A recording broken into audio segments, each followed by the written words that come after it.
The story begins in a temple where the murmurs of prayers echo softly.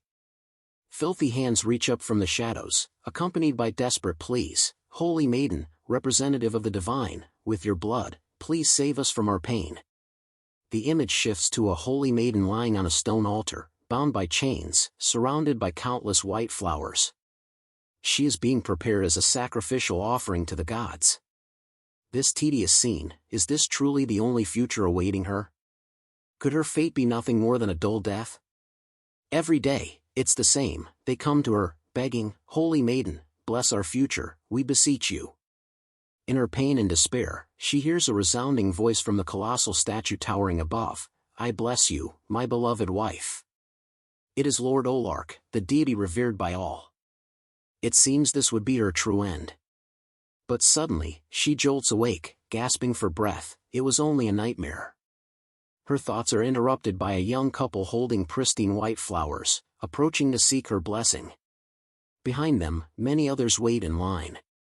It is here we learn of the Holy Maiden's power. She can see the future by touching someone's skin. People call this a life blessed by the gods, but as the wife of the Lord, she is only permitted to do what the divine allows. More accurately, it is a cursed existence, dispensing false blessings. Naomi, the Holy Maiden, smiles warmly at the couple. Good news will come to you soon. Overjoyed, they exclaim, thank you, Holy Maiden. Because of you, our child will finally. Before they can finish, she interjects, all this is thanks to the mercy and grace of Olak. You should thank him. You will soon have a child. What she doesn't say is, that child won't live past 10 months. Instead, she continues, it will be born soon, so don't worry. The couple steps forward, offering their flowers in overwhelming happiness. Moments later, an elderly priest appears and says, Holy Maiden, your spiritual strength permeates the world, so you must take care to remain untainted. Would you like to rest now? The Holy Maiden, the Church's golden goose, bringing authority and wealth, is both meticulously protected and closely monitored. Naomi gazes coldly at the priest and replies, No. If possible, may I step outside for some fresh air? I believe it will help cleanse me of this mundane world. The priest reluctantly agrees, muttering, on the condition that you do not interact with common folk and return to the mansion within half an hour. Naomi agrees and leaves the mansion. The priest, however, orders a servant to follow her. Stepping outside, free from disturbance, Naomi feels a sense of relief. Each year, on the anniversary of the deity's birth, countless people flock to the temple. She sees their futures more vividly during this time, but she can only respond as the gods permit. They leave offerings of gratitude at the very place where she will soon be sacrificed. She wishes she could not see the future at all. Lost in thought, she's startled by children calling out, Miss, you dropped your glove. She thanks the children, who are astonished to recognize her as the Holy Maiden. Wow, it's really her. She's so beautiful, one exclaims. A little girl among them asks, Can the Holy Maiden really see the future? A boy retorts, Of course it's fake. Do you believe that stuff? These poor children, without offerings to present at the temple, have never been blessed by her. Their lack of faith is a luxury they can afford. Their words remind Naomi of someone from her past who once said, How could anyone see the future? She smiles brightly at the children.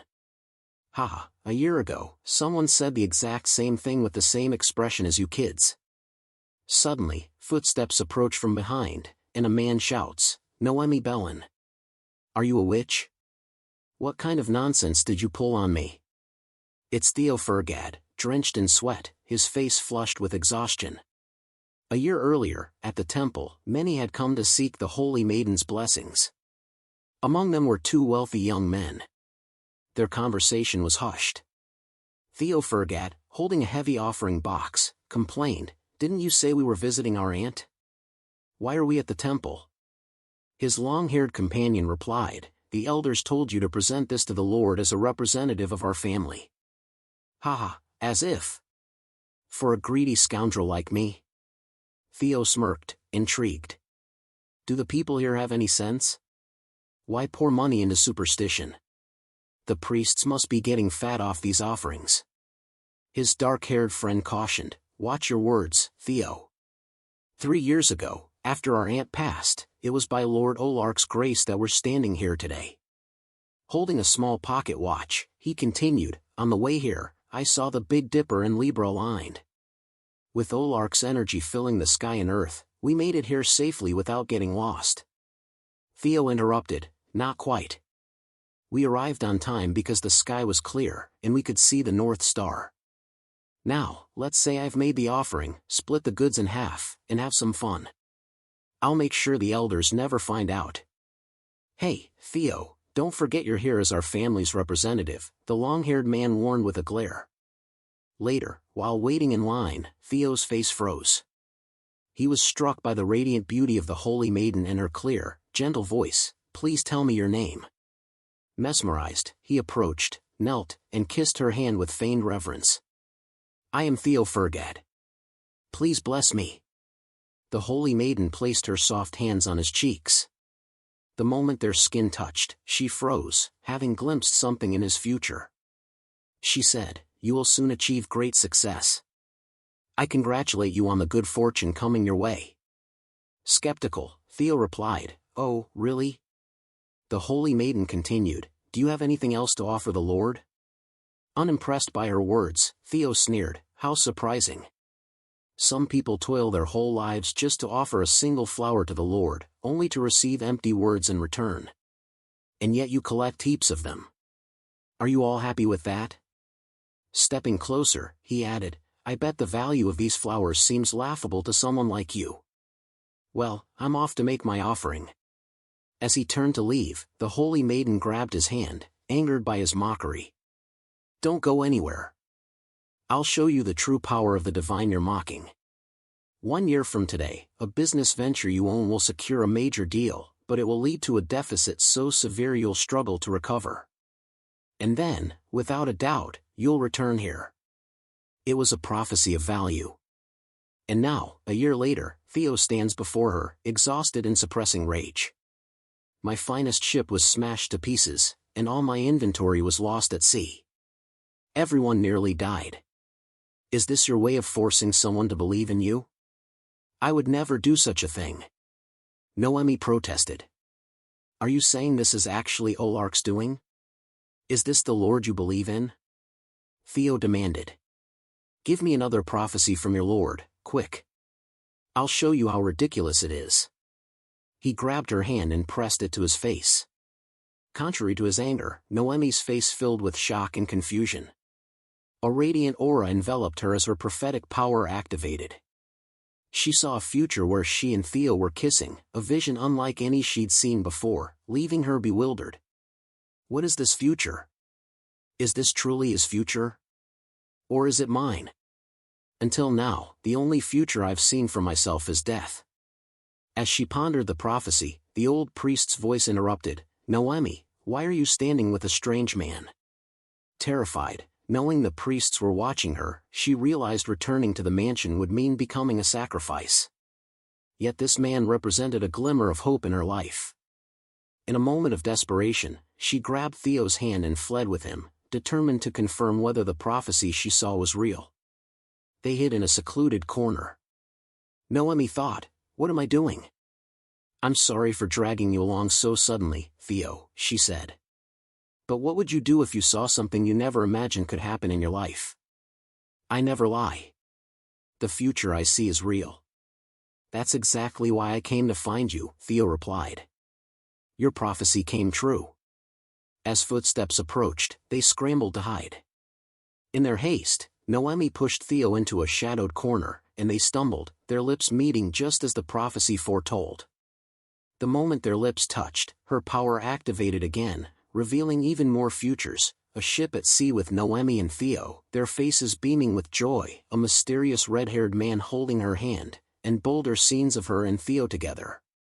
These were futures she had never glimpsed before. Noemi bit her lip, startling Theo. "Ow!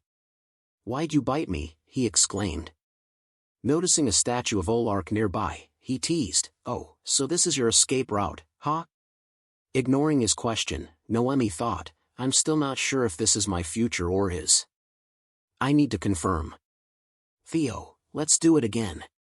Kiss me one more time. Are you serious? He asked, incredulous. I'll tell you how your business will fare. I'll explain how to resolve your situation and everything you want to know about the future. Are you bargaining a kiss for my business prospects? What are you scheming now? Theo muttered, wary but intrigued. Fine, I'm not one to waste time. They kissed again, and vivid images flooded Noemi's mind, a family, children, and her own radiant smile beside Theo. This must be my future. I thought I could never change what the gods decreed, but beyond their gaze, I finally have a chance to live. Theo, she said, some of your cargo sank in the lower reaches of the Iris River, near a sandy cliff. If you want to recover your losses, meet me again tomorrow. She believed that by staying near this man, her future might take a different, brighter path. That night, determined to recover his lost goods, Theo sneaked back into the mansion to meet Noemi. After evading the guards, he found her room. Hearing a knock at the window, Noemi opened it, surprised to see him. Theo, you came? Didn't you tell me to come today? He replied. Before he could climb inside, Noemi eagerly held up a book. Theo, sleep with me. What are you talking about? He asked, stunned.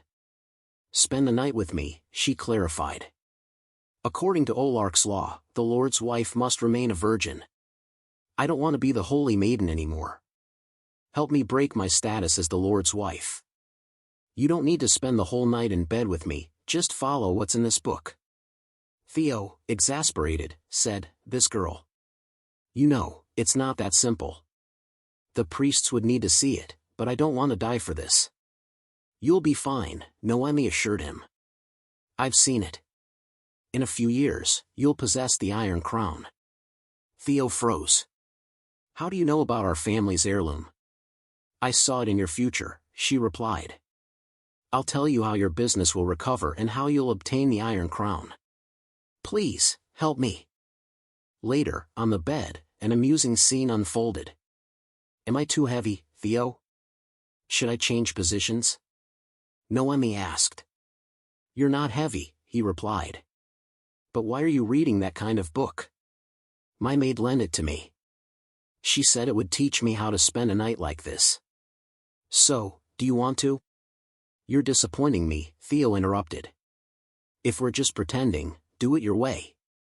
Seeing her freeze, he sighed. How long are you going to keep this up? Are you uncomfortable? Should I change positions? No, it's just, you're so stiff, Noemi said, flustered. Theo thought, is this what she thinks sleeping together means? Sitting up, he moved closer. Before Noemi could react, he pinned her down. Nothing will happen if we keep doing it your way. Let's start.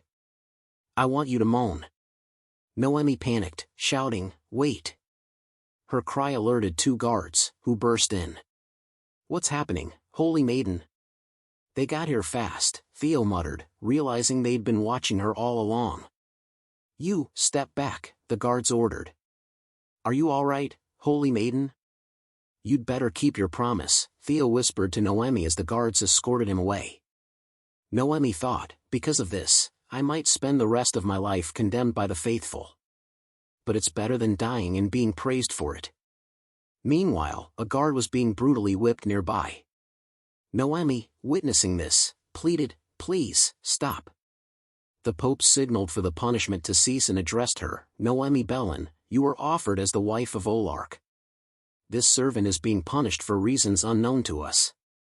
Tonight, this never happened, understand? A subordinate approached. Your Holiness, Fergat has been warned to keep quiet. The Pope smirked. We're fortunate Olak turned a blind eye. By his mercy, you remain his wife. On the day you come of age, the sacrificial rites will proceed as planned. Terrified, Noemi pleaded, if you sacrifice me after I've been defiled, there will be dire consequences. Enraged, the Pope snapped, how dare a woman like you presume to know the Lord's will? You've shamed him and us enough today. Don't further tarnish the title of the Lord's wife. Return to your room and keep quiet. Outside the mansion, Theo's friend scolded him. "What did you do in there to get caught? Do you know how much I paid to get you out? The Bellona estate doesn't want today's events spreading, so this ends here. Learn your lesson and stay away from them. As the elders say, if you're a noble, act like one." While his friend rambled, Theo slipped away, sneaking back into the mansion. "I don't care if they drag me away, but she didn't tell me anything about the heirloom. How could I be so foolish to give her what she wanted without answers?" Overhearing two servants, he paused. They glanced at a portrait of a young man on the wall, whispering, "Poor Noemi. Born at the same time as him, yet one gets a portrait displayed while the other suffers. It's unfair. Being beautiful is literally a sin for her. Called the Lord's wife, but her life is worse than death. Lord Enzo gets to marry happily, while Noemi, she's not of this world. Such a beautiful girl, living more miserably than us." Theo, hidden nearby, listened, his eyes filled with sorrow. "I thought she was a princess living in luxury." Back in Noemi's room, she sat trembling and crying, terrified that her actions couldn't change the fate the gods had set for her, a death she couldn't escape. Suddenly, a hand touched her shoulder, startling her. It was Theo. "So, you're a sacrificial offering?" Noemi looked at him, then broke into sobs. "You Theo rushed to comfort her. "Shoo, cry quieter." Frustrated on her behalf, he said, "How can people sacrifice humans to gods? I can't understand it." Noemi replied sadly, "It's so the gods won't be angered and will bless humanity. Long ago, a god supposedly said so." Memories of Theo regarding events within his family surfaced. In his family, no matter what Theo did, the elders always deemed it wrong. They believed only their words held truth, and their judgments were constantly aimed at him, a noble running a business. How vulgar. You'll ruin the family. After the incident of losing valuable cargo, their criticisms grew harsher. Brushing aside these memories, Theo spoke, "Even if the Lord wants a wife, do you really want to be his wife, Noemi?" Tears welled up in Noemi's eyes as she replied, "No, never. I'm always terrified. I want to escape it. I've tried resisting, but nothing changes. In the end, I'll just die." "If you don't want to die, you don't have to," Theo said firmly. "From now on, live the life you want. Break free from being a devotee, so you won't become a sacrifice. What if you married someone who isn't a god? But who would marry me, you ask? Marrying a holy maiden means forsaking the god's favor." Theo took her hand and said, "It would have to be someone who doesn't fear Lord Olak and needs your prophetic gift. As it happens, I know a land where marrying someone like you is allowed, Slan. I'm not afraid of the Lord, and I need your power. So, marry me." When I worked in Slan, I saw people freely love and marry as they wished. If you marry me, you'll never return to this country. Are you okay with that? Theo continued, "It's all or nothing. You've already proven your power twice with your predictions. If you help me find my family's heirloom, I can live without my homeland. Tell me, what did you see?" Noemi hesitated. "Can I really use this man's future as leverage just to live?" Theo pressed, "If you become an ordinary woman, the people here will have no reason to hold on to you.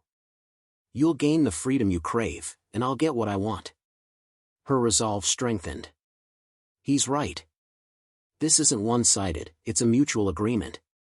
"All right," she said, "I accept your proposal." The next day, the streets buzzed with excitement. Extra, extra. Hot news. The Holy Maiden is engaged. She's marrying Theofergad. The townsfolk whispered among themselves, "Someone like her can get married? Do we still call her the Holy Maiden?"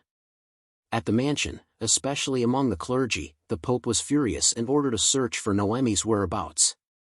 The only clue was that several horses had gone missing, suggesting she fled by land. Clutching a piece of paper, the Pope, seething, commanded Lord Enzo, Noemi's twin brother, whose portrait hung in the mansion, to find her immediately. A thrilling chase began.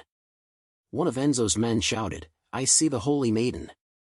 He swung a rope toward two cloaked figures, but their hoods fell, revealing they weren't Noemi. Flashback to the previous night, Theo and Noemi had planned carefully. If we escape and get chased, we'll likely be caught, Theo reasoned. So, I released a few horses to make them think we fled by land. Instead, we'll escape by sea. Back in the present, the two rushed toward a port, but they were a step too late. Wait, the ship's leaving. Theo cursed. At this rate, we'll miss it. Without hesitation, he leapt onto the ship with flair. Noemi, jump. I'll catch you. The church's men were closing in. With no other choice, Noemi trusted him and leapt toward the ship, a jump symbolizing her escape from the hellish life she'd endured. Theo's outstretched arms represented a vibrant future. The sails unfurled, and their great voyage began. A sea eagle landed on Theo's arm, prompting Noemi to ask, "Why'd you bring a bird?" "I have a reliable friend in Slan," Theo explained. "I'm sending him a message." The bird flew off with Theo's note. Noemi, thrilled and amazed, marveled at the vast ocean and the wonders of the world beyond. This isn't a dream. It's really the ocean, so alive, with the smell of the sea. Is this what the sea smells like? I've only read about it in books. Look, whales. They really travel in pods. She stood on tiptoe to see them better, experiencing it all for the first time. Theo approached, draping a cloak over her head. "Don't take it off. You're too noticeable." Noemi worried about the servants she left behind. Theo reassured her, "They'll be fine. It's a long way to Slan, so we should." Before he could finish, Noemi ran to the ship's railing. "It's so vivid. And there's the scent of the sea." "Oh, dolphins." Theo corrected her, "Those are dolphins, not whales." "Oh, really?" she laughed. That night, en route to Slan, Noemi was overjoyed, watching the crew play guitars and hearing new, exciting stories. Theo, meanwhile, calculated their journey. 2 more days until we reach the Black Rock of the Royal Lands. Once we cross it, my friend can help us. The friend he mentioned was the red-haired man from Noemi's earlier prophecy. Glancing at Noemi, Theo sighed. The problem is her. In just half a day, she'd caused a string of troubles, accepting beer from a stranger, mistaking it for milk tea, forcing Theo to intervene, feeding food to a dog, which Theo had to stop, explaining it would eat anything, entangling her hair, which he had to untangle. She'll probably keel over before we get there, he thought. Noemi ran up, beaming. Theo, I need to tell you something. What now? He groaned. Thank you. This is the first time I've been this happy. Stunned, Theo sighed. And this is the first time I've been this exhausted. I'm tired. Why don't you go dance? How is she not tired, he wondered. Her first time being this happy? Later, Noemi got seasick. Theo, I'm so dizzy. I can't see anything. Can you see others' futures but not your own? What kind of power is that? He teased, wiping her mouth with a cloth. I can't know everything from my prophecies, she explained. I see specific moments. I might see a bird flying but not where it's going. That's annoying, Theo replied. You're a seer who doesn't know everything, yet I've risked so much for you. Noemi asked, why is that heirloom so important that you'd sacrifice so much? It's proof of my life's worth, Theo said. I inherited it from someone I trust. I'd do anything to get it back. Why does it prove your worth? You don't need to know that yet. It's grown-up stuff. At least tell me about Slan. What's it like? It's a fertile, vibrant land where people live freely, like an oasis in a desert. I hope, as its name suggests, we'll find solace there. Scene shift to a vast desert. They were just a short distance from Slan. Theo pointed ahead. See those black rocks? Once we pass them, we'll be Slan citizens, protected by them. Before they could celebrate, an arrow whizzed past Theo's face. Get down. They've caught up. How? It's Enzo. Noemi gasped. Enzo, smug, said, impressive, Noemi. Should I applaud your companion? Escaping by sea to the border? He knocked another arrow, aiming at Noemi. She shouted, Theo, let's go. He spurred their horse forward. A soldier called, Lord Enzo, I'll chase them. Enzo smirked, muttering, how amusing. So desperate, yet your life's efforts are futile. The chase was intense. Theo worried, at this rate, we'll be caught soon. In a panic, he gripped Noemi's hand. A divine light flashed, and she saw a future. Darkness, she exclaimed. Confused, Theo asked, what? She urged, head for the darkness, under the shadow of the rock, Theo. He quickly deduced, the rock's shadow? Shouting, Noemi, hold on tight, he drove the horse toward the black rock. Enzo, calm and arrogant, taunted, is that all you've got? I expected more. He loosed an arrow, which struck Theo's horse in the hindquarters. The horse bucked in pain, throwing Noemi off. Theo leapt after her, catching her in his arms. They crashed to the ground, Theo's back slamming hard, leaving him in agony and unable to resist. Enzo's men captured them. Enzo approached. I'm shocked. A bold move from the Fergad family, trying to marry a holy maiden. By rights, your entire family should be executed, but our priests are merciful. Only you will die. Noemi, seeing Enzo's cold gaze, knew he meant to harm Theo. I can't let that happen. Seizing a moment when a guard was distracted, she broke free, snatched his sword, and held it to her own throat, threatening Enzo. Stop and release Theo now. She knew her twin brother would never let her die, as she was the Lord's sacrifice. I said release him. I'm not going back, no matter what. Enzo frowned. A cornered rat, still fighting? Why bother? Suddenly, a voice boomed, everyone, stop. A spear grazed Enzo's face, drawing blood. His soldiers cried, Lord Enzo, are you all right? Footsteps approached, a troop from Slan. The voice came again from atop a rock, in Slan, we say, wherever the shadow of our mother rock falls is our land. You may not have heard it. A striking figure with reddish hair smiled at Theo. You promised in your letter you'd at least arrive safely. He leapt down dramatically. If I'd been a second later, I'd be talking to your headless body, Theo. You made quite an entrance, Theo exclaimed, as a guard shouted, state your name. Noemi was stunned.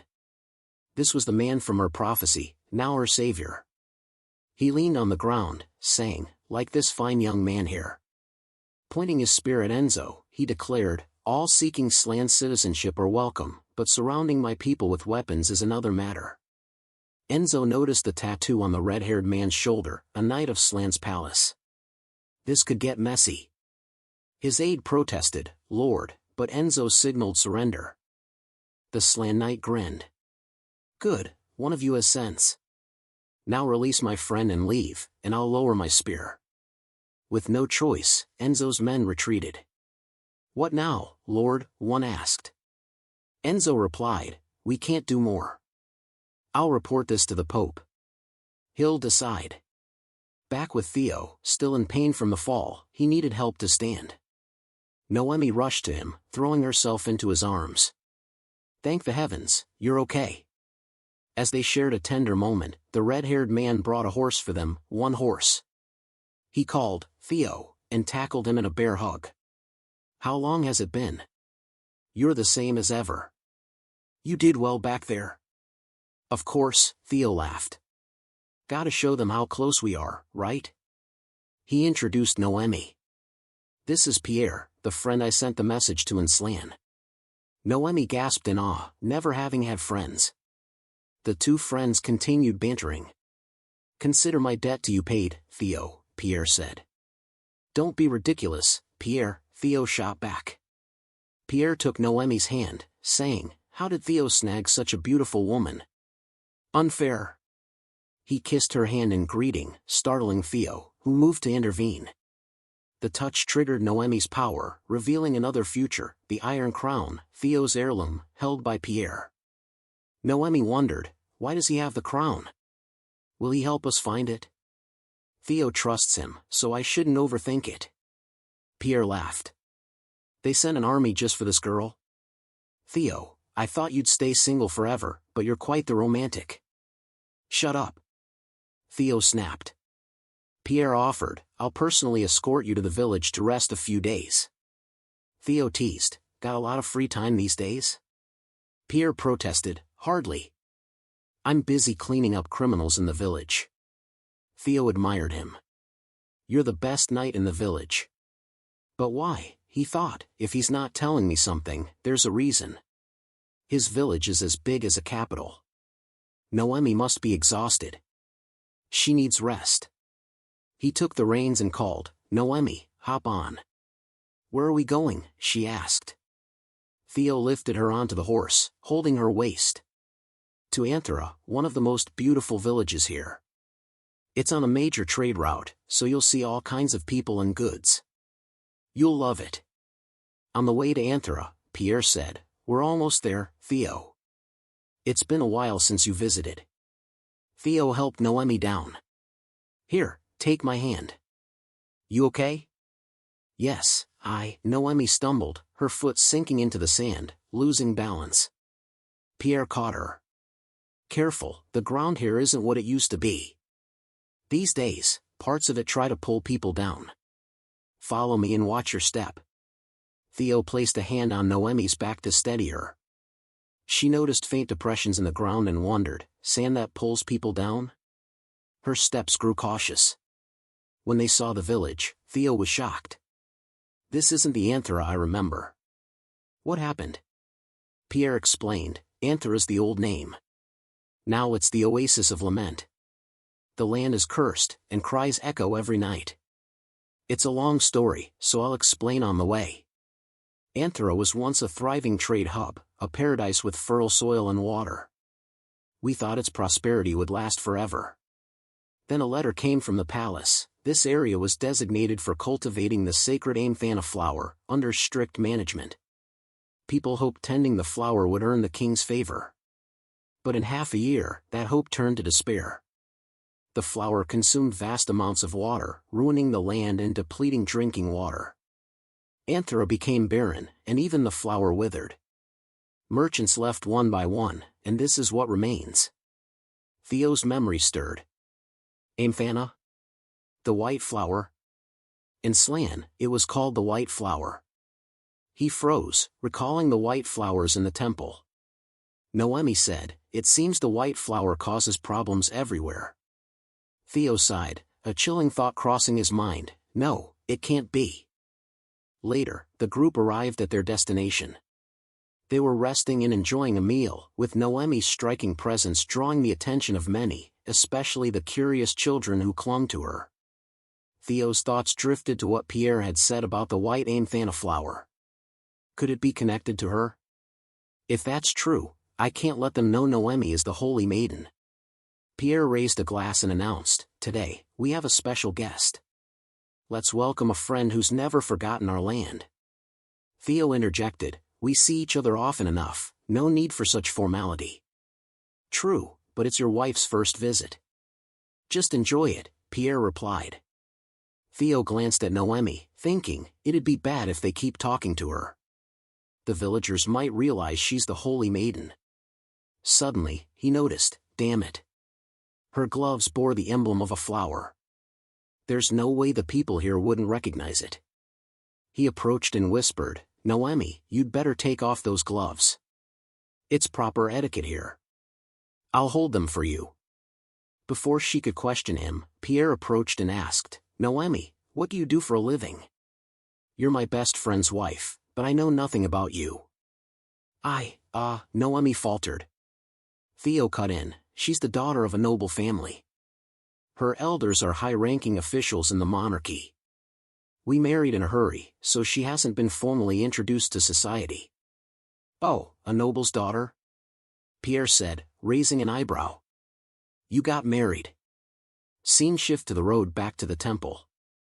Enzo's men spotted a royal flag in an approaching army. Royal knights? Here, one asked. Enzo replied, they're probably scouting. Greet them quickly. Greetings, Lord Hugo, Enzo said respectfully. Hugo, a stranger with a cold smile, remarked, seems your family's been through a lot lately, Enzo. Rumors spread fast, Enzo replied. But I'm sure this will pass soon. The royal family always sought control, and among them, Hugo Matamond had the worst reputation. His gaze lingered on the scar on Enzo's face and his soldiers before saying, "Oh, really? Good luck, then." As he left, he mocked, "Your men are too weak for what you're trying to catch." Enzo's face darkened with anger. Gripping his horse's reins, he resolved, "Noemi, you'd better hide far away, somewhere I'll never find you. Keep what's precious to you out of my reach." That evening in Anthera, an intense arm-wrestling match unfolded between Pierre and a villager. Despite Pierre's strength, the villager held his own. The crowd cheered, raising their glasses. Theo and Noemi watched, and Theo thought, Noemi should rest. Today's been overwhelming, and she's probably exhausted. With Pierre distracted, now's a good chance to get her out. Before he could act, an older woman approached Noemi. "Ho-ho, you'll have time with your handsome husband later. Come play with us. We have a special village game and need more players." She dragged Noemi away, ignoring Theo's calls. Pierre shouted, "Theo, you planning to stick to your wife all day? So romantic. Come face me." An arm-wrestling match between the two friends began. "Ready? 1, 2, 3. The crowd roared as they matched strength, neither yielding. Pierre grinned. "We have a saying in slang, when two people fall in love, a hawk circles above to meet the couple, bringing them a child later. So, seen any hawks?" Theo laughed awkwardly, "Haha, any closer and you'd be harassing us." Pierre chuckled, "Harass? How could I offend a precious holy maiden like her? That silver hair and eyes, she could only come from that family.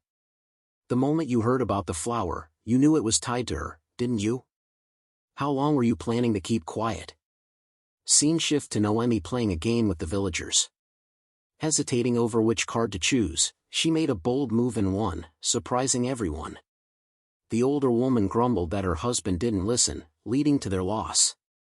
Noemi felt true happiness. This was the life she'd dreamed of. She'd never have known it if she hadn't left the temple. Later, chatting with the villagers, one said, "You're like a noble lady. I thought you'd be helpless, but you drink and play this game so well." "It's my first time, and I'm having so much fun," Noemi replied. The woman smiled, "We haven't had guests in a while, so we're as happy as you." Her husband added, "If it weren't for that holy maiden, we could have days like this every day." Noemi froze. He continued, "There's a holy maiden serving Lord Olak, a witch cursed by the Aimthana flower. Even our king was charmed by her. He suddenly wanted to grow those flowers here, and look what happened to our village." Noemi trembled, realizing the flower Pierre mentioned was the one the devotees worshipped. Back to Theo and Pierre's match. Theo explained, "She's innocent. She has nothing to do with her family. Her brother even shot an arrow at her. She's treated like an object in her family, a pitiful woman who married me just to survive." Furious, Pierre slammed Theo's hand down, winning. The soldiers cheered, the commander won. Pierre looked at Theo. "Let's end this welcome party here. My friend departs tomorrow. Clear the area and prepare a room for them." Approaching Theo, he whispered, "Normally, I'd cause a scene, but I'll help you leave quietly one last time. Don't carry this around unless you want to die." He clutched the glove with the Aimthana flower emblem, barely containing his anger and worry. Scene shift to late at night. Theo and Noemi were heading to their room to rest. Theo recalled Pierre's words, "Leave tomorrow. Should I be grateful he didn't kill me on the spot? He won't change his mind, so we'd better leave at dawn." Noemi, filled with guilt, thought, "This village is like this because of me. Now I understand why Theo hid my identity." A kind woman showed them their room. "Here's your room." "Just one room?" Theo asked. "Of course, you're married. It may not look fancy, but the bed's luxurious. Perfect for you too." Before she could embarrass Noemi further, Theo interrupted, "All right, thank you." The VIP room was decorated for a honeymoon, with an ornate bed and romantic bathtub. Theo remarked, "Pretty lavish." "You take the bed, I'll sleep on the chair." Noemi grabbed his sleeve. "Theo, this place seems affected by Olak. I can't pretend I don't know anymore."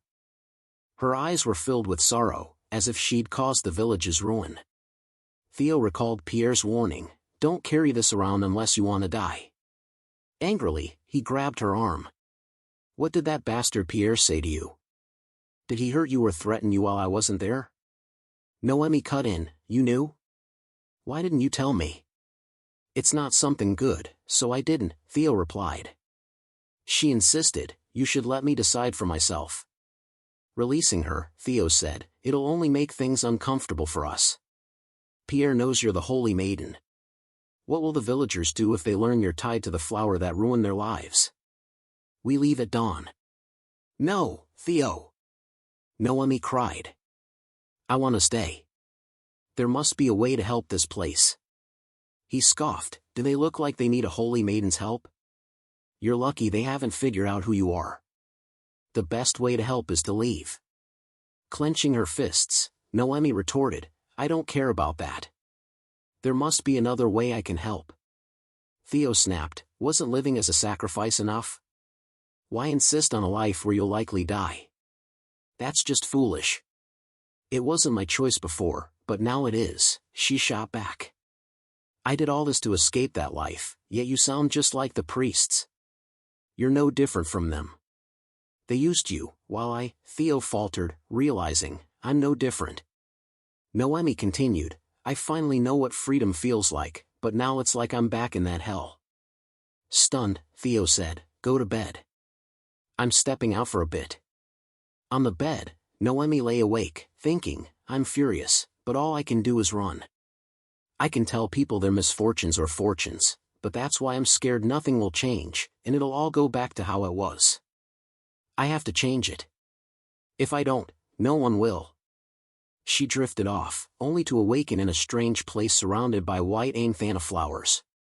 "Where am I?" A man appeared, holding a flower. "After leaving my embrace, you've only faced hardship, haven't you?" Noemi asked, "Who are you?" He chuckled, snapping his fingers. "This form isn't familiar? Based on how people describe me, I'd be hard to recognize. How about this?"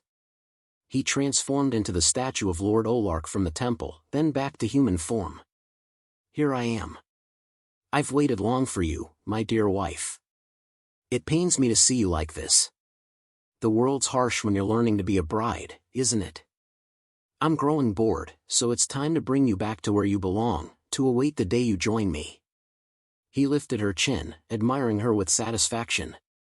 "Sir," Noemi said, "I won't go back." "Why not, my love?" "I don't feel right living like that."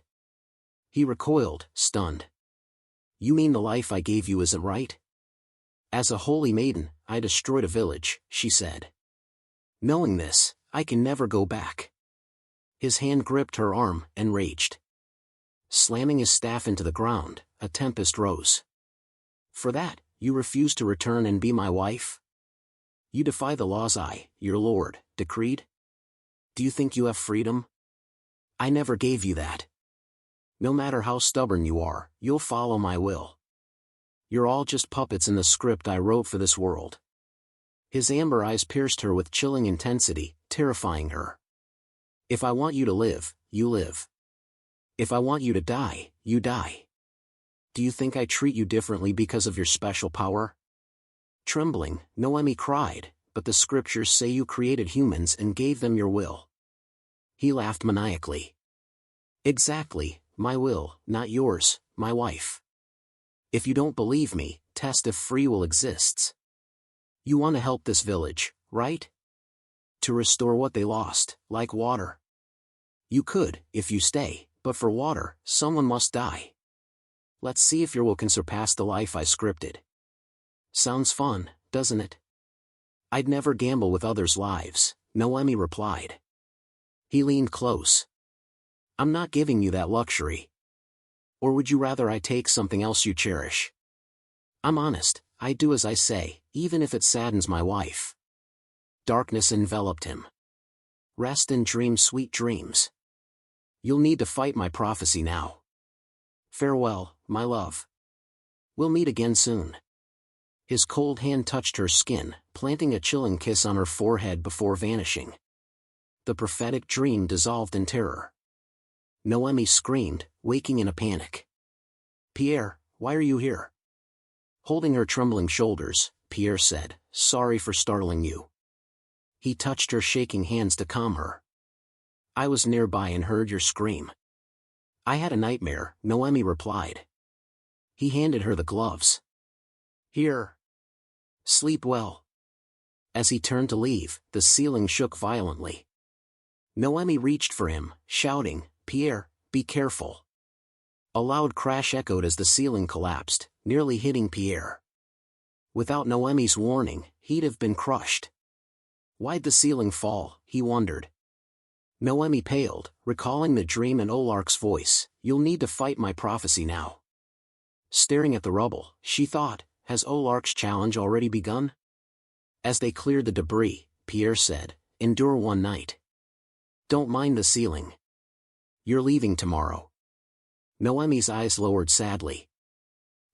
Pierre, can we stay a few more days? He paused, then replied, you don't think I'd agree, do you? He stood, carrying the debris. Looking up, she said, I know why you hate me, and I know I have no right to ask for forgiveness. Good, then leave, he said, storming off. Noemi thought, Pierre's anger is surely the fate Olak designed for me. But I won't live like before. I have to do something. Kneeling, she called after him, clutching her hands in determination. Pierre, please let me do what I can to help the village before I go. I want to use my power to find what this village needs most. I'm not seeking forgiveness. You can hate and curse me, but don't make me pretend my past mistakes never happened. Pierre stopped, looking at her with unease. Her trembling hand touched the basket he held, her tearful, pleading eyes pitiful. Outside, Theo sat on the steps, tormented by their earlier argument. He recalled his words, they used you, while I didn't. Admitting his fault, he thought, I did use her. Why do I feel like this? Is it because she wants to be a sacrifice again? Is that worth getting angry over? She's foolish, but what does that have to do with me? We're just in a transactional relationship. He ruffled his dark hair. Damn it, why am I so conflicted thinking about her? His odd behavior even startled the cat beside him. Reflecting on her words, I finally know what freedom feels like, but now it's like I'm back in that hell, he wondered, is that what she thinks? Suddenly, Theo heard a strange sound. What was that? They call this the oasis of lament, but can the earth itself cry? Where's it coming from? The ground could wail however it wanted, but he needed to apologize to Noemi first. On his way back, Theo muttered, rehearsing his apology. It's just an apology, but it needs to be sincere, like my late aunt always said, whether it's money or emotions, if you're late, you pay interest. As he reached the room, he spotted Pierre's spear and rushed inside. Seeing Pierre staring at Noemi, her eyes pleading, in the rubble from the collapsed ceiling, Theo recalled the earlier noise and assumed Pierre had broken in to harm her. Without waiting for an explanation, he grabbed Pierre's collar. What the hell are you doing, you bastard? Noemi quickly explained, Theo, it's not like that.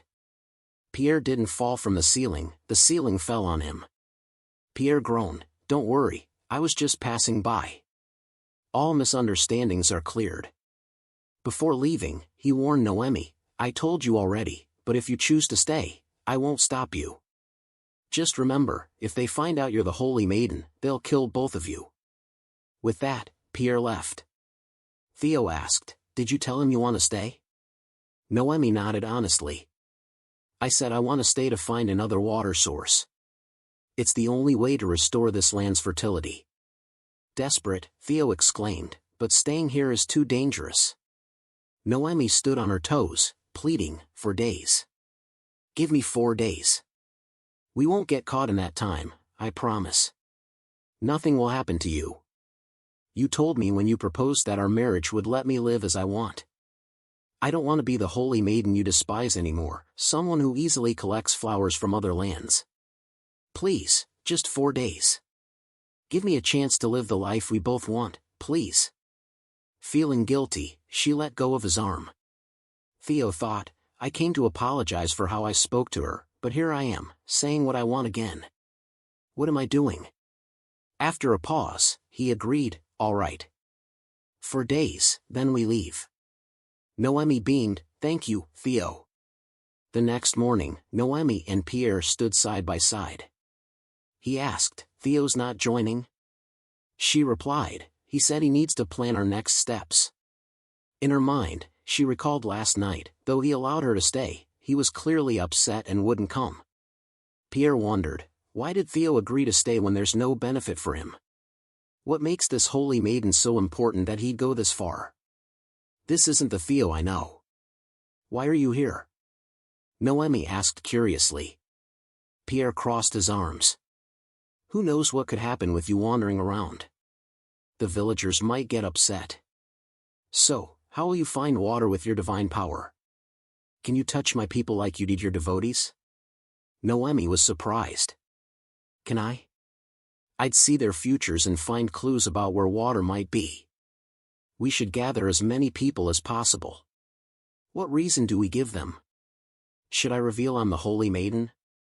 I'll find them one by one, Pierre said, eyeing her. She's enthusiastic, but is it genuine? Is this your type, Theo? Noemi noticed a young girl picking something from a basket, resembling vegetables. She bent to help, but Pierre nudged her with his spear, causing her to fall beside the girl, making them seem more equal and approachable. Noemi silently thanked his slightly rough help. Touching a branch in the basket, visions of the girl's future flooded Noemi's mind. Her face darkened, and she shook her head sadly. As she touched others, seeing their futures, every vision ended in death. Devastated, Noemi thought, how can this be? Why does everyone have to die to find water? Is this the future Olak spoke of? Did my choice lead to their deaths? Pierre called out, careful, as she swayed. You're unsteady. Be more cautious. As he steadied her, his hand touched her shoulder, triggering another vision, unchanged, with Pierre dying too. Him too? She thought, stunned. Pierre noticed her silence. Something's off. You haven't said a word. Noemi stammered, I've only seen one outcome. She couldn't admit it was death for everyone in the village. Pierre, disappointed, asked, so you can't find water? She stayed silent, thinking, is this a clue to the water or Olak's threat? Is there no other way? Wait, when I kissed Theo, I saw more of the future. Maybe that's the key. She turned to Pierre. I need a different kind of contact. Kiss me. Scene shift to Theo, looking dejected. Where is she? She wouldn't leave the village. Lost in thought, children called out, hey, mister. Wanna play? Pierre said you're great at soccer. Theo replied, I'm busy. Play by yourselves. The kids whispered, he's been wandering around all day but says he's busy. Weird guy. Poor lady married to him. Their words stung. Theo muttered, you kids. Ha, he heard us. Run, they giggled. Later, as the kids played soccer, a stranger appeared. Who are you? They asked. Hi. I'm bored. Can I join? Back to Noemi and Pierre. He exclaimed, did I hear that right? You want me to kiss you? Noemi explained, I'm not sure, but a kiss might let me see more of the future. I saw good things when I did it with Theo in the capital. If it works, I'll kiss every villager to find a solution. What? You can't just kiss anyone. Pierre protested. We have polite kisses here, like on the hand or cheek. Really? She asked. He sighed. You sound serious, but I can't kiss a married woman. I'm trying to see the future for everyone, she pleaded. I get that your people would do anything for your predictions, but in Slan, you're just a citizen. There are rules to respect. But Pierre, it's the only way I can help the village. He relented. Fine, if there's no other way. Is she really trying to help? Recalling Theo's words, she's innocent, unrelated to her family, he thought, I don't want to believe it, but if it's useful and she's brave enough, try it with me first. I'm a villager too. If it works, we can help others. Noemi thought, he doubts me. Kissing strangers isn't pleasant, but... Alright, thank you, Pierre. I'm sorry. Before he could finish, she kissed him. Her prophetic aura flared, revealing more futures. Overjoyed, she thought, I see it, water. There'll be water. And further ahead, me and Pierre? The iron crown in his hands, like before. What's this? A happy family, me with my daughter, Pierre with a son. Is this my future? Why is it like when I kissed Theo? She exclaimed, I saw it. Saw what? Pierre asked. I saw my future husband and children. Why with him? But she said, a cave with water inside. Noemi ran to Theo. Wait, Theo. He turned, thinking, she was with him the whole time? Where were you? You said you wanted to meet the villagers. Panting, she said, I saw it, a cave with water. Pierre added, but there's no cave around here. Theo frowned. A cave? Your wife said there's water in one. No cave? Then what did I see? Noemi recalled Olak's words, I'll make this an oasis, but someone must die. Is that the only way? Theo said, if there's no cave, we'll find something similar. Your prophecies are never wrong. Try again, maybe you missed a clue. Pierre added, you saw the future you wanted, but is there another issue? I think someone needs to die before we find it. I saw death in everyone's future, only death, Noemi admitted. You sure? Pierre asked. Try again. It might change. Theo, you said her prophecies are never wrong, Pierre noted. Noemi said, if a sacrifice is needed, one person should be enough, right? I'm not sure, she admitted. You have to be, Pierre replied. Because I'm planning to be that sacrifice. What? You're going to sacrifice yourself? Theo exclaimed. Theo, maybe it's time this life you saved becomes useful, Pierre said. Flashback to a year ago on a Slan battlefield. A bloody war raged, and a young Pierre fought fiercely against enemies. After the brutal battle, nearly everyone was dead. Gravely wounded, Pierre collapsed. Will I die here? No, someone's coming. I have to hold on. Waking in a bed, his wounds bandaged, Pierre wondered, where am I? Who are they? Did they save me? A woman spoke, you were going to leave him, but he was still breathing. Good job helping someone, another said. Friend or foe? I can't move. Pierre thought. You're awake? Here's water. You must be thirsty, a voice offered. Someday, I'll repay this debt, Pierre vowed. Then hurry up. We'll charge interest, the woman teased. Hey, I'm his creditor, got it, another said. Back to the present. Theo snapped, don't be ridiculous. You think this is how you repay me? A cry interrupted them. Help! One of the soccer-playing kids was being sucked into the sand. Pierre rushed over, throwing a rope. Grab it. Don't let go, we'll pull you up. The villagers panicked. A voice startled Noemi. How fascinating. Look at your terrified face. How can I resist, my dear wife? Olak appeared, beckoning. An invisible barrier trapped Noemi. Let's talk. Pierre, Theo, can you hear me? She shouted. Don't waste your strength. They can't see or hear you, Olak said. Give up. That boy will die.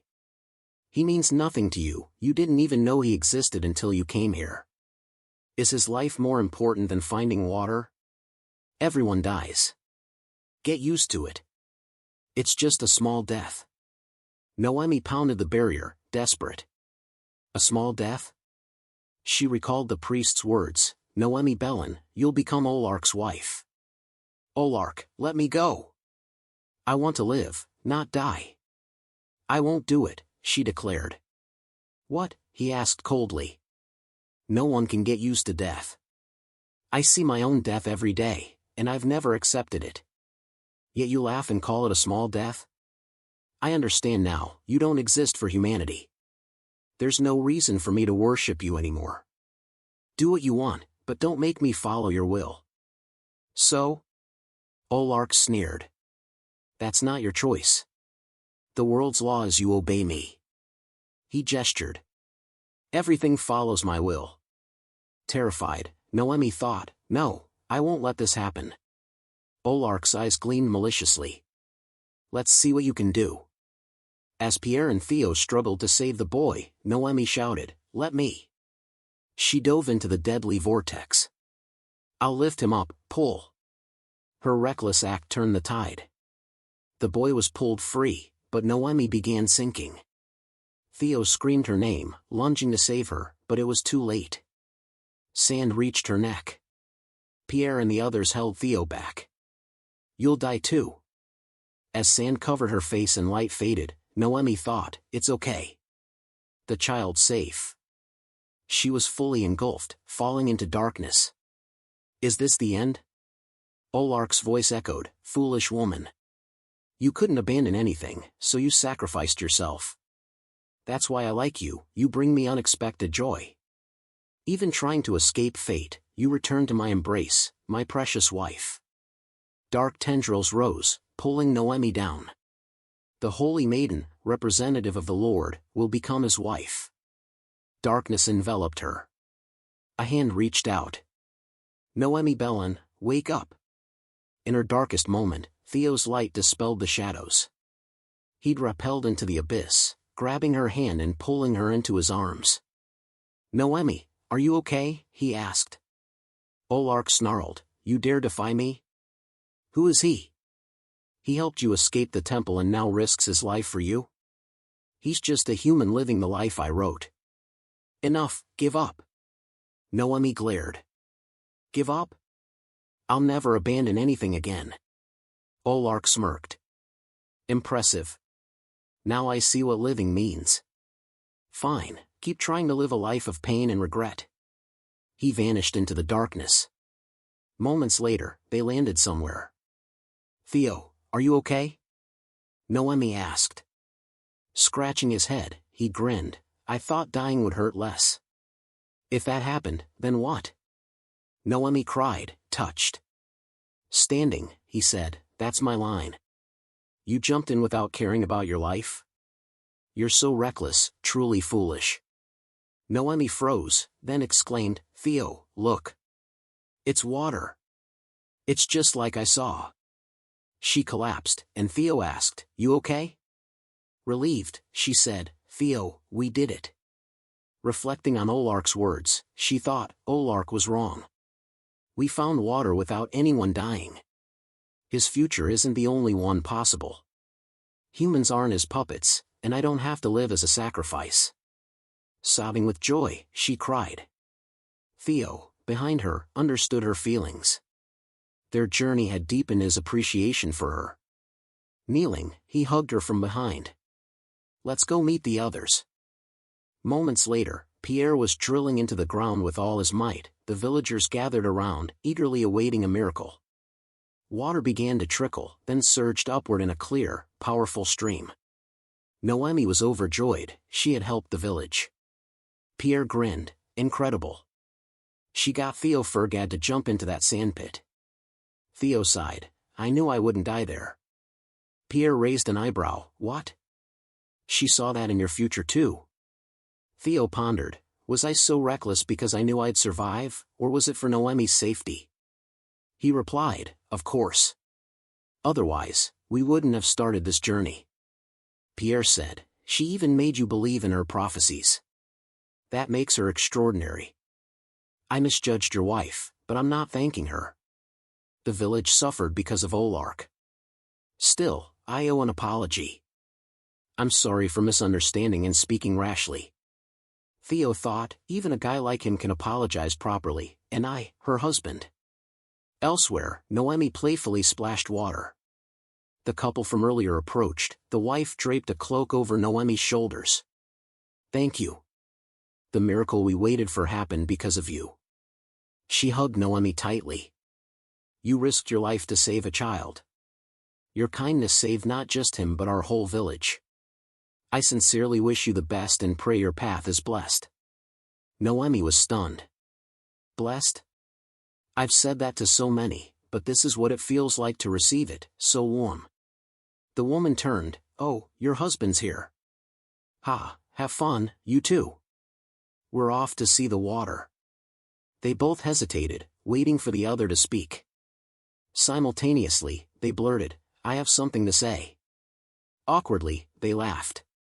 Oh, sorry, go ahead, Noemi said. No, I'm sorry, Theo insisted.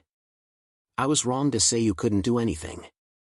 I just wanted you to feel at ease with your past and not guilty for things that aren't your fault, but I said it in a cowardly way. Noemi grabbed his hand. Me too. When I said you were like the priests, I was wrong. You're the opposite. I'm so grateful for your help. I was mad at myself and took it out on you. I'm truly sorry. Theo looked at her gently. That's what I wanted to say too. I'm sorry, and thank you. After helping the village find water, they prepared to continue their journey. The villagers gifted them food, valuables, and 2 sturdy camels. All this for us? Theo asked. Pierre, carrying a sack of cloth, said, I barely stopped them from giving you a palm tree. Theo laughed, you expect us to take all this? It's a long road, we'll need it. And this camel? Don't worry, it looks odd but it's tame, right? Pierre clapped his shoulder. Haha, Theo, if you're scared it can't carry you, walk for exercise, brother. Everything was ready. They said goodbye to the villagers and set off. Hooves thundered behind them. You're following us? Theo asked. Pierre replied, it's a 7-day trip to the capital, and it's dangerous. How could I let the village's saviors go alone? What if you meet bandits? You think you can fight them off solo, Theo? I've traveled this road before, Theo protested. Less than me, Pierre countered. Theo grumbled, go back. No worries, I've got time, Pierre laughed. Hours later, far from the village, Noemi felt sleepy. Pierre glanced back. Bored? Want a story to pass the time? Theo glared at him. Laughter and stories filled the air. Really? Pierre said. I never lie. Theo watched them bond, irritated. Days ago, he despised her. Now they're so close? Annoying. There's a meadow near the capital, Pierre said. We'll reach it in a few days. Theo suggested, let's camp here tonight to clean up and rest. Pierre nodded, looks good, except for the snakes. Snakes? Theo exclaimed. Pierre teased, don't worry. Those demon snakes can't beat me. I hear them slither from 10 ekars away. Note, ekar is a continental distance unit. To Noemi, he added, if you see a snake, tell me. I'll catch it for you. Okay, she replied. They dismounted, and Pierre set up camp. Theo noticed Noemi struggling with a tightly tied bag. It's too tight. Here, he said, helping her. Thank you, she said, stowing the bags in the tent. Theo helped again. Thanks again. Later, Noemi tried chopping wood with an axe, clearly struggling. Theo thought, she'll hurt herself. Before he could help, Pierre was beside her, guiding the axe and supporting her waist. You'll hurt yourself. Hold it like this. Noemi froze, recognizing the scene from her vision. This is. Pierre smiled, it's tricky at first, but easy once you learn. Her eyes widened. Pierre, I saw us doing this in my vision. What? He asked, surprised. When we kissed, I saw this moment in our future. Theo overheard, his face darkening with fury. Pierre flinched.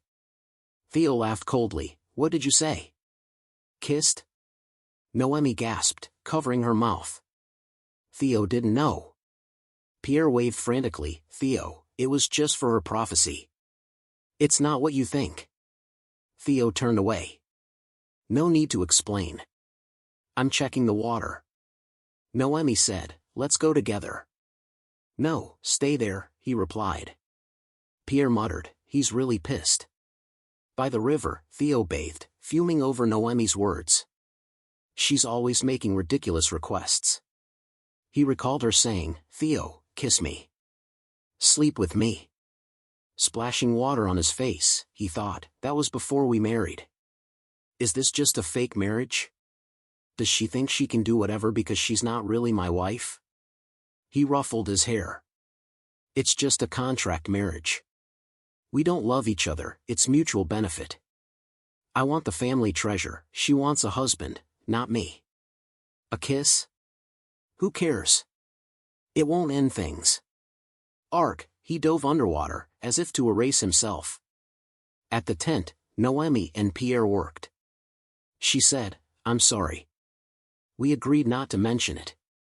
You should apologize to Theo, not me, for the kiss and keeping it secret, Pierre replied. Should I tell him it was for the prophecy? She asked. Pierre scratched his head. He won't listen. You already kissed. Why? Noemi asked. Don't you get it? People kiss when they love someone. Love? Her eyes widened. Like you and Theo, Pierre said. Blushing, Noemi stammered, Theo and I, love? Pierre groaned, why ask? You ran away with him to marry. Really? Noemi was still processing. Exasperated, he said, you're hopeless. Love is curiosity about each other, wanting to be together, to touch, to hold. Your heart races. Don't you feel that with Theo? Why else marry him? Noemi thought for a moment, then said, I'm going to find him. Walking to Theo, she reflected on Pierre's words. Curiosity, wanting to know him, be near him, touch him, my heart racing, that's love? Lost in thought, she reached Theo. Wow, his body's amazing. Staring for 5 seconds, she called, Theo, there you are. Startled, Theo, completely naked, shouted, don't come closer. Unaware of his state, she asked, why not? Seeing his clothes, she gasped, oh, sorry. Why aren't you wearing anything? I'm bathing. Why'd you come so suddenly, he yelled. Peeking through her fingers, embarrassed and teary, she said, I need to tell you something. What? He asked. Theo, are we in love? He nearly dropped his makeshift belt, stunned. As dusk fell, Pierre sat by the fire, roasting a lizard, thinking, she gave up everything to marry, yet asks if they're in love? Does she not know what love is? Unnoticed, a snake slithered behind him. Suddenly, a horse charged, nearly trampling him. With quick reflexes, Pierre dodged. Calm down. Something had spooked the horse. He spotted a massive snake attacking the camels, causing them to scream in panic. Furious, Pierre cursed, damn snake. He grabbed a spear and struck it cleanly, splitting it in two. Back at the river, Theo and Noemi's conversation continued slowly. What did you ask? Theo said, incredulous. Blushing, Noemi turned away. I want to know if we're in love. Does kissing someone else feel like kissing you? I'm confused. Theo felt helpless, thinking, she's asking why I'm mad when we're not even in love? She came to say I've no right to be upset about her kissing Pierre? He laughed bitterly, I get it. Aloud, he said, no, we're just in a contract marriage. You interrupted my bath for this? Wide-eyed, she said, I thought you were mad, so. Not looking at her, he muttered, I was just shocked, that's all. She tried explaining, Pierre and I just wanted to save the village, so. Dressed in a clean white shirt, Theo turned to her. I know. Since this isn't a real marriage, there are no rules to follow, right? I don't want people misunderstanding me. Slyly, he backed her against a tree, his hand on the trunk, leaning close. Your actions make it hard to believe someone like you understands that touching others means nothing to you. If you kissed me now and saw the future you want, I know you wouldn't hesitate. His lips nearly brushed hers. Flustered, Noemi turned away. What's wrong? Theo asked, saddened. You don't want to do it with me anymore? Silent and blushing, Noemi didn't respond. He let her go. Fine, use me when you need to. Let's head back, it's getting dark. He buttoned his shirt as they walked. Noemi lingered, thinking, I thought he felt the same, but was I wrong? Returning to camp, Theo noticed something off. The tent was collapsed, and supplies were scattered, not on the horse. What happened? Theo, look. Noemi pointed to a bisected snake in Pierre's spear. Careful, Theo said, pushing her behind him. Touched, Noemi thought, Theo always protects me. Her heart fluttered. Pierre ran up, frantic. Theo, we're in trouble. The horses and camels ran off. What? Theo exclaimed. That night, at the Bellin family temple in Noemi's homeland, statues and treasures lined the halls. Enzo entered, stopping before an iron safe, likely holding something vital. As he unlocked it, dark tendrils escaped. Inside was a mystical box with intricate patterns and a glowing green gem, possibly cursed or immensely powerful. Outside, guards whispered, the holy maiden's almost of age. We must save her before she commits a grave sin. If she loses her chastity, who knows what the Lord will do to that merchant who seduced her? We should declare the Fergat family will be eradicated. Hearing this, the Pope slammed the table. All I hear is empty talk. Announce what? That we can't even manage my daughter? Should I tarnish the Bellin name in Olark's? No, no, the aides trembled. Enzo spoke, then let's use the people. Our great Lord Olark's devotees span the nation, and news has reached them. Let's exploit this. If we send letters to neighboring kingdoms in your name, saying a merchant kidnapped our holy maiden for ransom and we need help, the focus shifts to him, not her. It'll also strengthen ties with devotees abroad. The Pope leaned back, eyeing Enzo. Not a bad idea. So, spread the rumor and wait? Holding the box, Enzo said coolly, they'll search for us. We can use something else as leverage, the heretics. Heretics, the aides gasped. They're the devil's agents, enemies of our Lord. Enzo opened the box, revealing its contents. Tisaean, he said. If we promise them this, they'll find her and bring her to us. But, sir, that's heresy. It can't leave the temple, the priests protested. We serve the Lord, Enzo replied. We'd never compromise with heretics. This fragment of the Iron Crown, the devil's bone, is just a tool to lure them. We won't actually give it to them. I'll stake my family and Olark's name on it. His eyes gleamed with mad determination. The next morning, the trio's journey continued.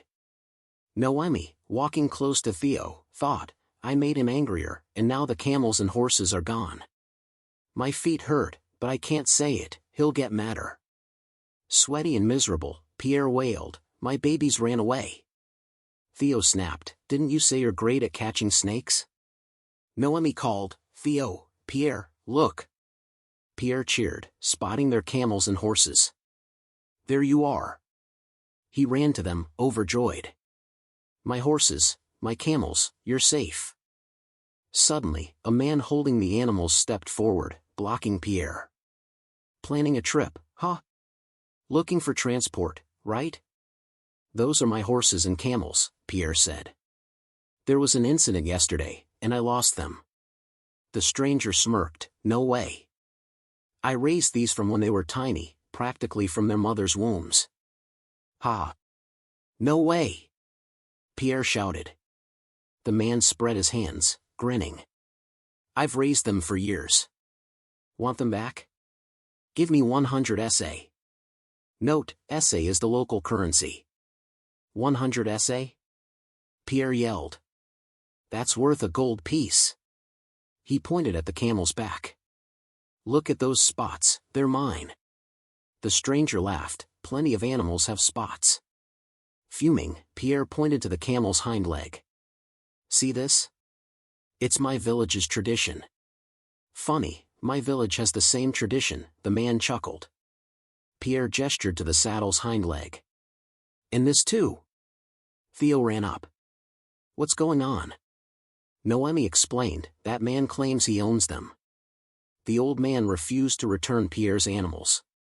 Staring's rude, you know. Pierre snapped, you're talking nonsense. Those are my camels.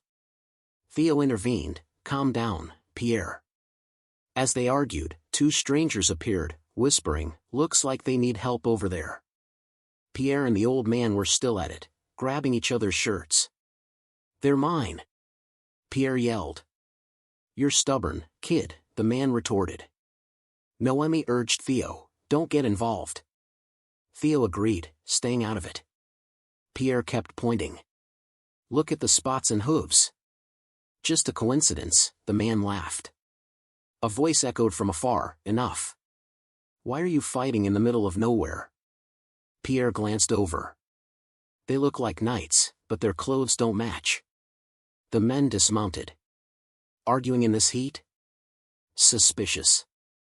Who are you? Pierre asked coolly. On his side? What's suspicious? One of the young men stepped forward, threatening Pierre. Who are you to ask that? The shady merchant grew uneasy. These aren't knights, they're militia. Best to avoid them. Thinking fast, he decided to slip away. We just saw you arguing. This place often has thieves wandering around, and you've got a foreign woman with you. Looks like something illegal's going on. We'll have to search her and check your papers. The merchant pulled out a document, handing it over politely. Here you go, sir. What's your name, and where are you headed? The militia asked. I'm Majid, heading to the capital. I'm a merchant, as you can see, he said with a grin. And the three of you? IDs, now. We need to know exactly who you are and what you're doing, the militia demanded. Theo's blood ran cold. I can't let them know who we are. In the nick of time, Majid spoke up. Sir, they're my son's friends. This is my son. He begged me to give these camels to his friend as a wedding gift without asking me, so we got into this spat. The militiaman raised an eyebrow. Your son? A merchant's son with tattoos like that? Majid laughed. Kids these days love tattoos like knights. They admire high-status folks like you, so he got inked. He smacked Pierre's back, scolding, you ungrateful brat. Is this how I raised you? Useless. Parenting's tough, Lord help me. Theo and Noemi were stunned by Majid's quick thinking and convincing act. The militia leader cleared his throat. If it's a family matter, settle it at home. He mounted his horse and left, giving them a final glare. Majid waved cheerfully, safe travels, sirs. Phew, that was close. Turning to them with a kind smile, he said, I helped you out there, huh? Looks like you owe me. The four continued together for a stretch. Pierre recounted the village's events to Majid. No way! Anthraz water again? Majid exclaimed. If it recovers, it'll be a trade hub again. This info's worth trading for those animals. Theo replied, of course, it's a gold mine for a merchant, businessman like you. Throw in a place to sleep too. Deal, Majid said. But, redhead, how long have you been a knight? That tattoo looks real. Pierre answered, 10 years as a knight, 2 since I returned home. You must have plenty of scars, Majid said wistfully. Things have changed. The palace now sells knighthoods to the highest bidder. Those guys back there? They paid to be knights. They act like royals just because they're rich. Many they take never return, there's even talk of human trafficking. Theo asked, why'd they approach us? Majid replied, who knows if they'd take us to the palace or sell us off. The capital used to be bustling with merchants, but now it's a lawless zone. Theo grew uneasy. We need to be more careful. Noemi worried their wedding might not happen. Pierre said, "Thanks for helping us." "No need," Majid replied. "I wanted out of that mess too. If you got caught, they'd take your pets I found." "Ha!" Pierre snapped, "See? I knew it. Give me my camels, you thief." Majid laughed, "I'm deaf. I'm your savior, kid." They reached a village to rest for the night. Noemi was amazed by the small but lively place. Majid said, "This is where you'll sleep. Welcome to my home." Though small, the village was bustling. Curious kids ran out to see Theo's group. Men chatted with Pierre about his night tattoo, while women warmly welcomed Noemi, adorning her hair with flowers. Majid introduced Theo to the village. Theo asked warily, "Are you sure it's safe? Don't we need to greet the village chief?" "No permit needed for one night," Majid said. "We trade with many foreigners, and the chief can't greet everyone." He whispered, "But someone else holds power here." Theo overheard a man complaining, holding up a dress. "How awful is this?" "It's fine," his daughter snapped. "How can I wear this? You can't do anything right without me." Majid chuckled, "Speak of the devil. That's Cappy, the chief's youngest daughter, and that poor man's the chief." Scene shift to Noemi, surrounded by village girls. "Who do you like?" they asked. "Huh? I don't understand," Noemi said. "The two handsome guys with you." "Who's your partner?" "Partner? You mean Theo?" Noemi replied. "The dark-haired guy? His name's cool too," a girl said. Noemi nodded, "Yes, Theo's the handsome one." "Oh, so the tall redhead's handsome too, huh?" "No need to be polite," they teased. The girls bombarded her. "How long have you known each other? Are you just starting out or been together a while?" "We're married, though we haven't had a ceremony," Noemi said. "Oh, so you got a proposal?" "Did he kneel?" a girl asked. Before Noemi could answer, another nudged her. "How was your first night?" "First night?" Noemi echoed. "You know, when a man and woman spend the night together, on the bed, hee, they giggled." Noemi recalled her moments with Theo, thinking, it was fake, but does it count? The brunette leaned in, whispering, "On the wedding night, a man and woman kiss, do this and that, then undress together. You and Theo did that, right?" "I bet you did, ha!" They laughed uproariously. Blushing, Noemi covered her face. "We never did that." "Don't lie." "It's the best part," they teased. Noemi thought, so that's what sleeping together means? That's why Theo said nothing would happen if we did it his way. "He's mad at me now and won't talk," she admitted. "Why?" they gasped. "Because I kissed another man." The tent erupted. "What? Unbelievable. Spill, sister." The brunette smacked the gossiping girl. "What do you mean good? Look at her face." To Noemi, she said, "You want him to forgive you, right?"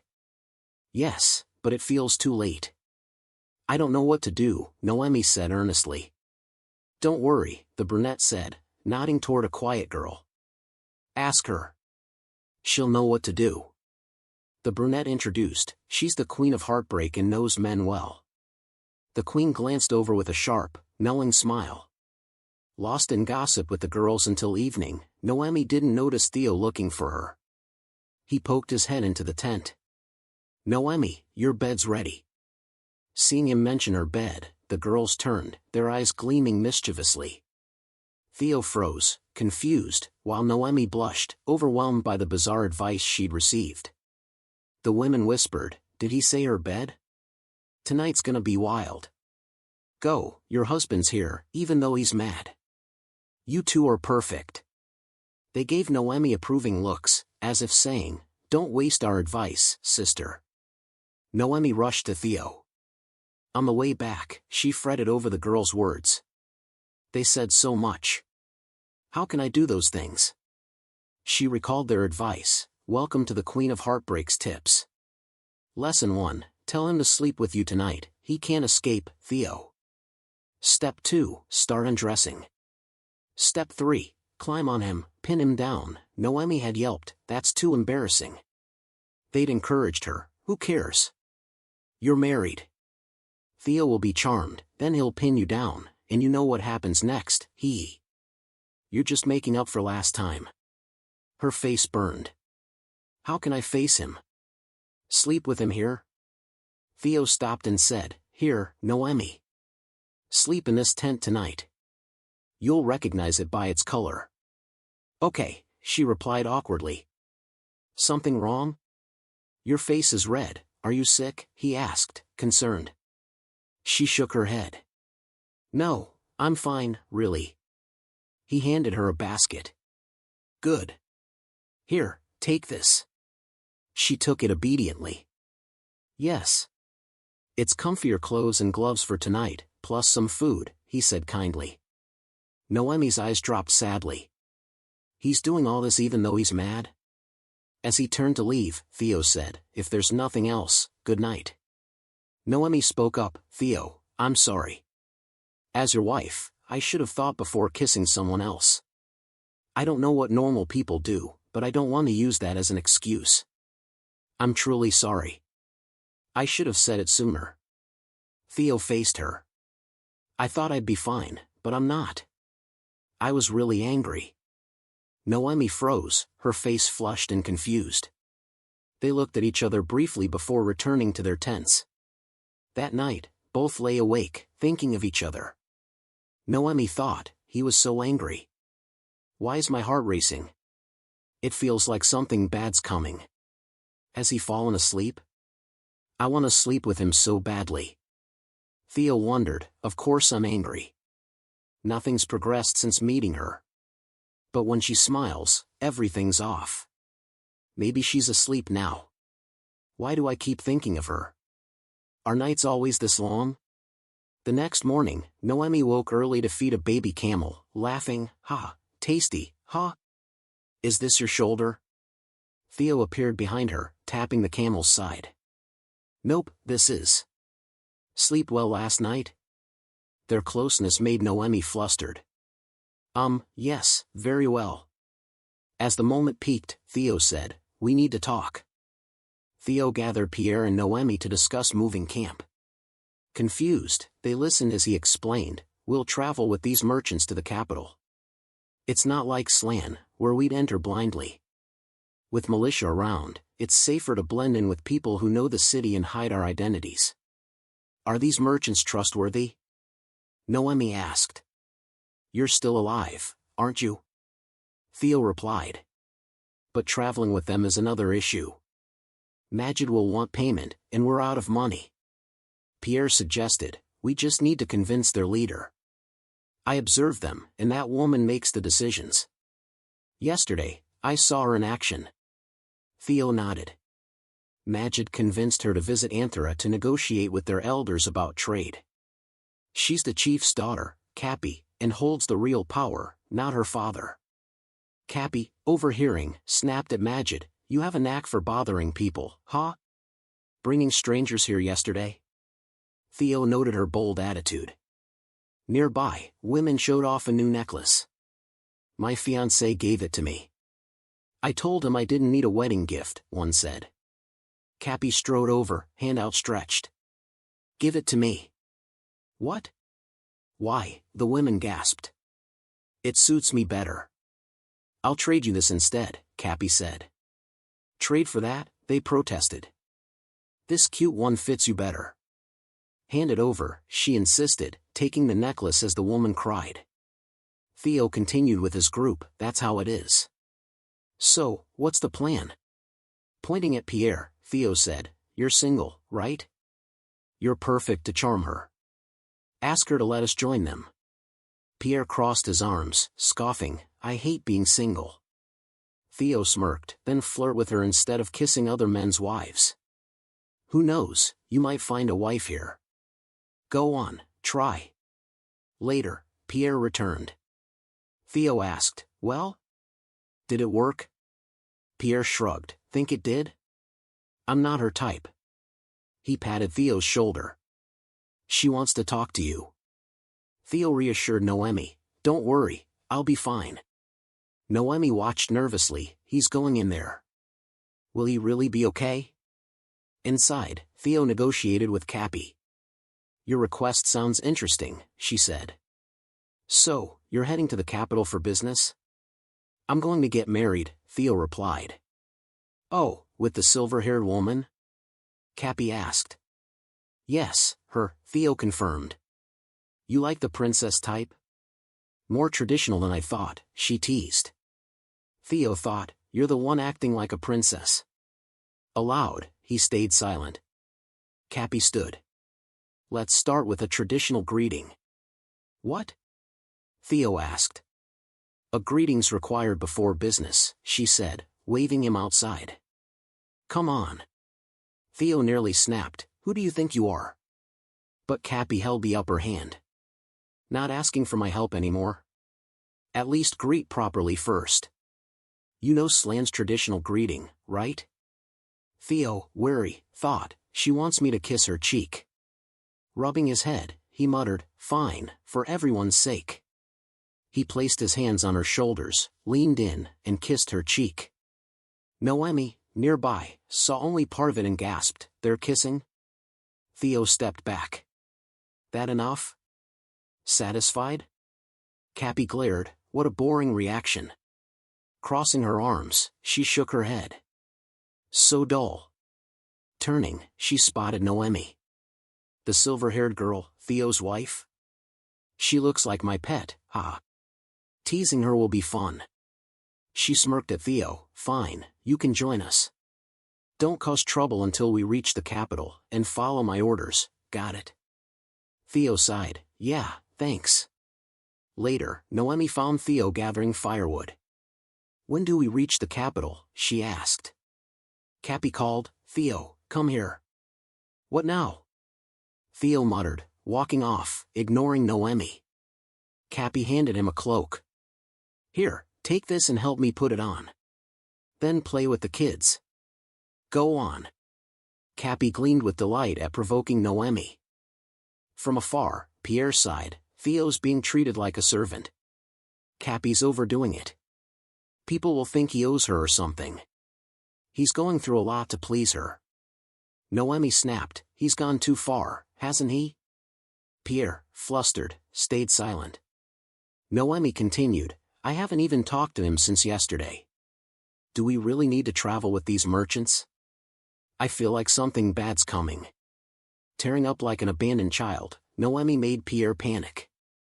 Oh no, she's gonna cry. It's making me mad and worried, ugh, so frustrating. I've never felt like this. Pierre groaned, I'm regretting joining this quest. I was reckless. She's a holy maiden everyone worships, but I didn't know she could laugh, cry, and get jealous like this. Smiling, he said, it's okay. That's jealousy, every man and woman feels it. It's tough, but you'll feel better. Let's change your mood. He offered his hand, and they went to have fun. Blindfolded, Noemi was skeptical. Pierre, what's this? He whispered, listen carefully. Clapping, he said, catch someone when you hear the clap, and you win. You look cute, all lost. Relax, it's more fun this way. Long arms and legs for what if you don't use them, a village girl teased. She's got long limbs and is pretty too. As Noemi played on the grass, Cappy yanked off her blindfold. Here, she taunted, enjoying needling Noemi. Cappy coaxed, hey, I have a pet rabbit in my tent. I take good care of it. She touched Noemi's chin, making her uncomfortable. What are you doing? Just saying, you really look like my pet, ha, Cappy teased. Noemi snapped, what do you think you're doing? You're ruining our fun. Cappy smirked, oh, carry on then. I won't stop you. Teasing you's too fun. Theo, near a horse, watched Noemi play. She's so happy, different from the Noemi I knew. She's adapting well. Maybe she always wanted to be a merchant's wife. His face flushed. I'm a merchant too. Maybe we should run away, live together, forget the Iron Crown, her family, and be free. He slapped his head. What am I thinking? I need a walk to clear my mind. A figure appeared behind him. Entering the forest, Theo recalled his mission. Forget the Iron Crown? Why not forget my aunt too? His aunt was a cherished memory. He recalled her words, "Why is the crown made of iron, not gold or silver? What's special about it?" She'd said, "It shows the world isn't just black and white. If something's not pure, it's not evil either. It teaches us not to see the world that way. As long as we have the Iron Crown, we don't need a god." Theo thought, "I've heard it my whole life. I can't forget it. It's a family heirloom, I mustn't." A stranger approached. "Who's that?" "I've never seen him." Theo hadn't noticed him coming. Politely, he asked, "Need help?" The man waved dismissively. "Help? That's laughable." He summoned something, shocking Theo. A staff materialized in the platinum-haired man's hand. His golden eyes gleamed like a snake's. "Sorry, that's the most ridiculous offer I've heard. Helping is something I grant others." Theo stared, horrified, at the object, the Iron Crown. The man smirked. "This is what you're after, right? Who are you? How do you have it?" Theo demanded. It was Olak. "Like deals? Make one with me. I'll give you your precious Iron Crown if you hand over the woman with you." "Good offer, huh? What'll you choose?" Theo coldly drew his short sword. "I don't know what you've heard, but I'm not after it. That doesn't look like my family's heirloom. Did the Bellans send you?" Olak laughed. "Thought you'd bite immediately." He altered the crown's shape with magic, making it resemble Theo's target. "How's this? Isn't it what you seek?" He shattered half the crown with magic. "This is its current state." "What are you doing?" Theo shouted, lunging. Olak's power forced Theo to his knees, dropping his sword in pain. "Look closely," Olak said. "You'll need to find the remaining pieces." He pointed, lifting Theo into the air. "Thanks to my generosity, you can use this fragment as a clue. I'm merciful, aren't I?" Dropping his hand, Olak let Theo crash to the ground, coughing in agony. Olak offered a piece of iron. "Your heirloom's been broken into 3 pieces for ages. Here's one." "Broken? What's he talking about?" "My body hurts," Theo thought. Olak continued, "You didn't know? Everyone who could have told you is dead. Stop wandering pointlessly with my wife and find your crown." "Wife?" Theo gasped. "Is he?" Gritting his teeth, Theo said, "Guess a god isn't so great. All you give me is a piece of iron, and you can't win a woman's heart, so you try to split us with this trick?" Olak was stunned. "What did you say?" Theo stood firm. "Listen, Noemi's my wife. Don't act like she's your possession to do whatever you want." Olak glared. "How dare you, pathetic human? You'll be blinded by your greed for the crown, and my wife will return to me. Everything will be normal." Theo retorted, "That's ridiculous, Olak." Olak turned to leave. "Don't believe me? Do as you please. You'll choose the crown eventually. Once you find the pieces, I'll come for my wife. This is all to return her to her place. I tolerate it because she's my precious wife and deserves it." Olak vanished through a dark portal, leaving a fragment of the Iron Crown behind. That night, at the temple, Enzo offered white flowers before Olak's statue. The candles flickered out, and the flowers withered as the statue began to take form. Enzo bowed, "Welcome, Lord Olak." The flower's life force fueled Olak's remaining arm. Olak muttered, "That damned merchant dared touch my wife. If he hadn't saved her in the village, they wouldn't be so close. Now he has a piece of the crown, their bond weakens. Human greed ruins possible futures. The more pieces he finds, the more my wife's visions falter. That's when she'll awaken and return to me, and her power will be mine. Until then, don't slack, keep bringing flowers." Enzo bowed, yes, my lord. Theo, staring at the crown fragment, recalled Olark's threat, once you find the pieces and keep them, I'll take my wife. Ridiculous, he thought. Noemi approached, calling, Theo, Theo. Nothing, he brushed off. She touched his bruised, bloody face, worried. What happened? You're hurt.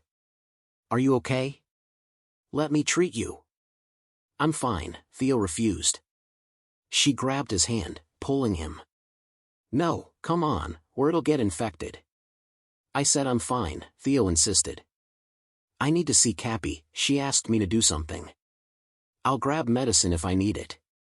Noemi froze. Cappy again? She grabbed his trembling arm. No, don't go, Theo. The crown fragment suddenly twitched. Theo wondered why it moved, pulling him toward Noemi. They stumbled into an embrace, both surprised. Her hand brushed his chest, feeling his racing heartbeat. It's like mine, she thought, blushing. Sorry, I just think you should treat your wounds first. You've been busy all day, this is the first time I've seen you today. Theo cleared his throat, embarrassed. What was that? The fragment moved again. Noemi shyly said, I just don't want you working while hurt. Theo pulled away, stepping back. Stay away from me. What's wrong? Noemi asked, confused. Struggling with the magnetic fragment in his coat, Theo thought, why does it keep pulling me to her? Noemi, stay back, he said, inching closer. Where can I go? She replied, backed into a corner. Drawn closer, they nearly kissed. Pierre, approaching, saw them and thought, I knew it, couples make up fast. I went through hell, and now I'm fed dog food. I came to call them for dinner, but they're serving me PDA. Let them starve a few days. Ugh, annoying. Aloud, he said, Noemi, see you at dinner, he. Kinda cute, though. Muttering, Pierre walked off, maybe I should find someone. Theo grabbed him, covering his mouth. Noemi's in the tent, and no one's around, right? Pierre nodded, muffled. I need to talk. Come with me, and don't yell, Theo whispered. Theo recounted meeting Olak and receiving the crown fragment. Pierre crossed his arms, skeptical. So, some idiot told you to choose between your heirloom and your wife, and you think he's a god? Exactly, Theo nodded. Pierre laughed, a god? You believe that? Marriage changed you, Theo. Fine, say you met Olak. Why bring that thing back? You chose the heirloom over your wife? Theo paused. Do I want the heirloom or a happy life with her? Honestly, I don't know what I want.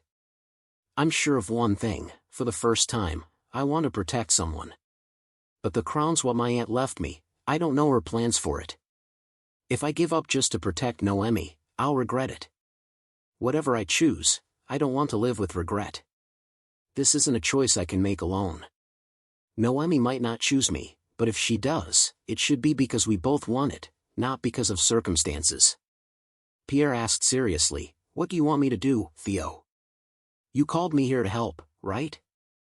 I need you to help me find the crown's pieces so I don't live with regret, Theo said. Pierre nodded solemnly. You can repay my debt this way, and I'd be grateful. Smiling, he added, I'll do my best. So, we find the other pieces?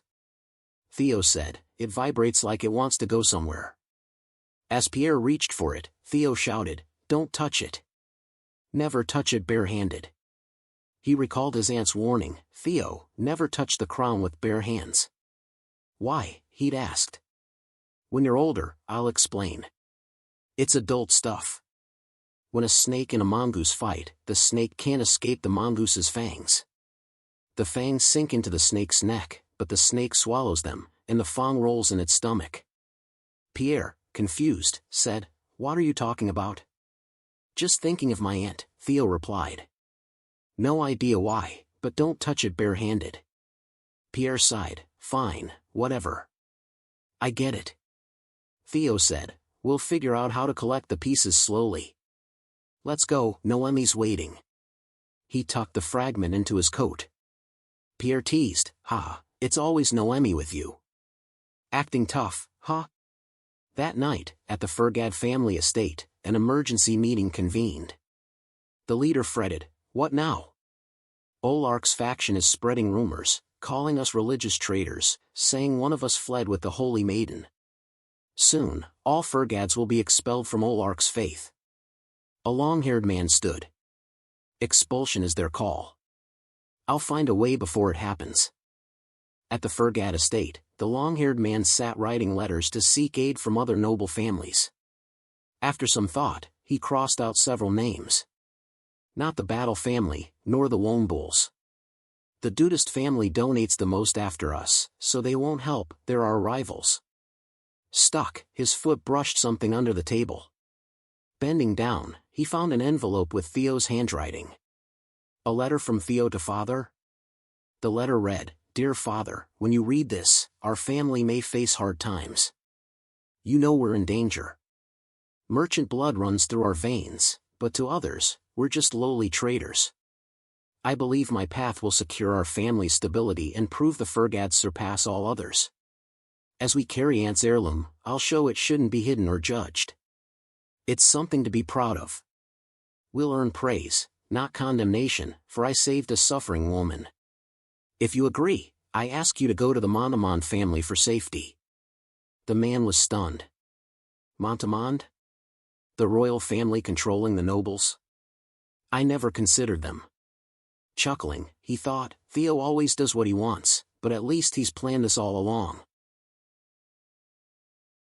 Meanwhile, at the Bellin estate, Enzo approached the temple holding a box containing a fragment of the Iron Crown. The box rattled violently. Opening it, he saw the fragment shaking. The sinners are moving, he thought. A group of ruthless criminals galloped forward, a dangerous new threat for Theo and Noemi. At a bustling market, Theo's group neared the capital. Majid said, "We're almost there. We'll arrive tomorrow. Just prepare what you need." Theo replied, "All right, meet there when we're done." Turning, he noticed Noemi was gone. She and Pierre were enjoying skewered snacks. Theo muttered, "At this rate, we'll lose each other." Unseen, a figure lurked, watching them with a sinister grin. "Found you." Later, Theo and Noemi explored the market. Theo hesitated at a stall, unsure what to buy. Noemi watched couples holding hands, hugging, and kissing. Is that what love looks like? They seemed so happy. Her gaze fell on a couple about to kiss, reminding her of Theo's near kiss. Blushing, she looked adorable. Cappy teased, "Why don't you two do that? It's called showing affection. The ladies must love him, thinking he's single." Noemi snapped, "That's rude." Cappy smirked, "I thought your marriage was fake. Why get so mad? Do you actually have feelings for Theo?" Noemi retorted, "Theo's my husband. We vowed to spend our lives together. I'm talking to you." In her jealousy, Noemi tripped on a stone, falling backward. Cappy caught her just in time. Their hands touched, and Noemi saw a vision, Cappy's hand, covered in blood. Is she killing someone? What was that? Cappy noticed. Why were you staring? Why were you frozen? Whispering, Cappy added, "You saw him, didn't you? The one following us?" Noemi gasped, "Someone's really following us?" Glancing, she saw a man with an Olak symbol. Did he recognize me? She told her friends, "I think he's after me." Turning, Noemi saw a man with a dagger behind Theo, ready to strike. She ran to stop him but was grabbed from behind. A woman sneered, "Hello, holy maiden. What an honor to meet you here. Since I was a child, I dreamed of your blessing. But then I heard you fled with a lowly boy. I didn't believe it until I saw you. I'm thrilled to meet you, but also disappointed. The world's full of Olak's followers, did you think you could escape? Return to Olak's embrace." Noemi shouted, "No, I'll never go back." Cappy's hand swung down, the future Noemi had seen was unfolding. Cappy said, "I thought your marriage was forbidden, so you wed abroad. I never imagined you're a prophet of Olak. The assassins yelled, "Seize the holy maiden." Noemi cried, "It hurts." Cappy urged, "We'll talk later. Run to your husband. Catch the fleeing holy maiden," the assassins shouted. "Theo! Behind you!" Noemi screamed. Amid the crowd's noise, Theo didn't hear. As the dagger aimed for him, a spear struck the attacker's hand. Pierre had arrived just in time. "What's happening?" Theo asked. "That's Olak's emblem," Pierre said. "Damn, their followers from that land are after us. The priests must have ordered the chase. We're surrounded." Theo pushed Noemi behind him. "Stay back. You dare," an assassin roared. "Kill everyone but the holy maiden." A spear flew, piercing his head. Theo and Noemi froze at the brutality. The remaining followers panicked. "Who's that?" A rope lashed out, binding another. In moments, the followers were tied up or fleeing. Could it be them? They gasped. The criminals swaggered in, laughing. "Almost lost our prize, didn't we, boss?" Pierre tensed, recognizing their markings. The crowd screamed, "The sinners! Run!" The criminals barked, "Scram, all of you! Don't interfere with our hunt." A female criminal charged on horseback, snatching Noemi onto her mount before Theo or Pierre could react. Theo watched helplessly as Noemi was taken. A rope lassoed Theo from behind, dragging him down. "Pierre, chase her! Save Noemi!" he shouted. Pierre leapt onto a horse, pursuing the kidnapper. Chasing like this won't stop her.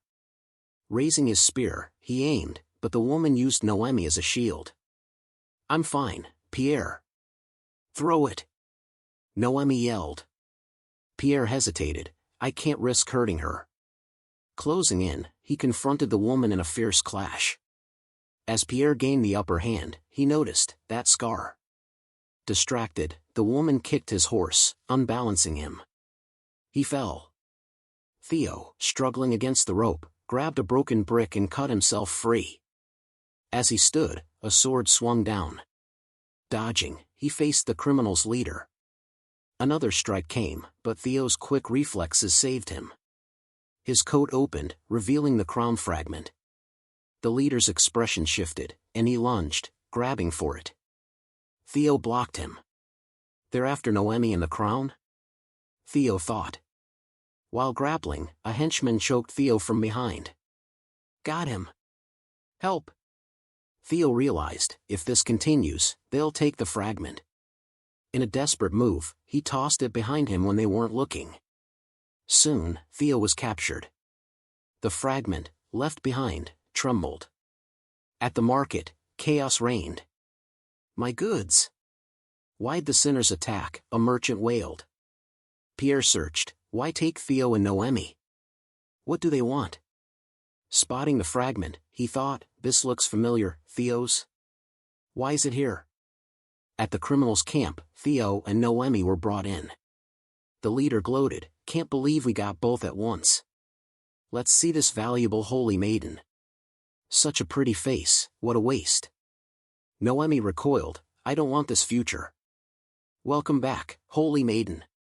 Enjoy your trip," the leader mocked. "As promised, you'll get a crown fragment someday." "Are they hired by the Bellans? How far does their influence reach?" Noemi wondered. "Let me go," she screamed. "She's ordering me," the leader scoffed. "Doesn't know her place. Can I mark that pretty face, boss? When we return her, she'll live well, but a scar to remember us." The boss snapped, "Don't overdo it. Our target's not her, don't touch her." "You bastard." Theo charged, tackling a henchman and kicking him. "Don't you get how much trouble you're in?" Another struck Theo, who collapsed in pain. "Stay still, or you'll regret it," the henchman threatened. The leader searched Theo. "Where is it?" "I saw it." Theo spat in his face, smirking. Enraged, the leader shouted, "Your life's only worth something because of her. No need to be gentle, keep him alive." His men beat Theo. Noemi screamed, "Stop. In the shadows, a voice muttered, "These fools disrespect my wife. You chose a future without me, dear wife. Only I can bring you happiness. See how fragile your future is without me. You'll return to me soon." At the ravaged market, people whispered, "The sinners got so close to the capital. Should we report to the crown? How do they survive? They're not even from a nation, just bandits." Pierre recalled, "That scar. I've seen it before. Like hers. Years ago, she'd said, 'Commander, I want to join your army.' Was that really her? Prome, a knight-turned-criminal?" Cappy asked, "What now, Pierre?" "They went east, likely holding Theo and Noemi. They don't move far, less than a kilometer a day, never after sunset." The crown fragment on Pierre vibrated. "Theo left it for a reason. They're after it." "I'm going to the capital," Pierre said. "What? Now?" Cappy asked. "Not to rescue them," Pierre clarified. "Theo wouldn't leave this without purpose. If the sinners want it, they'll come back." Cappy scoffed, "You're more cowardly than I thought.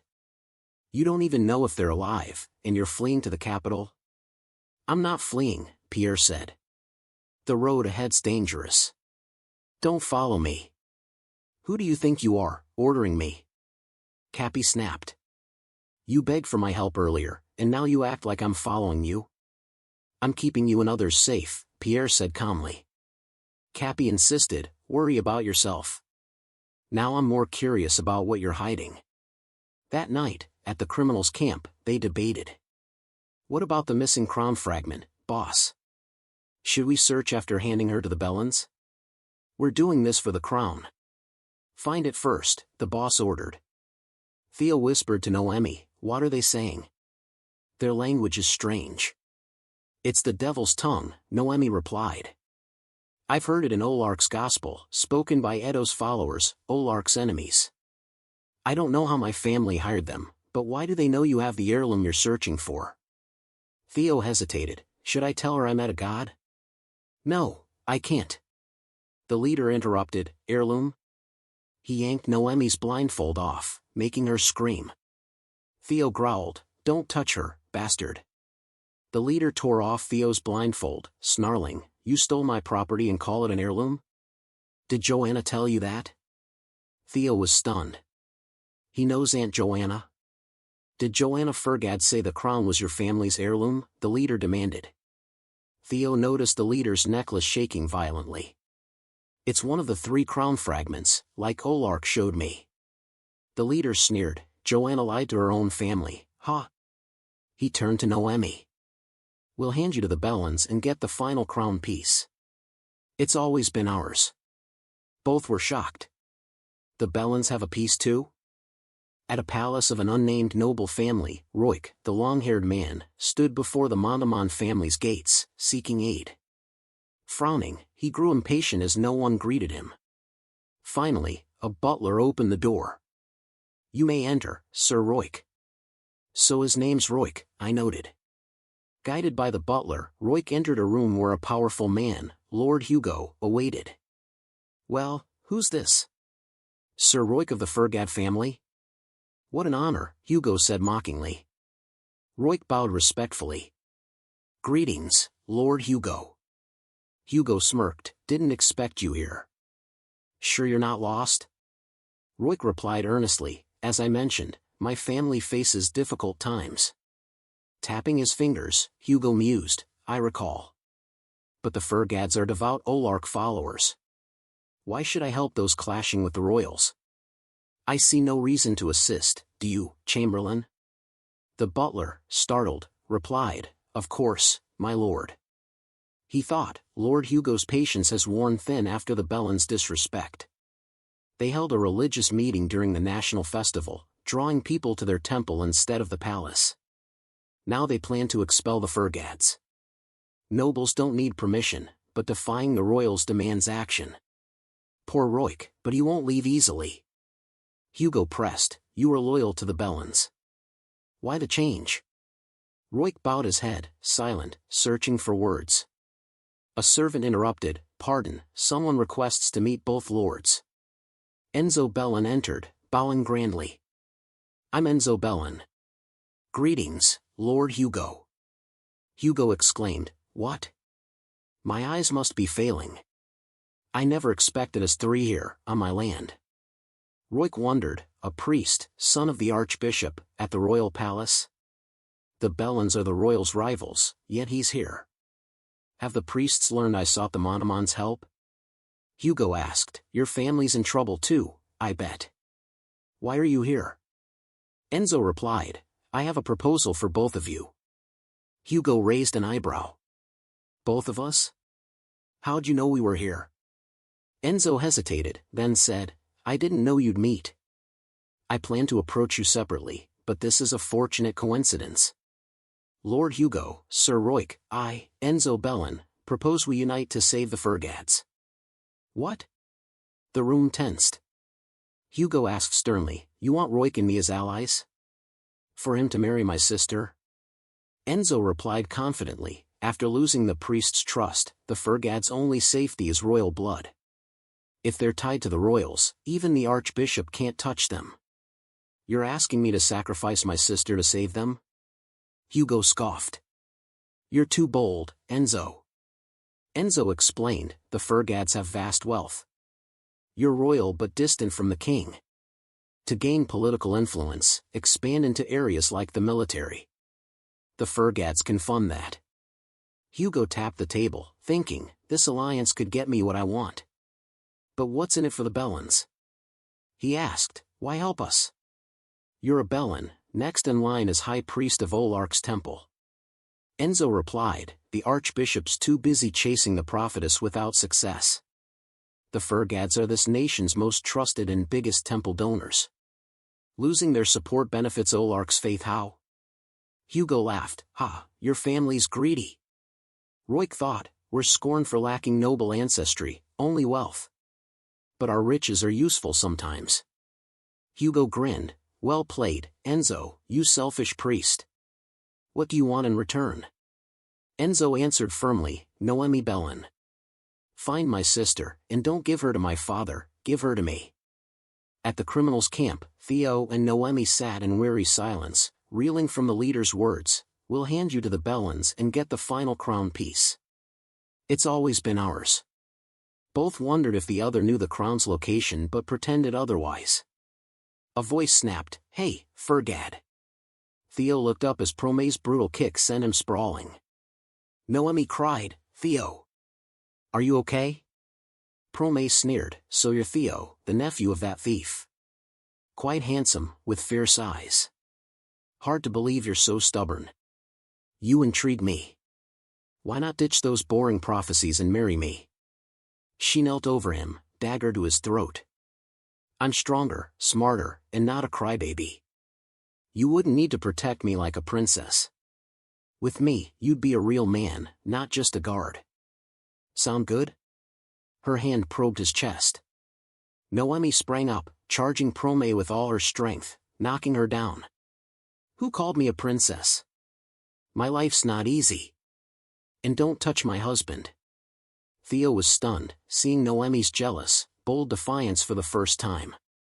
The criminals rushed over. What happened? You okay? Prome waved them off, I'm fine. Standing, she mocked Noemi, what? Everyone hear that? She says her life's not easy. Hilarious. You grew up in Olak's palace-like temple. Grabbing Noemi's chin, she sneered, shameless, claiming you've had it tough. Their touch triggered Noemi's prophetic power. I didn't touch her hand, yet I see a future. Pierre's here to save us, but with her? She has a slan knight tattoo. Noemi asked, do you know Pierre? Prome and Theo froze at the sudden question. Noemi continued, you know him, don't you? I saw you'll meet him in a few days. Prome, enraged, grabbed Noemi's hair, snarling, you filthy witch. How dare you pry into my mind with Olak's cursed gift? Theo, alarmed by Prome's deadly glare, spotted her dagger from earlier. As Prome moved toward Noemi, Theo cut his ropes, rushed forward, and grabbed her arm. Don't touch Noemi. Prome struggled, but Theo tightened his grip. The criminals shouted, "He's loose. Grab him." The leader charged, yelling, "Prome." He grabbed Theo's throat, slamming him down. "I've wanted to kill you since you remind me of Joanna. Behave before I lose patience." Theo snapped, "Why do you keep mentioning my aunt? Who are you?" Fighting back, Theo grabbed the leader's necklace. A surge of dark magic erupted, enveloping everything. Theo froze, disoriented, for 5 seconds.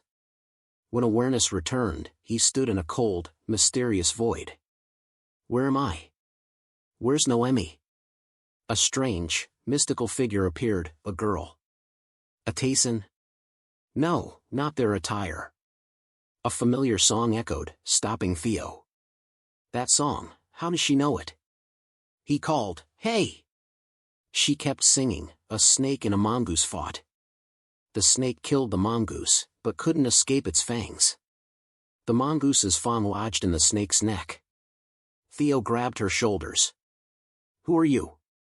She turned, her deep eyes meeting his, whispering the song's end. The snake swallowed it, and the fawn rolled in its stomach.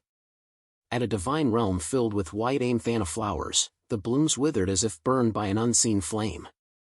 Olak, seething with dark energy, growled, "He's like a demon. Why does his stench linger when he's already dead?" In the mysterious void, Theo pressed the enigmatic girl, "Who are you, and how do you know that song?" His attention shifted as something flickered behind her. "What's that?" 2 shadowy figures emerged. "Those silhouettes look familiar," Theo muttered. As they clarified, he gasped, "That's Pierre." "Why is he here?" "Pierre! Can you hear me?" No response. Theo shouted, "Wait, Cappy. Can't you hear me?" Desperate, he ran toward them, but they vanished in an instant. Dust swirled into a small vortex, and from it, Enzo appeared, holding a box with a fragment of the Iron Crown. "Is that the final piece?" Theo wondered. The girl approached, her voice soft but cryptic, "Only one with true faith can wield that fawn." As Theo grappled with confusion, criminal hands seized his shoulders, yanking him violently. The moment he loosened his grip on the leader's necklace, the dark magic faded, and reality snapped back. The criminals cursed, "You bastard, we told you to let go. Want to die?" The leader shouted, "Stop. Don't touch him." Staring at Theo, remnants of dark energy clinging to him, the leader froze. "That look, it reminds me of her. Joanna," he murmured. "I'll never escape our past." He ordered, "Tie them up." Later, under the night sky, Prome walked alone. A bird circled above, then landed. Pierre's messenger bird, she thought. A message? Took him long enough, Commander. Meanwhile, Pierre stood on a vantage point, observing. The bird returned, perching on his arm. "I knew she'd reply," he said, reading the note, "If you want to save your friends, tell us where the Iron Crown fragment is." Pierre muttered, "Do they know I have it?" Noemi's their target, likely backed by Olak's followers. If so, this crown is vital to both Olak's temple and the Tayson. I need to tread carefully. The next morning, at the Bellin temple, a heated meeting unfolded. "Archbishop, the Furgads must be punished," a priest urged. "Their blasphemy against Olak deserves excommunication. But with Olak's mercy, why not demand a hefty deal instead? They'll pay to avoid exile. We need something to show Olak." A priest rushed in, "Pardon, urgent news. Lord Hugo Montemon posted a declaration last night in the square. He plans to wed his sister to the Furgad heir." The room buzzed. The Furgads are now royal kin. Attacking them means challenging the crown. Should we retract their excommunication? Enzo smirked silently as the archbishop's maniacal laugh echoed. Slamming the table, he roared, "Hugo, that little dog, thinks he's grown to defy us? Ha!" At the criminal's camp, Theo reflected on the previous night. Who was that girl? Why did she know Aunt's song? Was it a dream? Noemi interrupted, "What happened with their leader?" Your eyes look strange. Theo hesitated. It's hard to explain. Is it hard, or do you just not want to tell me? She pressed, voice tinged with hurt. You've always hidden things, like the heirloom. You said I didn't need to know, even that you had a crown fragment. You act like you don't care. Theo froze. What are you saying? Noemi's eyes welled up. How long must I endure this, knowing nothing about you? I wish you'd tell me something. If you keep saying I don't know, how do I handle this? Didn't we agree to stay together for our happiness? I thought we trusted each other, even if we're not a normal couple. But I was wrong. Theo's heart clenched. I didn't tell you because I'm not sure myself. It's hard to put into words. Your family, the heirloom, our kidnapping, it's overwhelming. Noemi snapped, why keep everything to yourself? We could figure it out together. Am I just a naive holy maiden to you? Now that you know where the crown is, I'm a burden, aren't I? Olak's words echoed in Theo's mind, you'll choose the crown. She'll return to me. He thought, is she doubting me because of him? Why did I drag her into this mess? Firmly, Theo said, no, I chose. Noemi cut in, people hide what they value most, even children do. You hid the crown because it's worth more to you than I am. You never change your mind about what you want. What should I expect from you? I'm no longer useful. This truth hurts. We should end this fake marriage now. In a vast desert, Pierre trekked to meet Promé's demands. From above, she called, your handwriting's still awful, Commander. I recognized it anyway. I'm not here for the past, Pierre said. Then tell me what you want, Promé replied. We'll release Fergat if you give us the crown fragment. Are you with Olak or the Tisaean? Pierre asked. Don't ramble. Answer my offer, she snapped. What happened to you? Pierre pressed. You wanted to erase your family's thieving past, to succeed as a Slan citizen under its protection. This doesn't help you. Promé snarled, what did your country do for me? Did it ever accept me or my family? You became a Slan knight, earned citizenship, Pierre countered. Don't act clueless, she shouted. You're all on the same side. We were ordered around, lost our lands, all for opposing Olak. The world sees us Tisaean as filth, cursing us to die. We're barred from even the lowliest jobs, let alone settling anywhere. She recalled being driven out. Why hire a sinner like you? Bad luck. Get out. That's why we steal. I'm sick of wandering and starving. I wanted it to end with me. At a camp, she'd begged, Commander, take me in. I'm skilled with a spear, can ride, and know this area. I can help in this war. Filthy sinner, get lost, they sneered. Young Promé pleaded, please, I'll guard arrows or be a slave. I'll do anything. Soldiers mocked, good, you know your place. They threw heavy spears down. Take these to camp before sunset. Grateful, she said, thank you, Commander. Promé continued, I thought I'd always be a sinner. Then you appeared, saying, survive 5 years, even a Tisaean can gain citizenship. No need to be a slave. You were the only one who didn't call me a sinner, giving me hope. I fought hard, but no one saw me as a comrade. They treated me cruelly. A soldier crushed her injured hand, injured from battle. Rest's over. Clean up and put my spear by my bed. Others jeered, a sinner dreaming of knighthood? Odd jobs are generous enough. Pierre stepped in, who told you to do this? Promé smiled, nothing, just greeting you. Congrats on your promotion, Commander. She continued, I thought you'd grant me citizenship. But on my 5th year, you vanished, replaced. The new commander fired me without explanation. Do you know how it feels to have your last hope crushed? Nothing's crueler than empty promises. Pierre, stunned, stammered, I had to return to my homeland. She cut him off, don't make those vile memories better.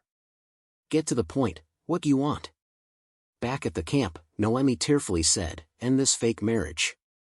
Theo insisted, don't say that so easily. I never said I wanted to end it, and I never will. How can I trust you? You always act alone, she replied, avoiding his gaze. Clenching his lips, Theo said, if you can't trust my words, trust my future. You believe your visions more than what I say. So, Noemi, kiss me. Stunned by his bold, clever proposal, Noemi hesitated. When I was kidnapped, I saw a future where I'm Olark's prisoner again. I've gone so far, yet I'm back where I started. No matter how much I run, I can't escape. Is it hopeless? Tears streamed down her face, her shoulders trembling. I'm so scared, Theo. Seeing her pain, Theo recalled Olark's words, you'll be blinded by the crown, and my wife will return to me. Everything's unfolding as he said. Is that why she thinks I've changed? Why did I drag her into this? Gripping his emotions, Theo confessed, it's my fault. Remember when I returned to the village injured? I think I met Olak that day. I don't believe in gods, but he wasn't human. He showed me a crown fragment. I knew it was a trick, but I fell for it. When I saw your face after, I regretted it instantly. Nothing went as planned. This mess, our capture, it's my fault. I'm sorry. Noemi looked at him, then said softly, Olak knows our deepest fears. He gave you the fragment because he knew you'd choose it over me. My greatest fear is you leaving me. Her words hit Theo like a shockwave, leaving him reeling, unsure how to mend the pain he'd caused. He recalled telling Pierre, I don't know what I want, the heirloom or a life with her. But I know I want to protect someone for the first time. If we choose each other, it should be because we want to, not circumstance. Theo spoke, I'm scared too. My choices might lead to regret, but right now, I only know one thing, whichever path I take, I want to be with you. Noemi's eyes widened, as if chains of fate cracked. He continued, we can change the terrible futures you've seen. Let's find a way to stay together. Her heart raced, happiness surging. Noemi leaned closer, and their sudden, sweet kiss deepened, their breaths and heartbeats intertwining. She whispered, since meeting you, I've survived because of you. If you agree, I want us to continue like this. Blushing, Theo was speechless. Noemi stammered, I didn't kiss you just to see the future. They're adorable, both red-faced, I thought. Noemi asked, do you know the devil's song? The what? Theo replied. The devil's song, she said. I didn't mean to hear it, but I saw you singing it to their leader, a snake and a mongoose fought. The snake killed the mongoose, but couldn't escape its fangs, that's why I learned it. How do you know it? Theo realized, it's Aunt's song. 12 years ago, at Olak's temple, a man's screams echoed. Please forgive me. I didn't mean to dishonor Olak. The song just came to me unconsciously. A priest snarled, unconsciously? Can someone ignorant sing that? You're an Olak follower, yet the devil's song comes from you. Poor education or ignorance of its history. Trembling, the man asked, what does it mean? The priest explained, Olak fought Edos. Olak swallowed Edos, but couldn't escape his fangs, lodged in Olak's neck. Above, the archbishop and Enzo watched. The archbishop grumbled, some still worship Edos, like crazed beasts, even committing the gravest sin, same-sex love. Enzo observed silently as the man below begged, please, mercy. Whips lashed brutally. The priest shouted, eliminating sinners is our duty as Olak's servants, the archbishop told Enzo. We survive by Olak's grace. Understand, Enzo? Yes, father, Enzo replied coldly. Noemi, witnessing the violence, trembled in fear. Back in the present, Noemi explained, in that song, Olak is the snake, and Edos is the mongoose. It's a forbidden song, so I rarely heard it as a child. I never thought I'd hear it again. Theo, astonished, thought, now I understand its meaning. Glancing at Noemi, he mused, she's helped me again, unraveling something I'd never grasp in a lifetime. He added, the song has an ending. Noemi asked, an ending? What is it? Theo recited, only the devout who collect the fangs can place them atop their faith. He recalled asking his aunt, "What, aunt? Can you repeat that?" "I didn't hear." She turned away, quiet. "Don't worry about it, just learn the first part." Noemi, surprised, said, "There's more?" "I only knew the start." "Someone taught you the full psalm?" Theo nodded. "I'm sure. Someone told me about it." Noemi replied, "This is new to me. Maybe the priests hid it. If so, the person I saw in my vision might have answers." Determined, Theo decided to confront the criminal leader. Still bound on the ground, he faced the leader, who asked, "You wanted to see me? What do you have to say?" Without hesitation, Theo said, "I know what you want, a place to settle. I have a friend in this country. If you free us, he can secure you a home in Anthra village." The leader smirked, "Is your friend Slan's king?" Theo replied, "He was a royal knight." "You mean the one with me, right?" "You know Pierre?" the leader asked. "The king's discrimination has lasted over half a century. Can your friend end it?" Theo pressed, "I saved my wife thanks to Pierre. He's spent years trying to stop this nonsense. But you're aiding Olark's temple, the ones who caused this. In my experience, they never keep promises." The leader wavered, doubt flickering in his eyes. Theo thought, "Good, he's shaken. It's working." He recalled Noemi's vision, "I saw you sing that song to a Tessayan." Clenching his fists, Theo sang, "A snake and a mongoose fought. The snake killed the mongoose, but couldn't escape its fangs. The mongoose's fang lodged in the snake's neck." Memories flooded the leader. As a young man, lying beside Joanna, he'd said, "This is the song of our God." He whispered her name, Joanna. Theo continued, "Finally, the snake swallowed it, and the fang rolled in its stomach." He added, "I'm sure you know this song." The leader snapped, "What are you trying to do?" His necklace vibrated strangely. Theo surged forward, grabbing it despite the henchman's cries, "Boss." Noemi had warned, "Be careful. I saw you sing to a Tessayan and take his necklace." Theo seized it, touching the fragment. "Got it." Dark magic erupted, enveloping him, pulling him back into the mystical void. Disoriented, Theo muttered, "I'm back here?" Before him, a fierce battle unfolded, a snake versus a mongoose. Behind the mysterious girl, he demanded, "Are you Eidos?" In the devil's tongue, she replied, "I am his memory." Pointing, she summoned dark energy, forming an illusion of a couple beside the Iron Crown. Theo gasped, recognizing his aunt.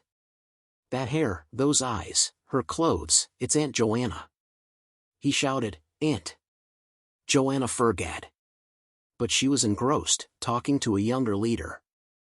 The girl said, "Don't call. You can't interact with memories."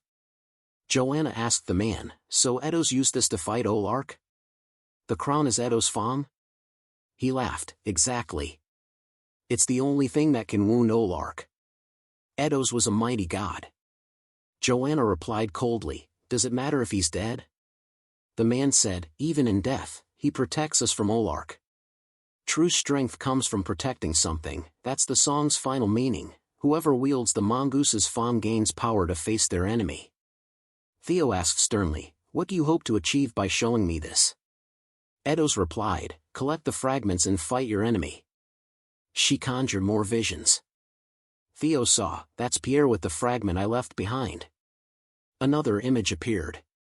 "And that's the Belen's fragment. Is that a memory too?"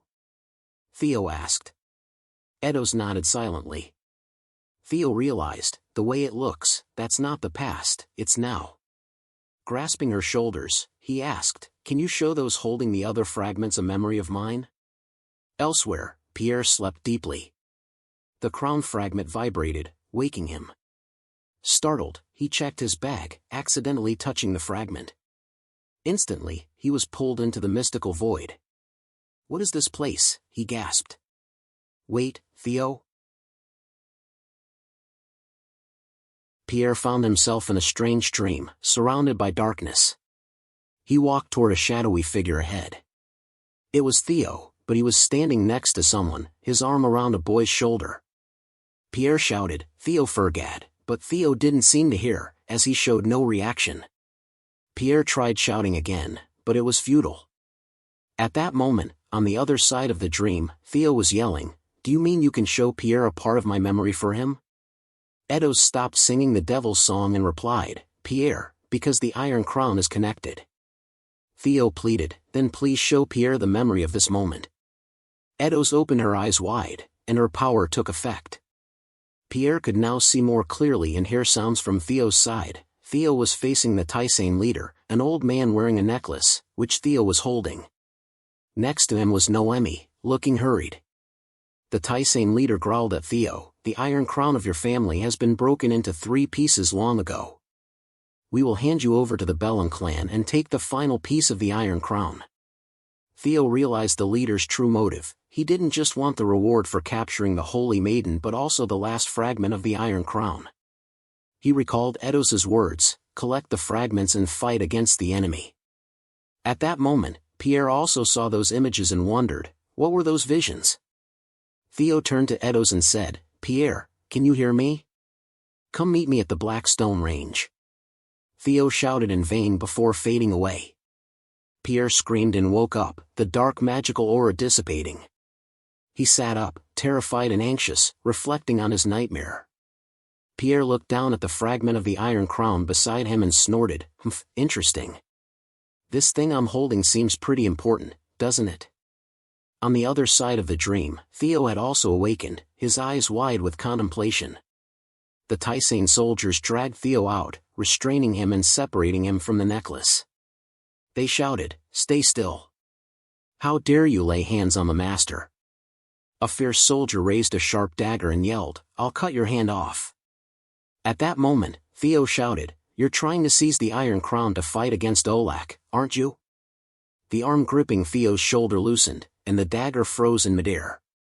The leader's eyes widened in shock. Theo continued, "Then we share the same goal. We'll help you."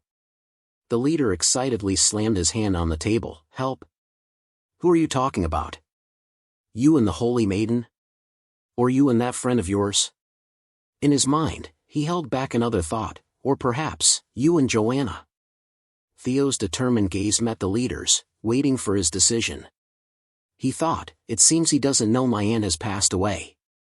The dagger, just sheathed by a subordinate, was drawn again and stabbed into the table right beside Theo's hand by the leader. Theo stared in fear at the precarious situation. The leader roared, "Every one of you is a traitor and an enemy of ours. And you dare use your filthy mouth to deceive us? If the Bellin clan doesn't keep their agreement, I'll kill that Holy Maiden, and that will be the end of it." He lifted the dagger from the table and said coldly, "I'll pretend this conversation never happened." "Lock him up." "Yes, master," the guards replied.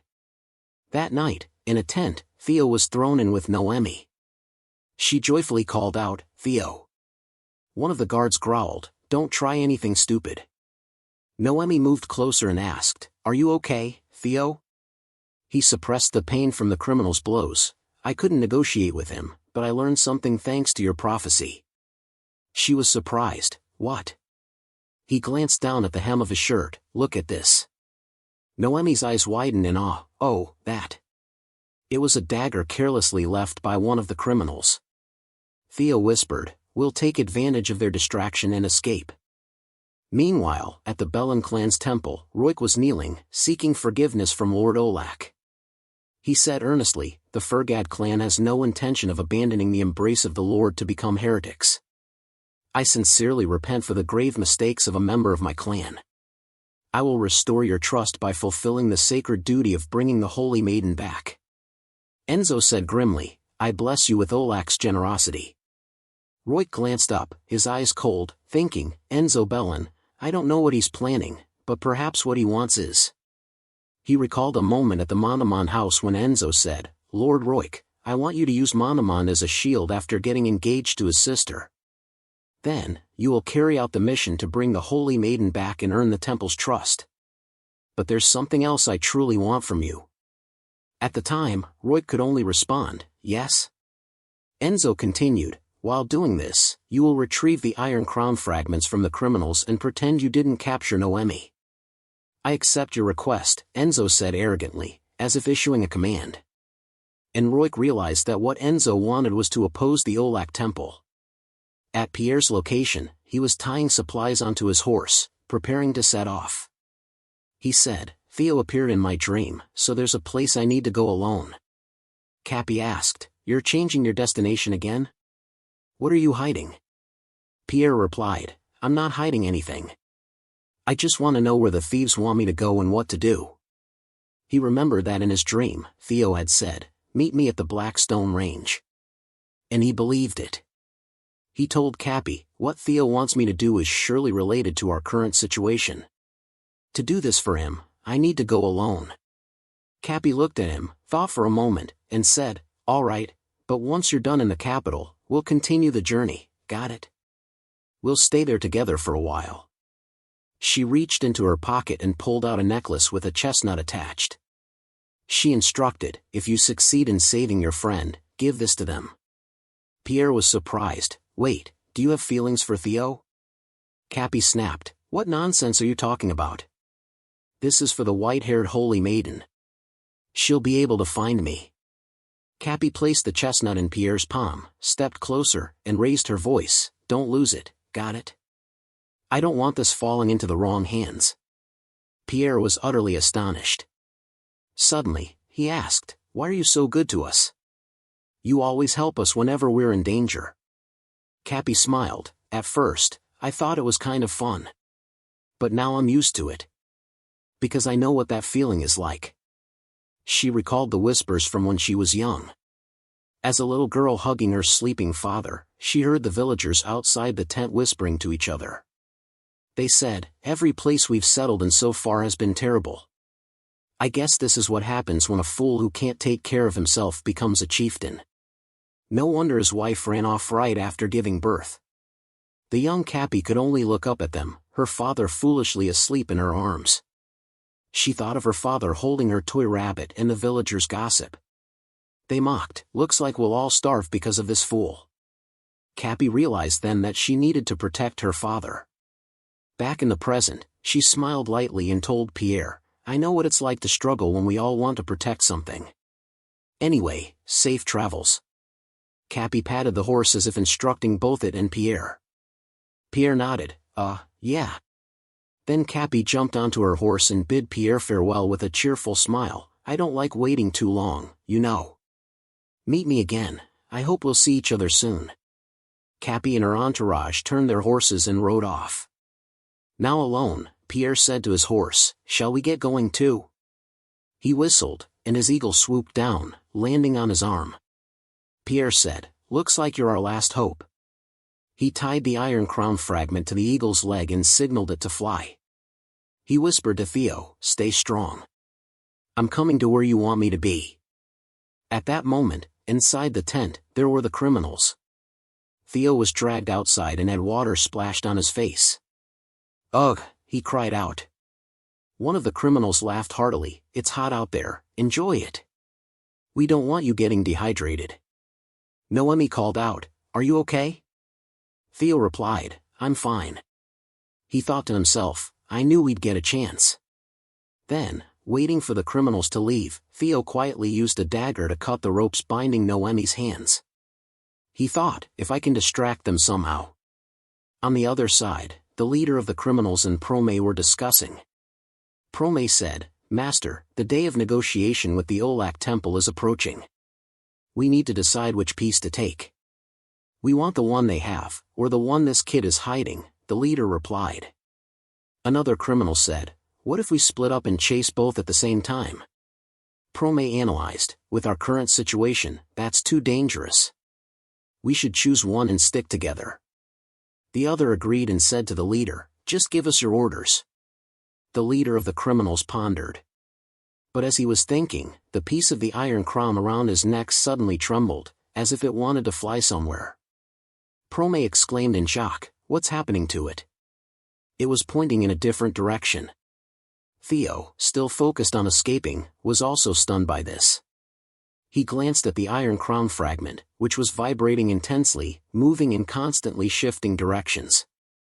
In the sky, at that moment, an eagle was soaring, the iron crown fragment tied to its leg also trembling. Prome said, "Could another piece be nearby, master?" Theo, too, was startled by the thought. At that moment, the ropes were fully cut. Theo whispered to Noemi, "It's time." Meanwhile, the leader continued discussing with his subordinates, "All right, we'll hand over the Holy Maiden. And after we get their remaining piece, we'll go find the final one." Before he could finish, the leader glanced over and shouted, "Have they all escaped?" The ground was littered with cut ropes. Prome yelled, "I'll go after them."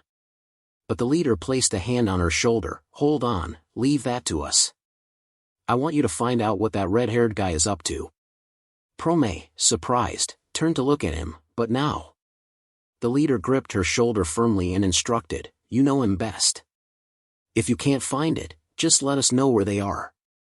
He then removed the necklace from his neck and handed it to her. With his other hand still on her shoulder, he added, "But if it gets too dangerous, don't pursue it. We'll meet at the Black Stone Range." Prome looked at him with wide, worried eyes. As Prome touched the necklace, a voice seemed to echo in her mind. It was an ancient language once used by the Taisane tribe. The whisper rang out, "Receive the blessing of Edos." At the same time, at the Monomon clan, Hugo was lounging with his legs crossed, sipping tea with Enzo. He spoke loudly, "The Fergad clan has abandoned the plan and benefited from our alliance. But I haven't seen any gain for myself from this cooperation between the three of us." He set his teacup down with a clink, "And we can't even use their clan's assets or forces. When Roik was still cooperating, something always felt off. Why don't you say something? You said this alliance would benefit me." Hugo raised an eyebrow, awaiting Enzo's response. He continued, "Everything's stalled because one person isn't here. How can you keep your promise to me?" Enzo simply said, "A saint does not lie." Then he turned, looked at Hugo, and said, "What you really want to know isn't how, but when I'll bring you benefits, right?" Hugo raised his brow, thinking, he hasn't changed at all. He recalled his youth, when Enzo was just as cold, distant, and mysterious. 3 years ago, at the Noble Academy, a friend excitedly pointed out, "Hugo, look over there. That's the son of the famous Bellon clan." Hugo wasn't enthusiastic but glanced over. It was a young man with platinum hair and striking features. Enzo's face was like an angel's, beautiful and cold. Enzo didn't even glance their way. Hugo's friend continued excitedly, "Those nobles look like bugs swarming around him. They're probably doing everything they can to beg for his favor. I heard nowadays you can't even dream of entering politics without the Olak Church's support. Maybe I should find a priest to approach." Hugo scoffed, "Only fools would say that." But his friend insisted, "It's true, the Olak Church has grown stronger lately." Though Hugo said that, he thought to himself, "But he's as beautiful as the rumors say. What a pity he's a man." Hugo glanced at him with regret.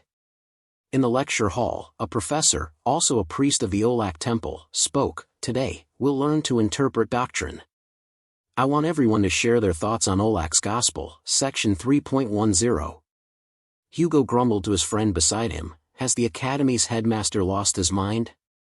Why would he bring a priest here to teach?" His friend propped his chin and smirked, "See? I told you, the Bellon clan's influence is everywhere."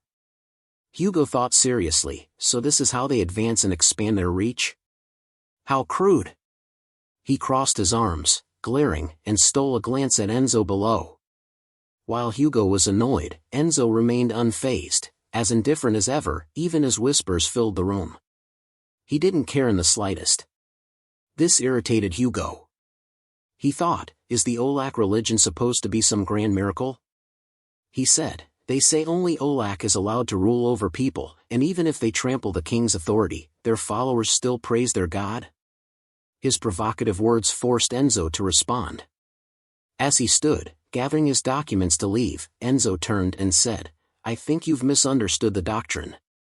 The king, too, was granted his authority by God, so he has rights, doesn't he?" Hugo retorted, that's if you believe in God. What about those who don't, like me? Enzo replied, that might be why you don't receive God's protection and why you're pushed to the back among your brothers. Hugo's friend covered his mouth, chuckling, delighted by the exchange. Hugo shot back, only the weak hide behind God's name. Keep living in your stubbornness. In the end, I'll be the one to change my place, not God. Enzo turned and looked directly at him. I have no intention of forcing you to believe. I'm just saying every nation has a king. Enzo stepped closer, facing Hugo, and God is the one who rules this world. It's not an illusion, it's the truth. Being slightly shorter, Enzo had to look up at Hugo. Both stared at each other with determination. Enzo said, there are things in this world that science alone can't explain. I'm quite impressed by this conversation of ours. Then Enzo turned and walked away, leaving Hugo with a stunned look. Enzo was aloof but not as arrogant as Hugo had thought. He gave a slight smile, let's talk again next time. With that, Enzo descended the lecture hall steps and left, leaving Hugo with a sense of emptiness and regret. Hugo reassured himself, that arrogant jerk. What's a pretty face good for? That was the story from 3 years ago, and now they were negotiating major matters together. Hugo glanced at Enzo, thinking, he's still the same, with that same upright posture. He asked Enzo, are you certain of God's existence? How can you call yourself a saint? Have you seen him with your own eyes? Enzo looked at him, then turned his gaze elsewhere. Calmly, he said, God's existence. God is always with me. He recalled the massive stone statue in the Bellin clan's temple, where he prayed daily. On the pedestal were pure white ainthana flowers. Enzo knelt at the foot of the white-draped statue, repenting, my lord, I confess all my sins to you. He was haunted by the scene where a bishop punished a sinner, who unhesitatingly committed the gravest sin of loving someone of the same gender. The bishop's judgment was cold. Enzo stood by, silent. Afterward, Enzo clasped his hands, repenting before the statue, whispering, my lord, I've never worshipped the devil, so how could I become such a person? With Enzo's sincerity, God appeared, saying, I heard you call me in despair. Young Enzo's eyes widened in awe, has God truly manifested? From the statue, a man emerged, holding a staff, saying, because, my brother-in-law. With cold green eyes and a smile, he said, I heard you calling me in despair, my brother-in-law. Enzo was still very young then. The boy wondered, brother-in-law? How could that be? Then he realized, this was God. Enzo bowed deeply, greetings, Lord Olak. Olak stepped down, my brother-in-law prayed with pain in his heart, so I had to answer. He leaned down, smiling coldly, you're right, you're committing a grave sin. If you continue down this path, it'd be better to worship the devil than me. If it's too hard to understand, keep thinking about it, why can only a wife be by God's side, like the sun and moon? Enzo listened, stunned. Olak continued, this world has men and women, nature is their union. If God is a man, his wife must be a woman. That's the divine law. Before the bewildered boy stood God, and everything he said seemed the ultimate truth. Olak added, haven't I told you what happens when you defy God? Olak knelt on one knee, facing Enzo. In the boy's astonished gaze, he said, I'm talking about men having relations with men. Enzo recalled another boy punished for the same act, crying, I never meant to dishonor God. Despite his pleas, a priest's leather whip struck the small figure, his screams searing into Enzo's mind. Now, before Enzo stood Olak, teaching him as the God he trusted. Olak said, will you choose that path? If you want, I can let you experience what that boy did. Enzo, trembling with fear, pleaded, forgive me, I'll follow God. Olak placed a hand on Enzo's neck, yes, you should, my loyal servant. A dark magic enveloped Enzo, in the form of a giant serpent bearing its fangs. Olak had cast a spell on Enzo, changing the boy's life forever. Enzo! Hugo called. What are you daydreaming about? Hugo asked seriously, have you ever seen God? Enzo, silent, couldn't answer, so he turned away and said, "You always ask the obvious, Lord Hugo." Not looking directly at Hugo, Enzo continued, "Soon, the temple's power will be at your feet." In his mind, he left unsaid, "All the pieces in this game will move soon." In the desert, the horses' steps grew weary after a day of relentless travel. They had gone far, and Noemi said, "Finally, we've reached the Blackstone Range." Night had fallen, and they had to stop at their destination, the Blackstone Range. Theo thought, "We've ridden hard for days, Noemi must be exhausted." "Can we meet Pierre here, Theo?" Noemi asked. Theo replied, "He's probably on his way." Just as he finished, rain began to fall. Noemi exclaimed, "Oh no, it's raining." Theo said, "We should find shelter." They hid in a small cave. That night, they would stay there. In the rocky alcove, Theo held Noemi, keeping her dry and warm. Noemi thought worriedly, "Why can't I see this in my visions?" Theo, concerned for her, said, "Looks like we won't sleep. At least, we should talk about something, right?" He spoke, "That song." She said, "Huh?" He asked, "The devil's song? You learned it too?" Noemi explained, "Yes, everyone in the temple had to. And as a prophet, I had to learn more than that, how to speak with followers, with priests, how to maintain my appearance, walk lightly, speak softly, become God's bride, and write a will before marrying him." Noemi counted her tasks on her fingers. She added, "And more," but before she could finish, Theo took her hand in his. The idea of her writing a will upset him deeply. He held her tightly, sadly. Noemi asked worriedly, "What's wrong?" Theo leaned close and replied, "I just feel like I'll finally be able to protect you." He rested his head on her shoulder, his heart heavy with worry over the treasure in his possession. Outside, the rain poured, and they held each other for warmth. Suddenly, prophetic visions flashed in Noemi's mind as their hearts aligned. "Oh!" Noemi gasped, "The future. I saw it." Startled, she let go of his hand, but Theo gripped it tightly, reassuring her. He said, "I'm not afraid of anything you see. This moment we're together matters more to me. Even if you see a troubled future, don't get lost in it. I'll save you again, no matter what." One hand held Noemi's tightly, the other wrapped around her waist. Noemi Bellin looked at the man beside her, deeply moved. These were emotions she had never felt before. Her fingers tightened around his hand. She replied, "Me too. I'd risk everything to save you." She hesitated, her eyes lowering, "There's something I've been curious about but never asked. The reason you're searching for your family's heirloom, is it because of the woman they mentioned, Joanna?" Theo turned, surprised. It was something he hadn't considered. He thought for 3 seconds, glancing at Noemi's flushed, shy face. She wondered, will he tell me? She recalled how Joanna had been mentioned from the start, the reason and purpose behind Theo's journey. On the sea, she had asked, "How can this prove your worth?" Theo had replied firmly, "You don't need to know that yet. It's grown-up business." Back then, Noemi hadn't fallen for Theo, so her curiosity only mildly annoyed her. But later, his avoidance of the topic made her feel it was a big secret, causing her more unease. Now, he answered her question simply, "Yes, she was my aunt." Noemi was shocked. Theo said sadly, "She was the only family member I trusted, the only one I followed and learned from." He recalled his cherished memories of his aunt.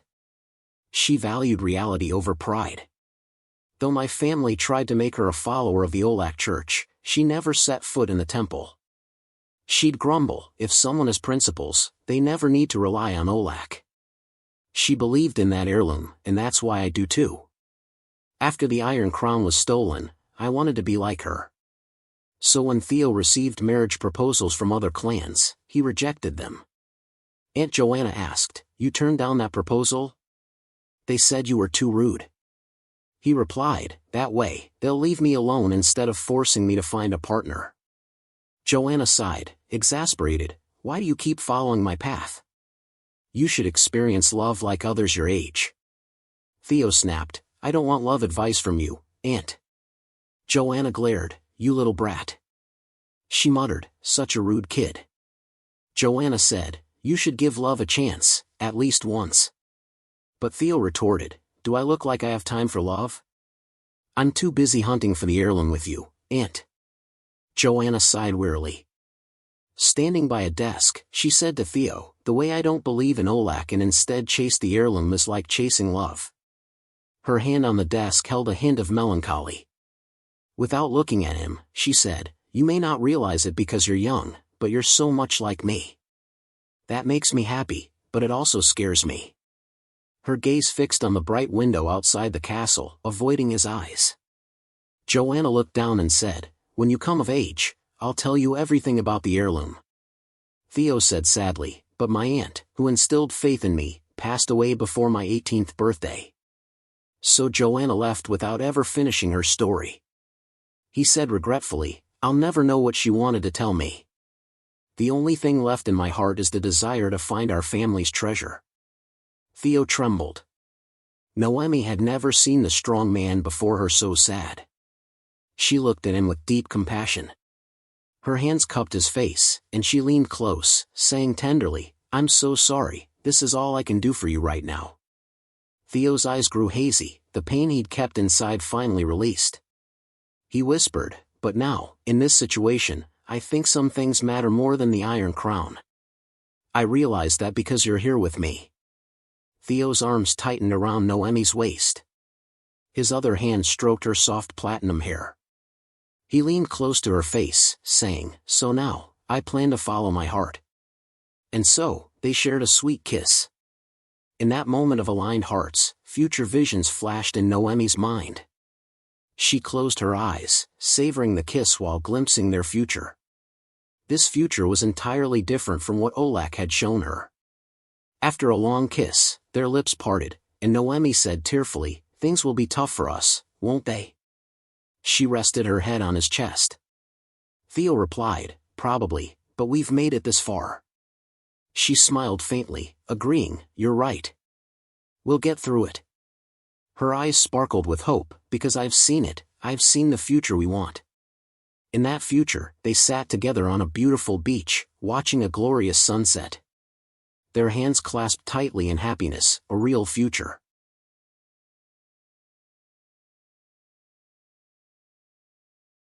The next morning, the Olak army reached a forest near the Blackstone Range, led by Roik. A soldier, carrying a banner distinct from the white snake emblem, shouted for everyone to halt. The troops rested beneath the trees, allowing their horses to graze. Roik led his horse to the riverbank to drink and stood there, deep in thought. He mused that they would reach their destination in half a day. He had believed his mission was simple, collect the remaining pieces of the Iron Crown from the criminals and be done with it. But now, it seemed far more complicated than he had anticipated. At the temple, Enzo had given him specific instructions, retrieve the Iron Crown pieces from the criminals but pretend to fail in capturing Noemi. Roik wondered why Enzo had tasked him with such a request. Did Enzo have a secret deal with them? As he pondered, a cold voice interrupted his thoughts from behind. Turning, Roik found a sharp spear pressed against his throat, held by a red-haired man. Hand it over, the man demanded curtly. The jewelry box. Before Roik could react, the man vanished. The soldiers of the Olak army heard a piercing scream and turned to see Roik sprinting back, panting heavily. What's wrong, sir? They asked. Frantic, Roik shouted, I need to chase a man with a tattoo on his shoulder and red hair, immediately. When pressed for details, Roik, looking defeated, revealed, the Iron Crown. He stole the Iron Crown. The theft had happened near the Blackstone Range. Nearby, Prome slammed her spear into the ground in frustration. Damn it, she cursed, why does this keep happening? Every time she felt the necklace around her neck stir, it pulled her in a new direction. And whenever she followed its lead, it shifted again, leaving her exhausted. She yanked the necklace off and glared at it. What the hell do you want from me? She muttered. Suddenly, the piece of the Iron Crown attached to the necklace seemed to lift into the air. Prome wondered if the crown had somehow sprouted wings. It trembled, pointing upward, and she stood stunned. Then it dawned on her, wings? She looked up and saw a hawk circling in the sky. Whistling, she called it down. Prome recognized the bird as Pierre's hawk. She grabbed its leg, flipped it over, and muttered, "No wonder it moved so fast." The hawk squawked pitifully. Prome knew she was the only one who used hawks, so this had to be Pierre's. Tied to the bird's leg was not only a piece of the iron crown but also a small note. The hawk squawked again, eager to be freed. Prome untied the crown piece from the pouch on its leg, along with the note Pierre had written. The note read, "Keep this for me. I'll come for it soon." Prome shook her head at Pierre's confidence. She remembered him back at the camp, declaring she'd always be his comrade. He had vowed to protect her, grinning as he said, "No one would dare touch my subordinate. This is my territory." Prome scoffed. Pierre always did whatever he pleased. Clutching the note tightly, she held the crown piece in her hand, wondering, what's he planning this time? The sky was brightening over the black stone range as Noemi stirred awake. Behind her, Theo slept soundly, his arms wrapped around her. She gently called his name, "Theo, it's morning." He woke, leapt down from the rocky crevice, and helped Noemi descend. "Did you sleep well?" he asked. "Yes," she replied, "and you?" Theo mumbled, "Me? Yeah." His face flushed as he recalled the intimate moments they had shared the previous night. They exchanged shy glances, the air thick with unspoken feelings. Their tender moment was shattered when the ground trembled faintly. Theo glanced behind them, realizing escape was no longer an option. A spear hurtled toward him, its design eerily familiar. He dodged, and the weapon embedded itself in the rock wall behind him. Theo stepped protectively in front of Noemi, his eyes fixed on a group of criminals charging toward them. Noemi cried out, "Theo!" He muttered under his breath, "Damn it, they've caught up to us." The leader of the criminals, his eyes blazing with fury, led the charge. In moments, they had surrounded Theo and Noemi. One of the criminals leapt from his horse, tackling Theo and pinning him to the ground with a spear. Theo struggled but was overpowered, groaning in pain under the man's weight. He glanced worriedly at Noemi, who screamed his name and tried to rush to his aid, only to be yanked back by her hair by another criminal. She let out a sharp cry. The leader approached, his sword gleaming with menace. "You won't escape," he said coldly. As he raised his blade for a fatal strike, Noemi shouted, "Don't you worship demons? Why are you serving the Olak temple?" The leader sneered, "I'd never side with them. We're just using them." Theo, pinned beneath the spear, taunted, "Using them? Sounds like they're using you. Whatever your reasons, you're still on their side." Enraged, the leader stomped on Theo's leg, drawing a pained cry, though Theo gritted his teeth and endured. The leader's voice grew icy. "Everything we do is to reclaim our lost honor. We've never compromised with Olak." Hatred burned in his eyes as he continued, "When Olak blessed us, we were citizens of a nation, not wanderers."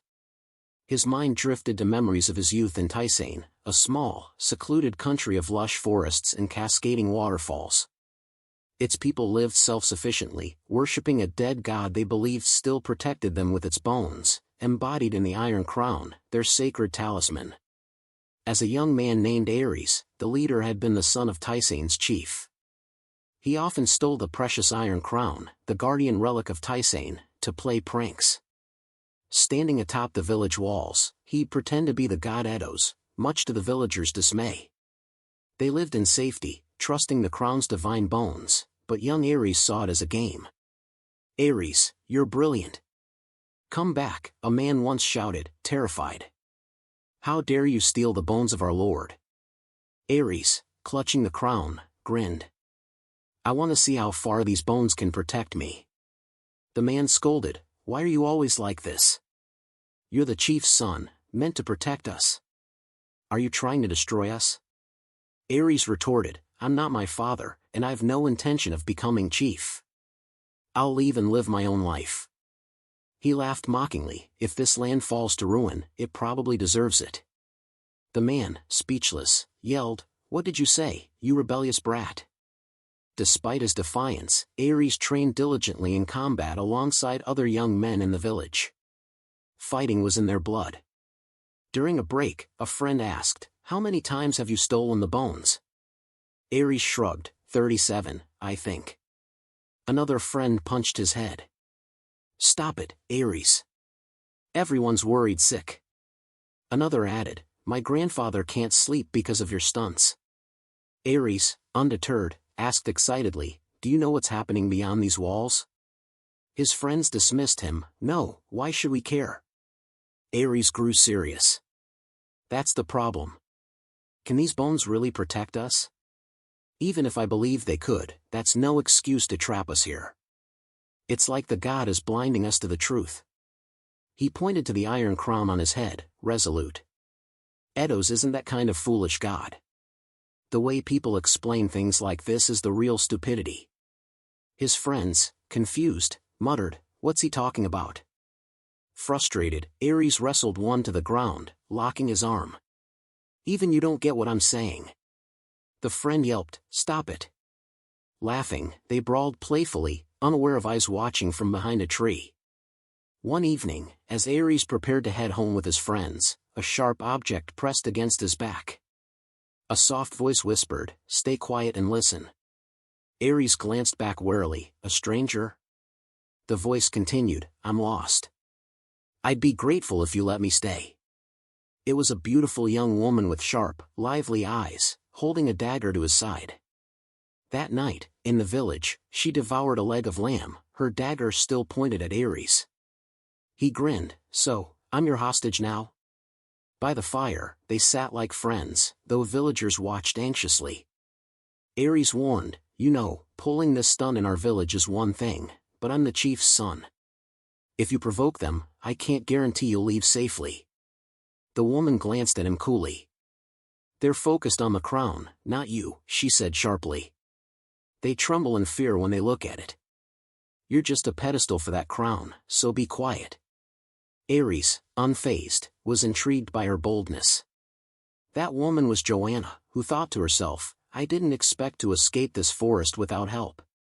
I'll eat first, then negotiate. If that damned merchant ship hadn't sunk." Ares burst out laughing. "A pedestal for the crown?" He grew serious. "Fine, but you seem to come from far away. Who are you?" Joanna replied honestly, "Just a lost traveler." Ares pressed eagerly, "What's it like out there? How did you get here?" She snapped, "I don't know. Stay back." Yet, they soon became friends. Joanna shared tales of the outside world, read books to him, and peaceful days passed. Ares believed she could change their lives, that she'd show him a new world. But in the end, Joanna stole the god's bones, the iron crown, and fled. Tysain lost its protection, and its people became criminals in Olak's eyes, cursed to wander, unwelcome everywhere. Recalling those memories, Ares spat bitterly, "The true demon is the one who stole it from us, not us." Theo, pinned to the ground, felt a surge of doubt. Had his Aunt Joanna really stolen it? He couldn't believe her vibrant eyes belonged to a thief. As they argued, the ground trembled again. Ares turned toward the approaching noise, muttering, "What's that? Why's the ground shaking?" In the distance, a figure with long red hair rode through the desert wind, Pierre, pursued by Olak soldiers bearing the white snake banner. Clutching the iron crown piece he'd stolen from Roik, Pierre shouted, "Theo!" Both Theo and Roik were stunned. Roik hadn't expected the thief to deliver the piece to his brother. Theo stared at the fragment, realizing it wasn't the one he'd given Pierre. Amid the chaos, Prome galloped into the fray, her horse thundering toward the rendezvous. Pierre glanced at her, amazed she'd caught up so quickly. Prome hurled a spear at him, but Pierre dodged with practiced ease. The spear struck Roik's horse, causing it to rear and throw him off. Olak's soldiers cried, "Lord Roik!" They shouted, "Negotiations are over. Prepare for battle." Ares and his criminals, watching the bizarre skirmish, cursed, "Damn those temple soldiers. A cry rang out as one of Ares' men fell, struck by Theo's counterattack. Theo broke free, charged at Ares, and knocked him to the ground. Ares looked up helplessly as Theo raised a stolen spear, but instead of striking, Theo plunged it into the earth beside Ares' leg. Ares' men shouted, "Master!" They rushed to his aid as Theo left the spear and sprinted away, unwilling to fight. Theo raced toward Noemi, shoving the man holding her and pulling her to safety. They fled toward Pierre as the criminals yelled, "They're escaping!" After them! Prome, charging on horseback, called out, "Deal with Olak's men first." Her allies cheered at her arrival. Holding an iron crown piece, she declared, "I have one piece. Find the others." They roared, "By the grace of Edos." On the other side, Olak's banner-bearer fought fiercely for their cause, defeat the criminals for Olak. Meanwhile, the one orchestrating the chaos, Olak, chuckled with delight. "Look at this. All I did was scatter a few iron scraps, and they're tearing each other apart." Leaning back, he murmured, "My dear wife, even if you see a future that can change, human nature never will. Just as I'll never leave you." Back in the fray, Theo and Noemi, hand in hand, scanned their surroundings as Pierre ran toward them, calling their names. They rejoiced at the reunion. "You're safe," Pierre exclaimed, hugging them tightly. Theo, equally relieved, said, "I'm glad you made it here." He pulled a relic from his coat. "I stole an iron crown piece from the temple's men." Theo was stunned, it was unexpected. Pierre explained they now had 2 pieces. Gently, he said, "I'll find the rest. You two find a safe place to hide." Theo protested, "What are you talking about? We go together." Pierre reassured him, "Didn't you say the Iron Crown was yours? You have someone to protect, so stay with her." Theo and Noemi stared at the piece, dumbfounded. As Pierre turned to leave, he grinned. "I'll protect who I need to protect." He walked away decisively, ignoring their calls of Pierre. Noemi grabbed Theo's hand, saying, "Theo." He hesitated, unsure of her intent. She paused, then stammered, "We should." Theo, sweating, awaited her decision. Leaving her was unthinkable, but abandoning Pierre would haunt him forever. Noemi continued, "Go with him." Theo's worry doubled. "But it's too dangerous." He didn't want to drag her into this chase. Noemi squeezed his hand, insisting, "When I kissed you, I saw so many different futures." Her eyes grew resolute. "We won't die here. Believe that, and let's go." Theo met her determined gaze, and together, they ran up to Pierre. The battle between the criminals and the Olak Temple's soldiers raged fiercely at the Blackstone Range. Prome wielded her spear with skill, fending off an Olak soldier. Her combat prowess won her several clashes, but the enemy outnumbered her, and she was tiring. "Damn it," she thought, "they're closing in." A group of temple soldiers surrounded her, their weapons gleaming with intent. At the critical moment, swift footsteps broke through the chaos. It was Pierre. He charged in, tackling an Olak soldier to the ground and freeing Prome from the encirclement. Pierre grinned. "I told you, didn't I? You shouldn't trust the Olak temple." His warm, familiar smile met her gaze. Prome, momentarily stunned and touched, quickly regained her composure and snapped back, "And you're any different? You're just like them." Her voice softened with a hint of gloom. "You always make promises you can't keep." Pierre's heart sank, the spear in his hand feeling heavier as his grip trembled. "I know it's hard for you to see me differently," he said, his voice steady despite the weight of her words. With a determined glint in his eyes, he swung his spear at the approaching enemies. "But I swear on everything I have, I had no idea what they did to you back then." His tone grew somber. "If I'd known, I'd never have let them get away." He charged into the fray against the Olak soldiers, fulfilling his vow to protect those he cared about. Prome's lips tightened, torn between hesitation and emotion. They fought side by side, their movements synchronized. Prome, still resentful, said, "Even if you say that, you abandon the knights. You could have at least checked on us once, like you're doing now for your friend." Pierre, guilt washing over him, replied, I'm sorry for being late.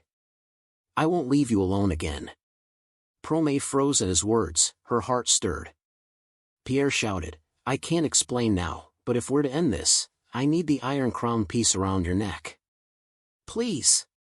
Prome hesitated, glancing at the defeated Olak soldiers at Pierre's feet. She trusted him. Her hand trembled as she gripped her spear, caught between her loyalty to her leader's mission and her faith in Pierre. Finally, she removed the necklace and said, If you betray me again, I'll never forgive you. She placed the iron crown piece in his hand. Pierre, beaming, said, Deal. Thank you. Meanwhile, Ares clashed fiercely with an Olak soldier, each driven by their own convictions. The soldier taunted, You're just godless wanderers. Ares ignored him, arguing with fools was pointless. He deflected a sword strike from another soldier, a brash young man who shouted, Filthy criminals, die. Before he could finish, he collapsed, silenced by a heavy stone. Behind him stood Noemi, trembling with fear after her bold act. Ares, recognizing her as the prophetess, wondered what she was doing there. An Olak captain rushed toward Noemi, calling her holy maiden and grabbing her arm. She screamed, Let me go. He pleaded, Come back with us, holy maiden. Noemi's eyes flashed with anger. I don't follow your god. Why do you keep calling me that? Turning to Ares, she cried, Ares, I'm their prisoner. Whatever those liars promise, they won't keep their word. Ares was stunned, she was speaking Tysane's language. Desperately, she pleaded, Don't let them take me. I can show you the future you want. Ares' eyes widened, hesitating for a moment. At that moment, Theo seized a horse and galloped toward Noemi. Surveying the battlefield, he thought, So many are dying senselessly. What are they protecting? Are these zealots proving their faith is worth any suffering? A sudden arrow struck his horse's leg, sending it crashing down. Theo tumbled to the ground with a grunt. An Olak soldier charged with a raised sword, but Theo sprang up, dodging and landing a powerful punch to the man's throat, felling him instantly. Another enemy approached from behind. Theo grabbed the fallen soldier's sword and spun around, nearly striking his brother, Roik. Roik, what are you doing here? Theo exclaimed. Didn't you see my letter? Roik replied quickly, I saw it, and that's why I'm here. I understand now, every choice you've made is for our family. Come back with me. We'll reclaim that relic soon. Theo's eyes widened, shocked by his brother's support. It was all he'd ever wanted. Gripping his fist, he thought, I'll find the heir's relic, return to our family, and fulfill our aunt's wish. But then his mind turned to Noemi and the profound moments they'd shared. She was more important now. Theo hesitated, then shouted, Pierre, go. Roik froze, stunned. He glared at the red-haired man now holding the iron crown piece. Pierre swiftly grabbed the piece from the necklace and bolted. Roik's sword trembled in his hand as he roared, Why? Why do you always defy our family? Theo, running off, placed a hand on Roik's shoulder. You've hunted me and our aunt for our mistakes, even though everything we do is for the family's sake. If it's what you want, stop trying to convince me and keep treating me like the family's disgrace. Softly, he added, If you do, everyone will be safe, just as you wish. Theo turned and sprinted away, calling back, Watch your back. Roik spun around just in time to parry an attack from a criminal, saving himself. He shouted after his brother, Theo. Theo Fergad. Nearby, Ares stared at the chaotic scene, blood streaking his face. He had just slain the Olak captain, freeing Noemi. You say you'll show me the future I want, he asked. Noemi looked at him, wary. Wiping blood from his face, Ares continued, Swear it in Eidos' tongue. If you break your promise, you'll die horribly, like how Olak killed all the gods of this world. Noemi froze, not from fear of the oath, but from a chilling realization, other gods were dead? Could gods truly cease to exist? She recalled her childhood teachings. Olak's scriptures, read by Enzo, claimed that when demons once ravaged the world, the god used his power to purify it. Humans die, but gods are eternal, forever watching over parents, children, and generations beyond, ensuring peace. Now, Noemi questioned, aren't gods immortal? The thought of Olak slaughtering other deities terrified her. Elsewhere, Pierre's situation grew dire. He felled one Olak soldier only for another to charge at him. Damn it, he thought, these Olak bastards keep coming. Suddenly, Theo's voice rang out nearby, Pierre, throw it. Pierre, elated, yanked the necklace from his neck and tossed it to his friend. Theo, catch. Theo now held 2 iron crown pieces. The final piece soared through the air from Pierre. As it reached him, the fragments snapped together, fusing as if never broken. A radiant, powerful glow emanated from the restored iron crown. It's done! Theo thought, exhilaration surging through him.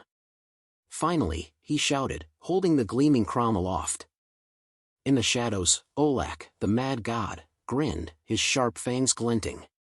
Finally, he muttered, it's time for you to reveal your true nature. Unseen by all, he descended into the heart of the raging battle at the Black Stone Range, leaning on his staff.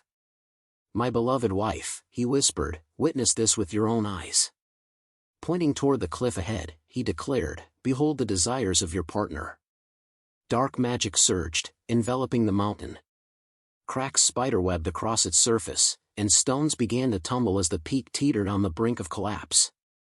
Landslide, soldiers from both sides, Olak's temple guards and the criminals, froze in terror, shouting as they scrambled to escape.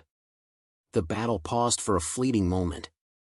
Theo and Pierre, horrified, spotted Noemi standing beside Ares at the base of the crumbling cliff. Everyone, watch out! Theo yelled. Noemi, caught off guard, didn't react in time.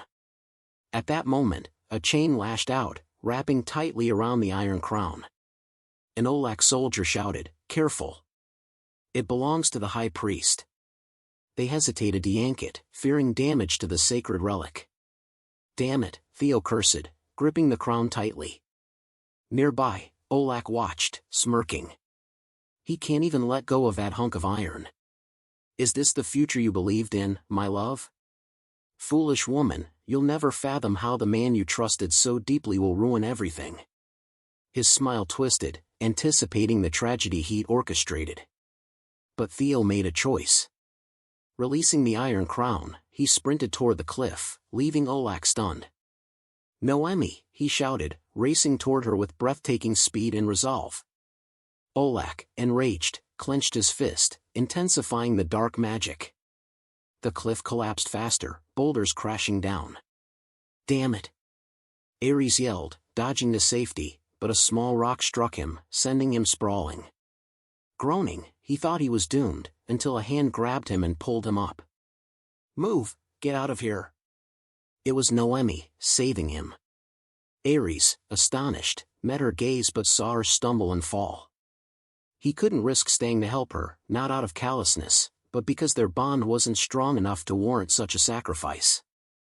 As rocks threatened to crush Noemi, Theo reached her just in time, shielding her with his body.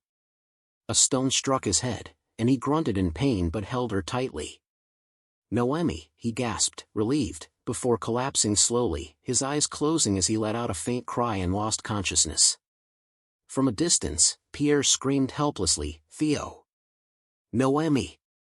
The falling rocks ceased, and Pierre dragged them to safety. Noemi, clutching Theo, sobbed, Theo, no, please, don't leave me. Olak approached, chuckling coldly. That fool dared defy me to the end. Nearby, the temple soldiers conferred urgently. We must protect the temple's relic. Bring the jewelry box. Suddenly, the iron crown began to tremble violently, then lifted into the air. What's happening? They gasped, still clutching the chain that held it.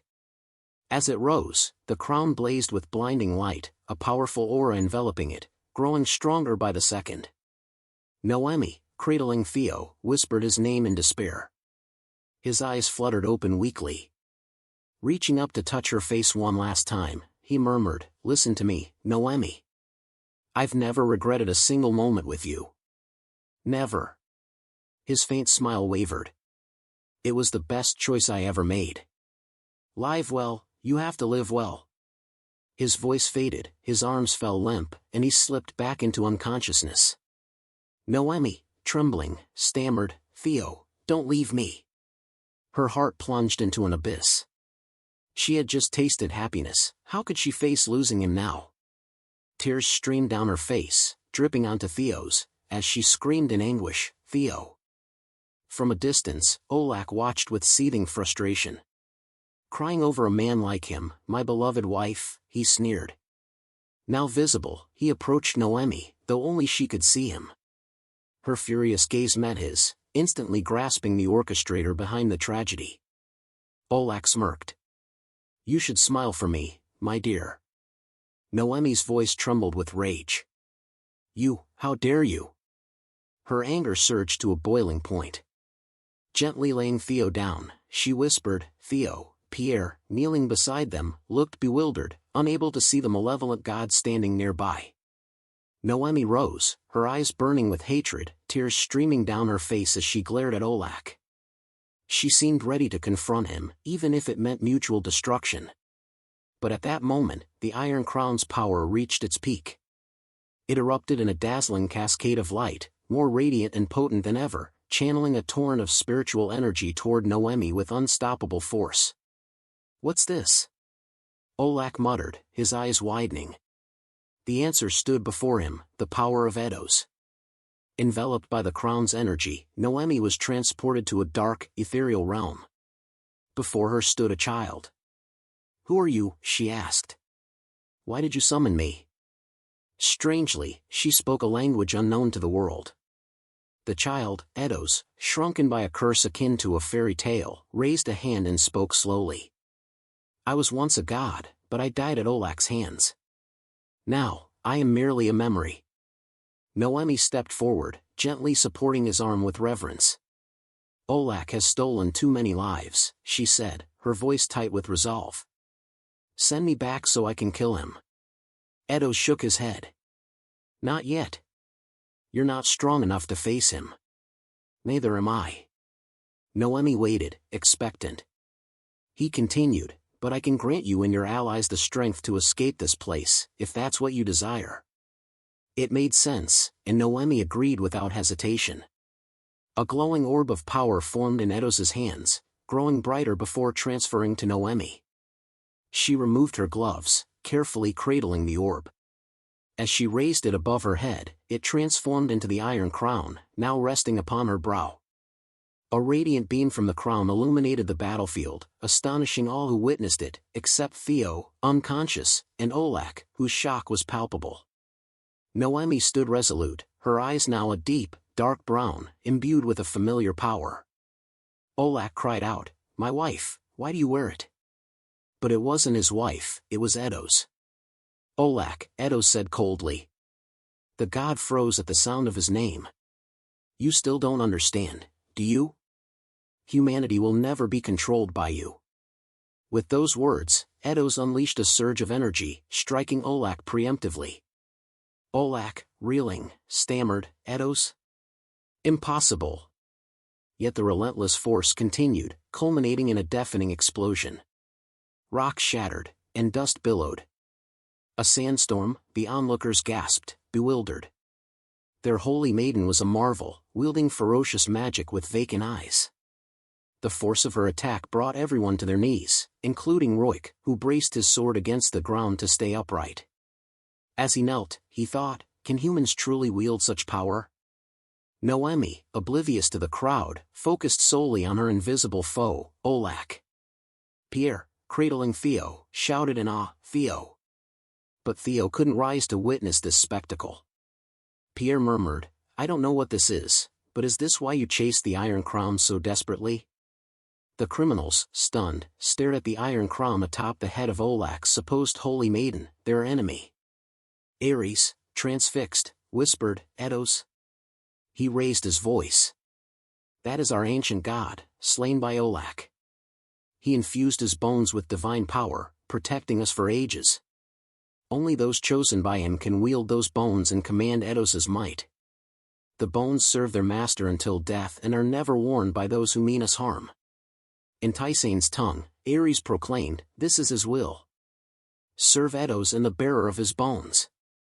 The criminals roared, "Yes, master." Olak wiped blood from his mouth, reeling from Edos's blow but still unscathed. "No," he snarled, "you're not going anywhere." Transforming his staff into a spear, he hissed, "This time, I'll kill you for good, Edos." With a wicked grin, he hurled the spear toward the one he called his beloved wife. Noemi stood unflinching, not out of courage, but because Edos controlled her. He conjured a protective barrier around her, shattering the spear on impact. Olak's mocking demeanor vanished as his magic faltered. Noemi extended her hand, catching the spear's fragments midair. With a sudden gesture, she directed them back toward Olak. The spear reformed, hurtling at blinding speed toward its creator. "Olak," Edos said icily, "cunning as you are, you're not the first god, and you'll pay for what you've done." The spear pierced Olak's abdomen, but a god couldn't die so easily. "Damn you," Olak cursed, "even in death, you vex me." His form began to disintegrate, but he spat a final taunt. "Noemi, you'll be my wife." That's the unchangeable prophecy of a god. With a regretful, venomous glare, he vowed, "I'll return to teach you that you can never defy a god's will." Then, Olak vanished completely. Edos released Noemi, and she collapsed, exhausted. Pierre, setting Theo down, cried, "Noemi." In a dreamlike vision, Noemi faced Edos once more. He spoke softly. "Some things stand still, and humanity will always resist them. Noemi, what are you fighting against?" She paused, reflecting. Why had she come this far? For her own freedom? In the dim halls of the Bellin family's cathedral, Noemi's father, the archbishop, slammed his fist on the table, his face contorted with rage. "Not only did you let that girl escape, but you allowed those criminals to steal the Iron Crown?" Enzo sighed heavily. "I don't know why, but it seems they're working together." Roik remained silent, offering no defense. The archbishop, hearing Enzo's promise to take responsibility, clutched the church's seal and hurled it at his son. "He dares bring this mess to my doorstep," he roared. Enzo didn't flinch, but the seal grazed his cheek, leaving a small cut before shattering on the stone floor. "This time, Enzo," the archbishop growled, his eyes blazing, "you'll go to Slan. Bring your sister back at all costs, even if it means killing that merchant." Roik, hearing his brother Theo mentioned, broke into a cold sweat, powerless to protect him now. Enzo and Roik left the oppressive room, both weary and disheartened. Enzo turned to Roik. "I'll ensure your family isn't blamed, and your brother won't be killed. Don't worry too much, go home." Roik, his guard softening toward the Bellin heir, nodded. "There's something I need to report about the Iron Crown." He leaned in, quietly recounting the events. Enzo's eyes widened. "Noemi wore the Iron Crown? Impossible. I was certain it was meant for me." Enzo's mind raced back to his childhood, when Olak had shown him a prophetic vision of the Iron Crown, with Enzo as its wearer. Yet now, it was Noemi who bore it. 1,000 questions and theories swirled in his head. Meanwhile, Noemi lay unconscious, having slept since the battle's end. Slowly, her eyes fluttered open. In a dreamlike realm, Edos spoke to her. "You can see the future, while I connect the past and future." Pierre gently removed the Iron Crown from her head, placing it beside her, as she continued communing with Edos. "We can work together briefly," Edos said. He reached for the crown but couldn't lift it. Sighing, he admitted, "We're both weakened, so it won't be easy. But with you, I'm certain we'll manage." Extending his hand, Edos infused Noemi with a faint pulse of healing magic. "We must regroup in Slan's capital. Go there." With that, Edos vanished, and Noemi awoke with a start. Pierre, startled, saw her sit up. "You're awake," he exclaimed, relieved. "Theo!" Noemi cried. "Is he okay?" Pierre reassured her, "He's past the worst of it." They hurried to another tent, where Theo lay bandaged, eyes closed, his body wrapped in dressings. Pierre explained, "There's no immediate danger to his life, but waking up will be tough." Noemi nodded. I can wait. Sitting by Theo's bedside, she thought, if I touch him, I might see when he'll wake. She placed a hand on his cheek, closing her eyes to summon a prophetic vision. But nothing came. Panic gripped her. Why can't I see anything, she whispered, recalling Edos's words, both you and I are weakened, so it won't be easy. In his coma, Theo drifted in a dream.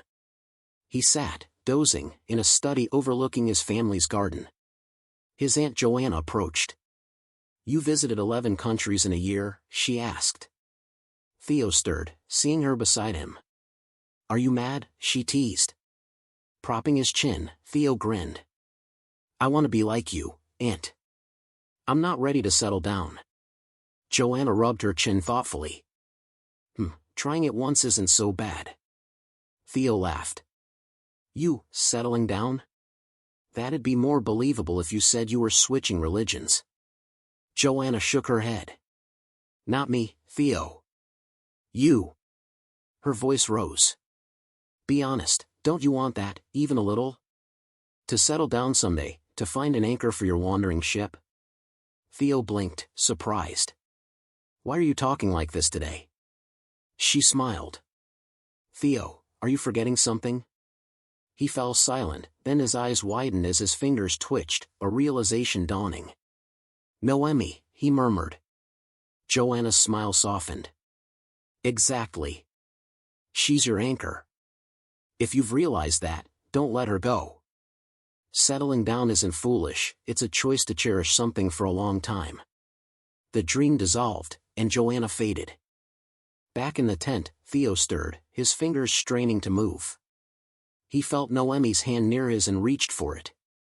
Noemi, dozing beside him, snapped awake and clasped his hand, calling, Theo. His eyes opened slowly, meeting hers. Gripping her hand tightly, he smiled weakly.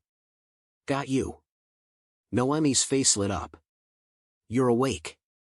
I was so worried about what would happen if you... Her words faltered as Theo gently pulled her down to rest against his chest, stroking her hair tenderly. Tears welled in Noemi's eyes as she sobbed. I don't think I can live without you anymore. You're the only one who makes me this happy.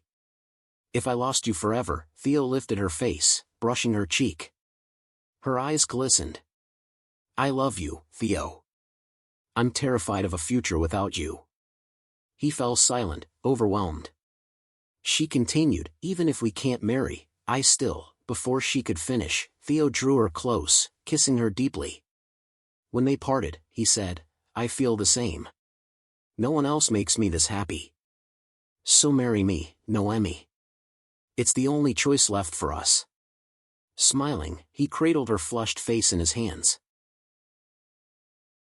Theo and Noemi had recovered, their strength restored by the love and care of their companions. They stood among the Tysain, the so-called criminals, alongside their leader, Ares. Theo, visibly frustrated, turned to Ares. So you're saying Noemi can't be separated from the Iron Crown? Ares nodded gravely. Since Edos chose her, she's one with it. The crown won't leave its chosen master unless you shatter it into pieces. Pierre tugged at the crown, but it stubbornly gravitated back to Noemi. Nearby, Prome's hawk, seemingly fond of her rough treatment, perched insistently on her head. The crown trembled slightly, and Ares added, she has no choice but to live with it. Theo and Noemi exchanged worried glances at the precious relic. Theo softened. It's not all bad.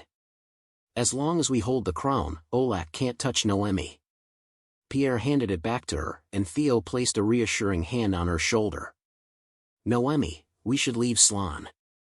Ares, arms crossed, interjected, Olak will come after you again. He'll never let Noemi keep the crown. He'll stop at nothing to separate them, or destroy one or both. You need to plan your next steps carefully. Theo's eyes widened, shaken. Then where do we go? Ares shrugged. That's for you to decide. Noemi paused, thoughtful. I dreamt of Edos. He said we need to go to Slan's capital. There are things I must resolve there. Ares nodded. That's a prophecy in itself. But Theo frowned, unconvinced. Like Anthera? Slan's no safer. Grasping her hand, he urged, we can marry somewhere else. We don't need to go to a dangerous place. For once, I want you to think about what's best for you, not others. Noemi's lips tightened. My divine power is fading, Theo, she said, lowering her head. Theo's heart sank. What, he thought. Is her power disappearing? Does that mean her ability to see the future is failing? Noemi spoke slowly. It scares me, but it also means I'm slipping free of Olak's influence. That's why I'm certain this is what we must do. Turning to the group, she declared, I'll dedicate all my visions to Slan's capital. I'm done running. Her resolve stunned everyone.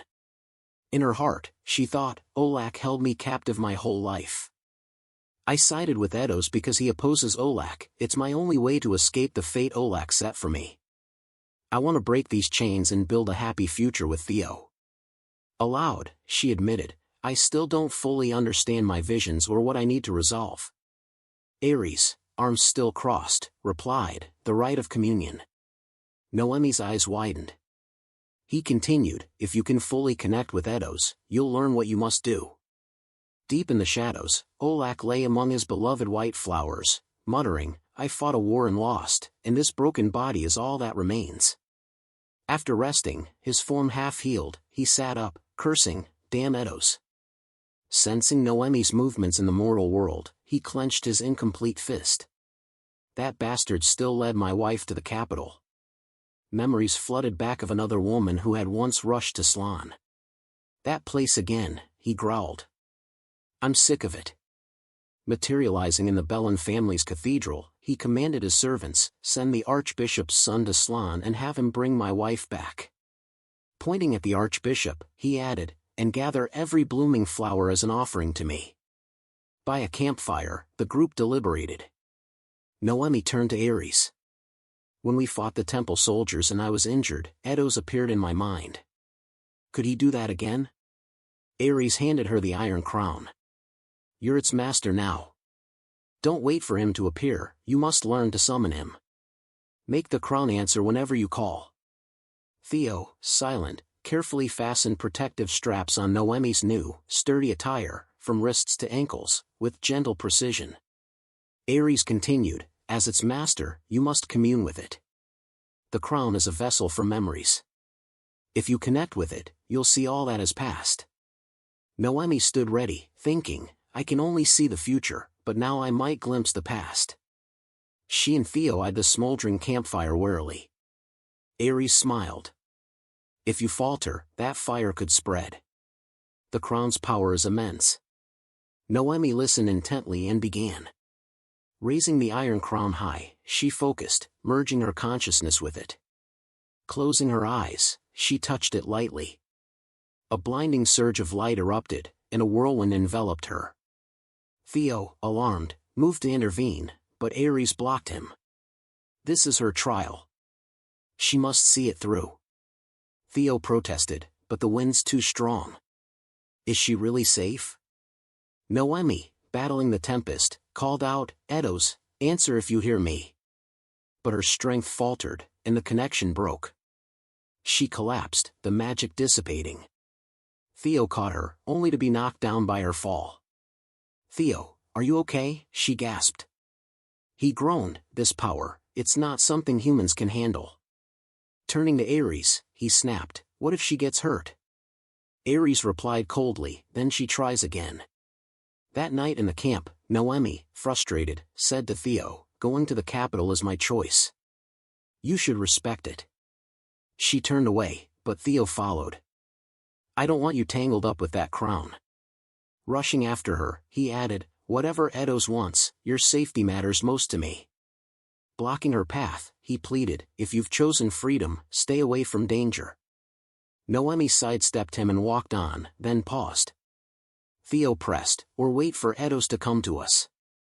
If he's expecting something, he might find us first. Smiling coaxingly, he added, while we wait, we could relax by the coast. Noemi's voice trembled. I want to act before my power fades completely. I saw a safe, beautiful future, and I thought it was simple. Tears welled as she faced him, emotions raw. But I can't see it anymore, Theo. I see nothing. Turning fully to him, she continued, I've had divine power until now, but all I've done is run. That's why I need to do this, to connect with the crown. Clenching her fists, she thought, I never imagined I'd fear leaving Olak's garden more than staying in it. Without divine power, I'm just a human, powerless. I've realized so much. Sobbing, she wiped her eyes. I'm scared. I don't want the future I've seen, including our happiness, to vanish. Theo, trembling, said, Noemi, I'm sorry. You're so worried, and I've only made it worse. But you're not chasing a fixed future. His gaze steadied. You and I are shaping our future right now. Noemi's eyes widened. He took her hand, reassuring her. You've chosen this path to reach today. Look at me, I once despised the Bellans, but now I love you. Placing her hand over his racing heart, he pulled her close. Your choices don't just shape your future, they've changed my life. What we've gained won't disappear easily. Noemi, tears subsiding, looked at him, moved. She threw her arms around him, clinging tightly. I'm always afraid everything will leave me, she murmured. How do people control those feelings? Theo stroked her cheek. They stay calm until the day they die. Welcome to the world of ordinary people. Leaning into her, he smiled gently. They beamed at each other, lost in shared happiness. A throat cleared behind them. Ares approached, reminding them, training resumes tomorrow. Same time. The Montemon family's castle buzzed with preparations.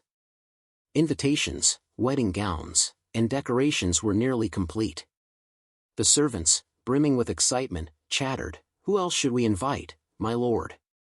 Ivory or pale beige for the invitations? What about the silk for the corridor drapes? Can you choose flowers for the bridal chamber? And Miss Cecilia's dress? Hugo sat, head propped on his hand, overwhelmed by the endless tasks. Damn it, he thought, I should have gone with them. His mind drifted to a conversation with Enzo, when he'd eagerly asked, You're going to Slan? Enzo had replied, We're planning to visit their kingdom and meet the king. If a mere priest wants to join diplomatic talks, you'd need royal company. Hugo had offered, I'll go with you. But Enzo, with a haughty shake of his head, declined. No need, my lord. You have plenty to do here. His sincere gaze softened the rejection. If you want your kingdom to thrive, stay and finish your duties. Hugo sighed, rubbing his temples. I know this marriage is for the alliance, but I can't believe a small wedding requires this much work. He issued orders, invite everyone, even distant relatives. Use the first silk. Choose Cecilia's birth flower, magnolia, for the decorations. As for the dress, bring Cecilia here. Her opinion matters. Moments later, a maid called, Miss Cecilia. Others searched frantically, groaning, she still needs to try her dress. Where is she? In a secluded corner of the castle, a pair of delicate hands clung to a wall. Cecilia, muttering, a marriage for personal gain? Am I just a commodity, climbed higher? Traded for my brother's benefit? I won't allow it. The blonde beauty reached the top, grinning. I'll escape to the border and let him find a new bride. She mused, force me to marry? I still want to travel in. Her escape plan was interrupted by footsteps below. Turning, she saw a striking man with long black hair, youthful and unfamiliar. Who's that handsome guy? She thought, captivated. Distracted, her grip slipped, and she fell with a yelp. The stranger caught her in a scene straight out of a romance novel, their eyes locking in surprise. Cecilia, flustered, leapt from his arms and stepped back. Sorry, he said, introducing himself. I'm Roik Fergad. Cecilia blinked. Who are you? How did you get in? This is royal grounds. Roik countered, then why are you climbing the royal wall? She huffed, because this is my home. I can do what I want. Roik, stunned, realized, "You're home?" Bowing, he said, "Greetings, my lady." Cecilia's eyes widened. "Roik Fergad? Wasn't your family excommunicated by the Olak temple?" Roik nodded, at a loss for words. "Yes." "Wow," Cecilia thought, "is this my betrothed? He's tall, strong, and handsome." Aloud, she blurted, "Handsome, too." Roik, caught off guard, said, "What?" Grinning, she asked, "So, you're here to meet me?" Her heart raced, her escape plan forgotten. "I'll marry him." Across the border, Noemi struggled with exhausting training. Clutching the Iron Crown, she tried to commune with it, recalling Theo's words, "Your choices don't just shape your future, they've changed my life. What we've gained won't disappear easily." Her eyes blazed with resolve. "I can do this," she thought. For everyone. Her willpower summoned Edo's. Theo glimpsed his shadowy form beside Noemi, wondering, "Who's that?" Ares, unable to see Edo's, sensed the immense power swirling around her. "You've seen it, haven't you?" he called.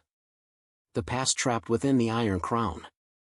But Noemi saw more than the past, visions of Joanna, Ares, herself, and Theo, spanning past, present, and future. "I see everything," she gasped. "It's different from just seeing the future. I can't handle it." Overwhelmed, she collapsed, unconscious. "Noemi!" Theo shouted, rushing to catch her, calling her name in panic. Ares reassured him, "She's just fainted." Her first attempt succeeded, so Theo cut him off, glaring. "No!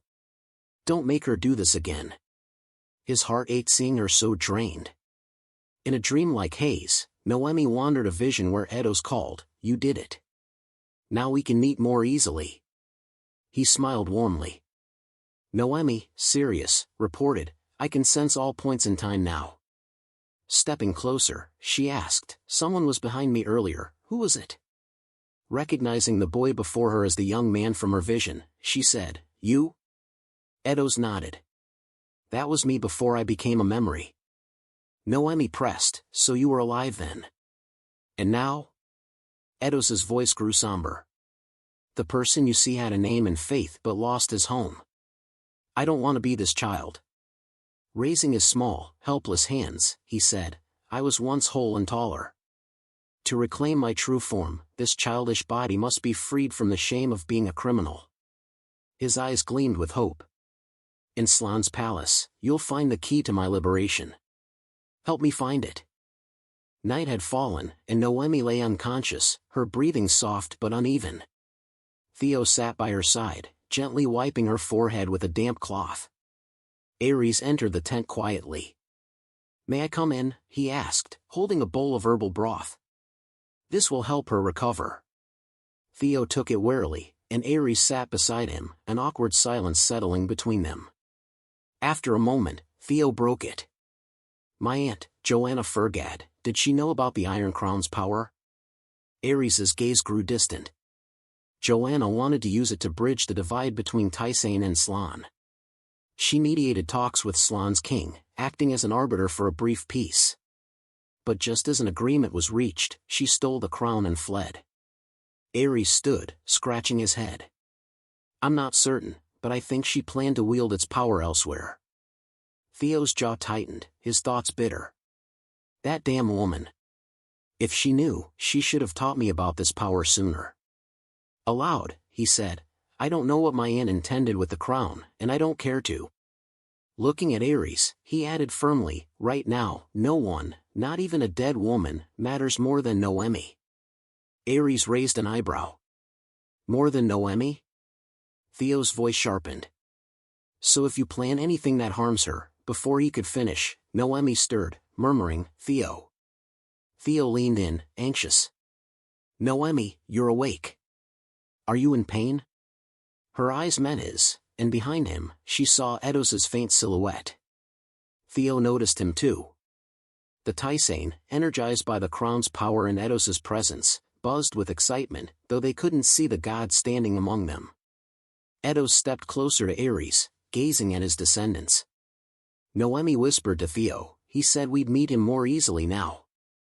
I guess this is what he meant. Unlike Ares' warm recognition or Eidos' calm presence, Theo eyed the boyish god warily. Eidos tried to speak, but his weakened power caused him to fade. Noemi muttered, he said it'd be easier, but I think we still have obstacles to overcome to truly connect. That night in the camp, Noemi clutched the iron crown, determined to summon Eidos again. Focusing her will, she touched it. A flash of light erupted, her eyes glowing as powerful energy swirled from the crown around her. Eidos appeared, lingering close behind her. Theo, watching, said nervously, does she have to be that close to him every time? He squinted at Eidos' handsome form, shaking his head to dismiss a pang of jealousy, forcing a grin. Is this really necessary? Suddenly, Noemi's eyes widened, overwhelmed by a flood of past and future visions. Ares shouted, stop. That's enough for today. Continuing could be too much for her. Eidos vanished, the crown's light dimmed, and Noemi collapsed into Theo's arms, conscious this time. Things seemed to stabilize. Inside the tent, Theo brought the herbal broth to Noemi. She touched her forehead, murmuring, I feel something there. Theo asked, are you okay? She nodded. Yes. I'm sensing the crown's power better now. I'm improving. Smiling, she added, it's like Eidos is holding me closer, more tightly. Theo's grin turned strained. Tighter? Noemi, oblivious to his unease, beamed. Yes. What do you think will happen next? Theo's smile faltered. How should I know? Noemi, brimming with excitement, darted off. I'll ask Ares. Theo slammed his fist on the table, muttering, closer to Eidos? That damn god. Outside, Theo vented his frustration by chopping wood with fierce swings. Prome, watching, raised an eyebrow. What's wrong with him? Pierre chuckled. Look at him, keeping the fire warm for his wife. Dancing around, Pierre teased, he's madly in love, I told you. Prome shot him a cold look. Not the time for that. Pierre, undeterred, poked Theo's back. Hey, doing all this for your wife? Noemi must feel so. Theo whirled around, his glare lethal. Pierre yelped, stumbling back. What's with that look? Prome sighed. Nothing's changed, he's still a troublemaker. Theo, seizing the chance to vent, tackled Pierre, and the two brawled playfully, burning off youthful energy. Prome rolled her eyes. Whatever. I'm out. At last, the group reached Slan's capital, where pigeons cooed and the sky shimmered with clouds and sunlight, much like any other city. Theo, Noemi, and the Tysain, cloaked to avoid recognition, entered cautiously. Noemi marveled, this is the capital, Slan's heart. We're finally here. Their arrival drew curious stares and hushed whispers from the townsfolk, mirrored by the Tysain's wary murmurs. Pierre said, first, we need a safe place to stay. He clutched a pendant Cappy had given him, adding, this might help. Following the pendant's guidance, or his own instincts, Pierre led the way. Theo hesitated. Shouldn't we ask the locals? Pierre glanced at the crowd. They seem to know who we are. Tightening his grip on the pendant, he muttered, if they saw this, they'd probably scatter. A figure blocked their path. Wanna pass? Pay the toll. Violet eyes gleamed beneath a hood. Did you know that before crossing? The group tensed, ready to fight, but Noemi felt a spark of familiarity. Theo grumbled, I told you we should have taken another route. Pierre shrugged. How was I supposed to know they'd show up? The stranger smirked. Only those blinded by greed live in the capital. Noemi's face lit up, recognizing the voice. Pierre, still gripping his dagger, grinned. You're later than I expected. The stranger threw off her cloak, laughing. True, I love beauty as much as I love coin. Cappy beamed at the Tysain. You can all pay with your looks, especially you, she said, winking at Noemi. You're the cutest, like my little rabbit. She led them to an inn, where familiar faces greeted them. friends from Cappy's village enveloped Noemi in hugs, exclaiming, "You're safe. Is everyone okay?" One fretted, "What hardships have you faced? Your beautiful face looks so worn." Theo, watching them swarm his wife, felt a twinge of jealousy. "She's still stunning," he thought. Pierre laughed. "They're thrilled to see us." Cappy glanced at the Tysane. "Those are the criminals." Pierre corrected her, "They're Tysane." Cappy pressed, "Weren't they the ones who kidnapped your friend?" Pierre began, "Well, it's complicated." Cappy waved it off. "As long as they pay, they're my guests." Pierre blinked. "I thought you said we could pay with looks." Cappy smirked. "That's just for Noemi and her husband. No free rides for the rest." Prome, however, seemed an exception, drawing excited attention from Cappy's friends. Cappy added, "If they want to stay, they pay." Pierre groaned, "How much?" Cappy replied, "Tysane has the world's mightiest weapon." "That'll do." That night, settled in Cappy's arranged lodging, Theo and Pierre scouted outside. Theo said, "We'll survey the area." Pierre teased, "Why were you out here? You should be resting with your wife." Theo sighed. "She's learning to commune with the crown. She's trying so hard, I have to try too." Pierre nodded. "Worried about being in the capital?" Theo's silence confirmed it. Pierre clapped his shoulder. "No need to stress. Plenty of us are protecting Noemi now, us, the Tysane, even her non-human friend, Edos." Theo shot him a glare, unnervingly quiet. Pierre frowned. "Why aren't you talking?" Suddenly, Theo's fist swung, narrowly missing Pierre and slamming into the wall behind him. "Why is Edos hers?" Theo growled. Pierre stammered, "So, Noemi's his?" Theo's eyes blazed. "What did you say?" The image of Edos standing protectively behind Noemi fueled his rage. "Her Edos?" he thought. "I just freed her from that evil god Olak, and now another rival like him?" Frustrated, he snapped, "She doesn't belong to anyone." Pierre raised his hands. "Okay, I messed up." They froze, sensing movement. Ducking into a shadowed corner, they watched a secretive caravan enter the city. A leader barked, "Hurry, the king's waiting." Water dripped from the carts. Theo whispered, "That's ice. They're heading to the palace." Pierre frowned. "Why so much ice? And why at midnight?" Meanwhile, at the inn, Noemi was pampered like royalty. Cappy's friends bathed her in fragrant flower-scented water, cooing, "You'll be radiant again." Noemi blinked. "Do I look that bad?" A brunette friend laughed, "No, you're gorgeous. But don't you want to stun your husband?" Another winked, adding, "Your journey with the Tysane must have been tough." No time for romance, not good for newlyweds. Pouring water over Noemi's hands, she continued, "Tonight, we'll make you dazzling. Use it to your advantage." The girls giggled, checking preparations. "Everything's ready, right?" Their leader, Doug the Queen, gave a thumbs up. They continued pampering their little rabbit with delight. Theo and Pierre returned to the inn, exhaustion weighing on them. Pierre said, "I'll dig into things at dawn." "Rest, Theo." Theo nodded. "All right, keep me posted." Sighing, he added, "It's probably nothing." Nothing could be bigger than the Tysane arriving in the capital. But he was mistaken. Pausing in the hallway, he noticed a group of girls eyeing him with giggles. One teased, "Ready for bed?" Theo, flustered, mumbled, "Noemi's already in the room." They smirked, "Have a fun night." Theo, puzzled, replied, Thanks, why are they acting like this?" He wondered. Do women here always behave this way around men? Entering the room, he called, "Noemi, have you eaten?"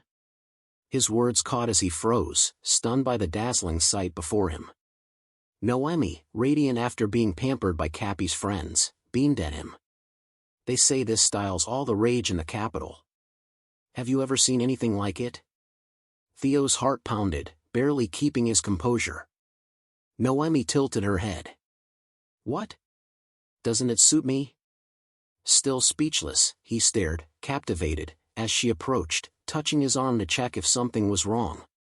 Her hand brushed his chest, where his heart raced, and he blurted, "It suits you perfectly." Noemi, touched, smiled and wrapped her arms around his neck. "You know, when we kissed last time, I felt like an old woman. I realized I only want to grow old with you, no one else. To survive and stay by your side, I'd do anything." Theo's lips trembled with emotion. She continued, "Thank you again for coming to the capital with me and respecting my choices." Theo asked softly, "Are you happy?" Her eyes sparkled. "Yes, every day. Like you, I'm grateful for so many, your village, Cappy, the people here, even the Tysane." She paused, adding, "and Edos." Theo nearly choked at the name. "I'm so thankful for everyone," she said. Before she could go on, Theo pulled her close by the waist, kissing her fiercely, possessively, in the soft candlelight and her delicate fragrance. Lost in the moment, Theo's thoughts swirled. Happiness? Did that ever matter to me? He recalled parting with his Aunt Joanna. Before I met Noemi, I chased my family's approval, always rushing for results. Right and wrong were all that mattered. Then everything changed. She pulled me out of that life. She makes me do unexpected things, defying every plan. I once asked her, why choose a path that could kill you? So foolish. I couldn't let someone like her fend for herself, I was too worried. I was drawn to her, feeling things I'd never known, strange fulfillment, lingering moments. Sometimes, all I want is to hold on to them. Gazing at her, he wondered, have feelings like this ever existed before? Now, her happiness matters more than right or wrong. Her words echoed, yes, every day. He thought, she's my family now, my only home. Knowing she's happy makes everything okay. But her mention of Edos stirred jealousy and fear. I take that back, he muttered. Not everything's okay. Frowning, he kissed her deeply again. Noemi gasped, relaxing into his embrace as they moved toward the bed, their passion igniting. Theo kissed her neck, marking her with fervor. She murmured, ah, Theo, but just as the moment intensified, he sensed eyes on them. Edos stood there, staring. Having fun, the god said. You're playing while I'm trapped like this? Theo released Noemi, his glare venomous. Edos scoffed, how rude. Theo roared, you're the rude one. Noemi held him back. Theo, I can hear him now, clearly, like never before. Theo blinked, confused. Edos grumbled, I didn't even get to commune today, and now I see her practicing with this body? Disrespectful. That's why I appeared. Both Theo and Noemi flushed, caught between anger and embarrassment. Theo shouted, shut up. Grabbing the iron crown and Edos's collar, he dragged the god outside. Noemi called, Theo, don't be so rough. Outside, Prome and Pierre overheard, exchanging puzzled looks about Theo's behavior. They watched him storm out, clutching the crown and something else, his face a mask of fury. Theo tossed the crown into a chest, throwing in whatever he'd grabbed, then slammed it shut, securing it with ropes and chains.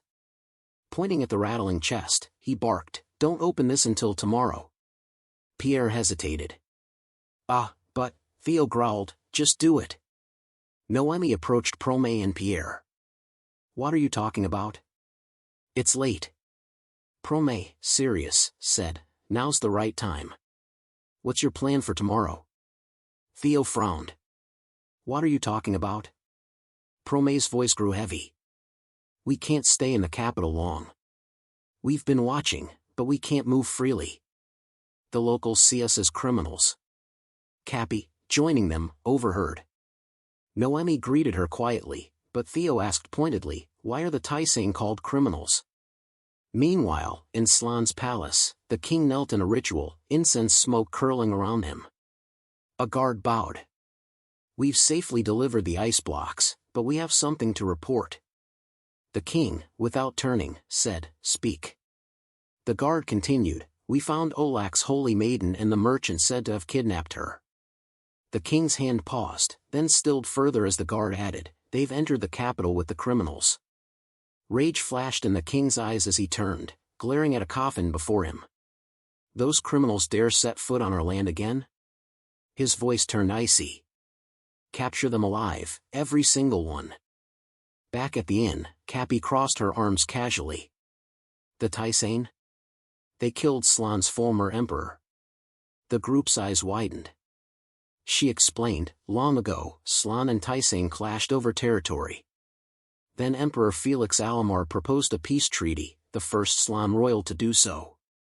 It seemed peace was near, but Tysain betrayed Slan, assassinating the emperor when his guards were down. His children were consumed by grief and betrayal. The eldest son, who took the throne, abdicated as soon as his younger brother was old enough to rule. That's the current king." Cappy shrugged. "That was 30 years ago. Think the people here would forget? If they knew Tysain were in the capital, they'd throw them into the dunes and strip their weapons." Noemi gasped, horrified, covering her mouth. Prome snapped, "That's ridiculous. Do you know how hard our lives have been because of those damned accusations?" Cappy, unfazed, met Prome's anger. "Because of that, our people have suffered," Cappy cut in, "so who did it?" Pierre held Prome back. "Prome." Still fuming, she shouted, "How should I know?" Cappy shrugged. "It's just a story passed down. Why get mad at me?" Pierre interjected, "Whatever the truth, the Tysain can't move freely here. We need a new plan. First, we scout the area, then ask Edos what's next." Noemi, deep in thought, pondered their uncertain path. Walking through the capital's streets, cloaked to avoid notice, Noemi and Theo stood out despite their efforts. Noemi asked, "Do you think the Tysain really killed the emperor?" Theo replied, "I don't know, but it's the history everyone here believes."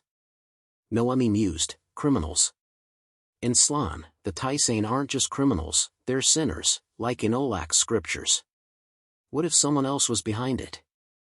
Theo's eyes sharpened, considering her words. He recalled the emperor's assassination, a time when his aunt Joanna frequented Slan.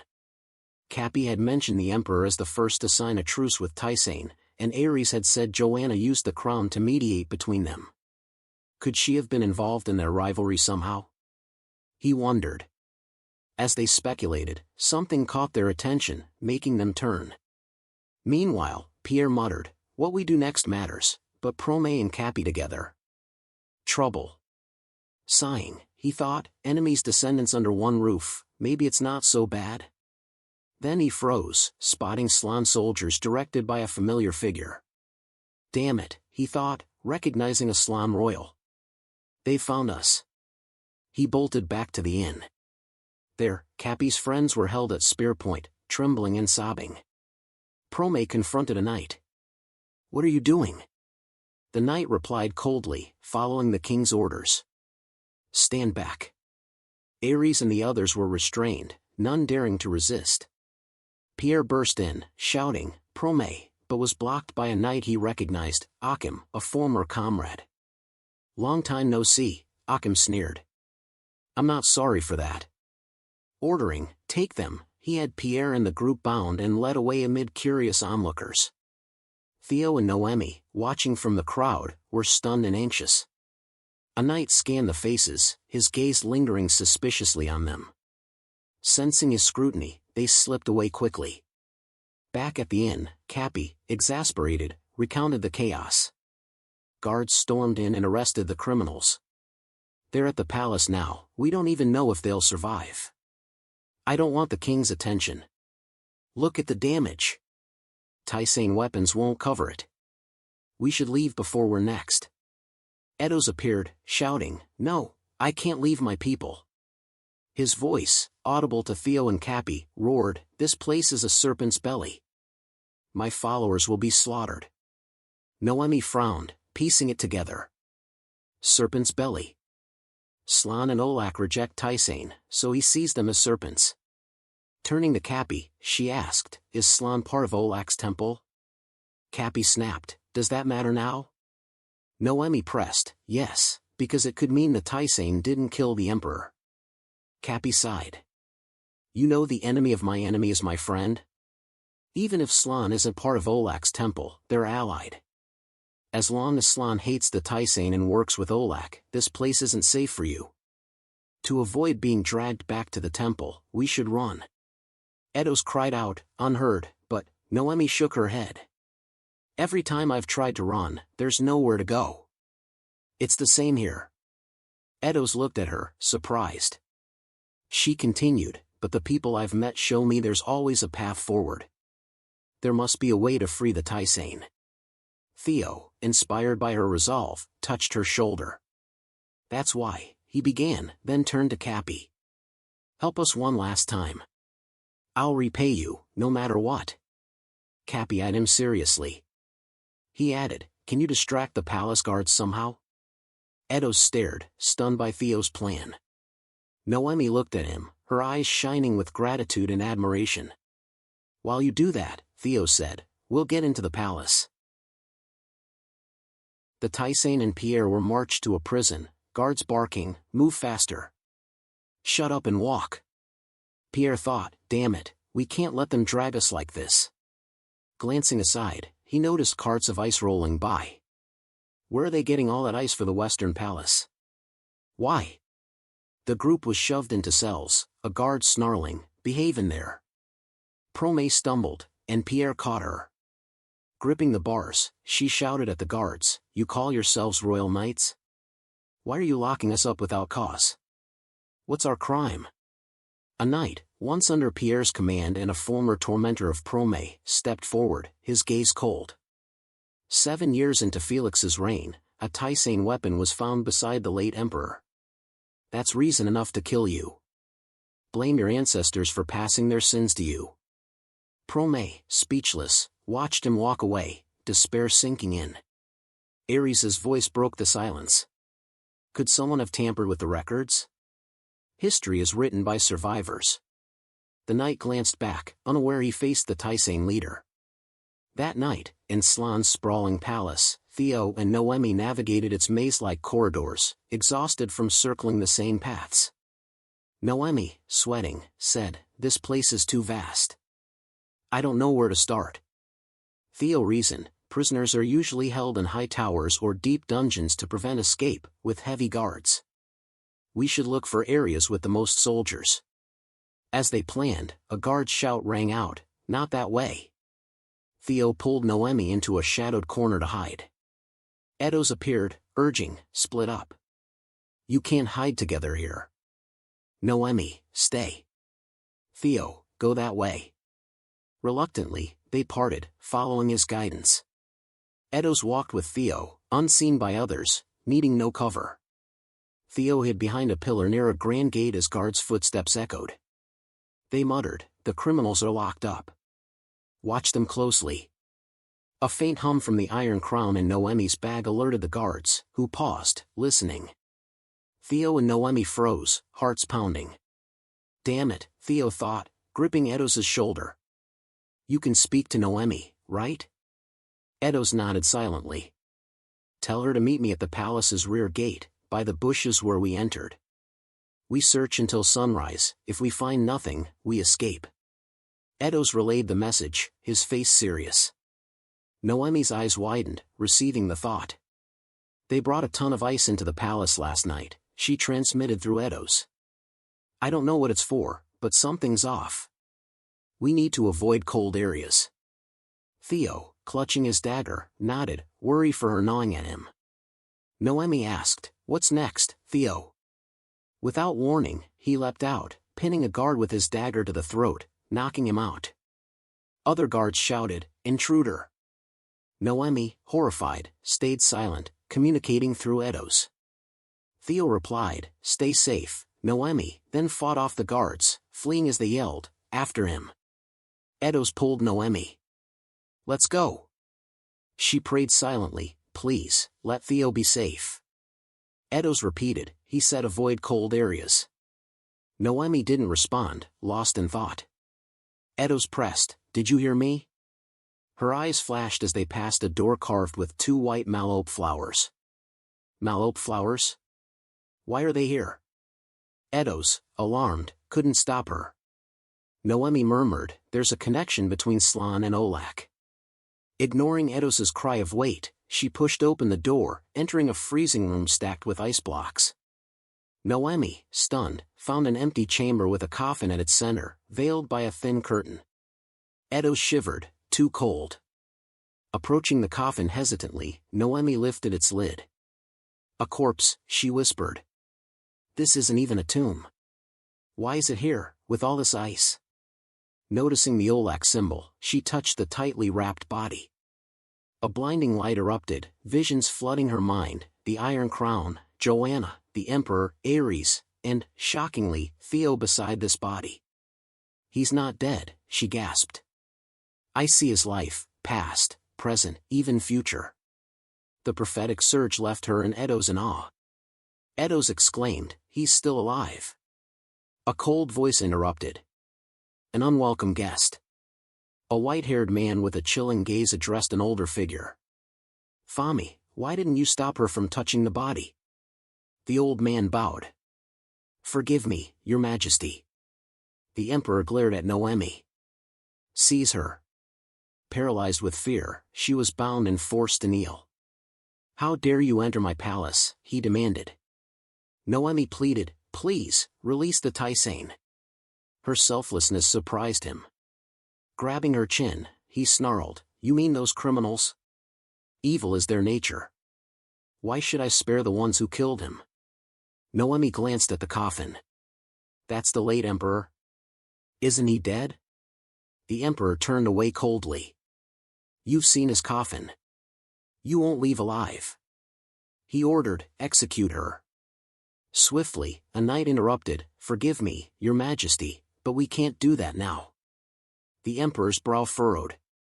The knight explained, a delegation from Olak's temple has arrived, led by the archbishop's son. Noemi's eyes widened. Enzo? Meanwhile, in the dungeon, Theo nursed his sore wrist from the fight, thinking, lucky I escaped. This dagger's a lifesaver. Spotting the cell door, he grinned. Found it. 2 guards stood watch. A faint noise drew their attention, but Theo pounced, silencing one with his dagger and subduing the other. Stepping into the cell block, he saw confiscated Tysain weapons, and more. Bloodstains, hair, and Roik, chained and terrified, hinted at long-standing torture. Skeletons, one large cradling a smaller one, filled Theo with horror. Can humans really do this to each other? His gaze hardened, recalling Noemi's words, the Tysain might not have killed the emperor. Rage surged. Olak's playing us. Noemi nearly became his bride. If we hadn't met. In the cell, Pierre perked up as guards outside shouted, what's that noise? An intruder. Looking up, he saw Theo dangling keys enticingly, dragging a guard. Pierre rushed forward, hugging him. I'm so glad you're safe. Where's Noemi? The merchants? Cappy? Theo replied, they're fine. Noemi and I snuck into the palace together, but we split up at the garden. She went west. Pierre paled. I saw knights hauling ice there. Theo, alarmed, grabbed a guard. What's in the western palace?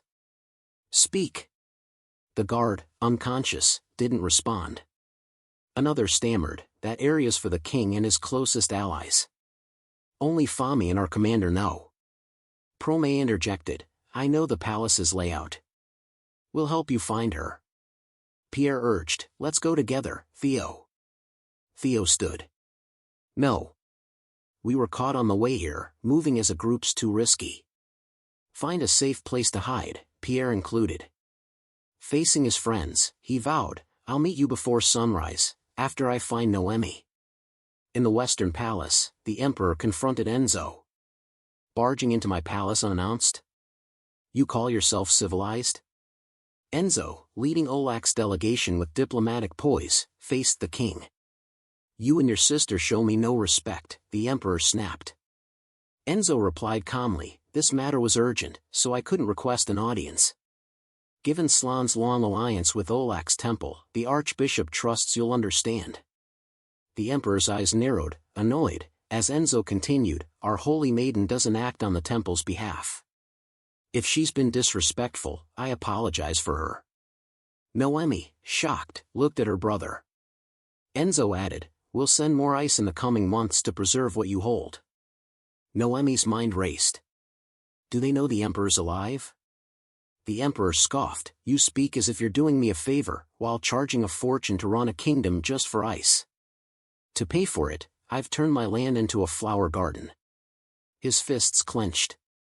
Once my grandfather recovers, his advisor shot him a sly glance, whispering, "Please, Your Majesty, stay calm. If the criminals learn the Emperor's alive, they won't rest." Enzo assured, "Anything our holy maiden saw or heard will stay secret, known only to us." The Emperor, calculating, thought, "It sounds like an offer, but it's an order." He tapped his fingers. No second chances. The deal struck. 2 priests moved to drag Noemi away. Panicked, she thought, even Slan's under the temple's control. "I won't go back to that hell." Screaming, she grabbed a vase, shouting, "I'd rather die than return there." Enzo approached, gently grasping her trembling arm. "I understand. That place is hell for me too." Noemi froze, staring at her estranged brother. His eyes, filled with quiet sorrow, met hers as he spoke softly, urging her to listen. Elsewhere, Hugo lounged at his desk, feet propped up, as his aide, Chamberlain, questioned, "You mean we'll help everyone rejected by Olak's temple?" Hugo grinned. "Exactly, like we helped the Fergat family." Chamberlain, eyeing Hugo's carefree demeanor, asked, "Why?" Hugo replied, "I'm thinking of recruiting them into my forces." Chamberlain frowned. "Those shunned by the temple are usually ruined.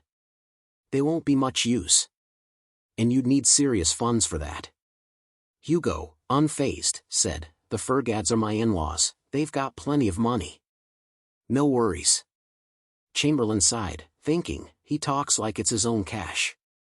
Hugo set his feet down, serious. "In return, they'll get royal protection. For nobles, merchants, and the poor abandoned by the temple, we'll be their shield." Gazing at the starry sky, he reflected on his deal with Enzo, recalling his angelic face at their farewell. "You have much to handle. Stay and deal with it."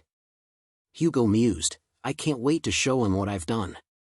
Wonder when he'll be back." In a dimly lit room, Noemi's voice trembled with anguish. "Hell? You and I were born at the same time, but you got to bask in luxury while I was offered as a sacrifice to a god." Clutching Enzo's collar, she shouted, "You always knew everything about our family, while no one told me anything. You left the temple, saw the world, and had the privilege of speaking to others, and you call that hell?" Enzo, calm, replied, "When we were young, a priest was caught in an improper relationship with a man. You don't know what happened to him afterward. They treated you like a delicate flower, shielded from seeing or hearing anything." Gently prying the vase from her hand, he met her frantic gaze. "But I had to see it all." His eyes darkened, haunted by memories of their family's horrors. "I was supposed to share that priest's fate," Enzo continued, "but I refused. That's why I sought you out. I'll help you, Noemi, whatever you need." Theo, climbing through the window, overheard, his eyes burning with hatred. Noemi snapped, "Why should we trust you?" Before Enzo could respond, a dagger flew past his head, embedding in the wall. Theo lunged, pinning him down. Noemi cried, "Theo!" Furious, Theo growled, "Weren't you the one who aimed an arrow at your own sister? All she did was try to escape and survive." Gripping Enzo's collar, he shouted, "Noemi, get behind me." Enzo, unfazed, said, "You don't trust me, but you need my help to escape this palace. Without the Bellan name, you're doomed. Kill me and die at the Emperor's hands, or let me help and live. Choose." He firmly removed Theo's hand. Theo stepped back, brushing his hands as if they were soiled, his glare lingering. Enzo explained, "The former Emperor is in a coma. Edori knows he can't wake him with current techniques, so he uses ice to slow his metabolism, delaying death until a solution is found." Theo sneered, that's why he's hauling all that ice into the palace. Enzo nodded. In exchange for Belen's ice, Slan agreed to plant malope flowers, Olak's sacred blooms. This deal has held for decades. Noemi's eyes widened, realization dawning. That's why Edos called Slan the serpent's belly. She whispered, then the problem Edos and I must solve involves the former emperor. Resolute, she declared, we have to wake him. It'll break the Belen-Slan pact and calm Edori's wrath. Theo and Enzo stared, stunned by her boldness. Theo protested, Noemi, all we need is his help to escape. She cut him off, gripping his arm. We can clear the Tysain and Edos's names. When I merged with the Iron Crown, I saw past, present, and future. If I can read the Emperor's memories, I can uncover the truth behind this war everyone's sick of. Enzo, looking at his sister, thought, she's grown so much. Noemi turned to him. Enzo, was our family involved in the Emperor's plan? He shook his head. I'm not sure, but Olak was. Slan's been his guardian since then. Extending his hand, he said, to know exactly how, you need his memories. To reach him, someone must distract Edori and the guards. I can do that. Noemi hesitated, still wary, but Theo's reassuring arm around her shoulders bolstered her. I need the Belen name and someone who knows Olak's temple, she said, then warned, if you betray us, my husband and I won't forgive you. Outside Slan's palace, Pierre caught his beloved hawk, reading a message tied to it. It's from Theo. Prome leaned in. What's it say? Pierre's eyes lit up. What? The note read, the former emperor is alive. Prome shouted, startling the hawk into flight. They hid this from us all along and blamed us for his murder? The Tysain gasped, reeling. Pierre, dazed, muttered, I don't even know what's happening anymore. Ares spoke calmly, this is good news. The emperor knows the truth about that day. His mind drifted back. Joanna had knelt before him, pleading, you may not understand, but giving Felix Edos's bones is the only way we all survive. Ares, furious, had snapped, what? Are you in love with him? Did he promise to make you queen if you handed over Edos's bones? He'd nearly shouted, what were you two doing all that time? Joanna, standing, slapped him hard. Bastard. Edos is our protector. The Iron Crown holds his bones, our faith. If I give it up, who'll protect our people? Back in the present, Ares said, if he's alive, we can learn the truth. Let's meet your friend before sunrise. Inside Slan's palace, Noemi shook Enzo's hand, sealing their uneasy alliance. Enzo led his temple priests, among them Noemi and Theo in hooded cloaks. Nearing the ice chamber, Theo and Noemi slipped away from the group. Enzo glanced back. I'll request an audience with Edori and stall as long as I can. Go to the former emperor. Noemi quietly opened the ice chamber door. Removing her hood, she found Pierre and Prome waiting inside. Pierre said, after your message, I was skeptical, but what's going on here? Prome fumed, those bastards hid this for so long. Noemi replied, I need to touch his skin. Help me unwrap the cloth. As they peeled back the layers, they gasped. What's this? He hasn't aged. The emperor, a striking man with platinum hair and a muscular frame, bore no wounds or scars. Prome snarled, they said Tysain weapons injured him. It's all lies. They pinned it on us. Pierre cautioned, wounds can heal over time. Prome snapped, what are you saying? As Noemi hesitated, Edos appeared, touching her sleeve. She turned. Try it, he urged. Nodding, she touched the emperor's body, Theo watching warily. A radiant light enveloped her and Felix's prophetic visions surged. Edos, now in a mature form, stood behind her, his hands guiding hers. We'll find his strongest memories first, he whispered. Noemi's eyes widened, focusing intensely. As visions flooded the room with blinding light, guards outside rallied, their captain shouting, to the western chamber.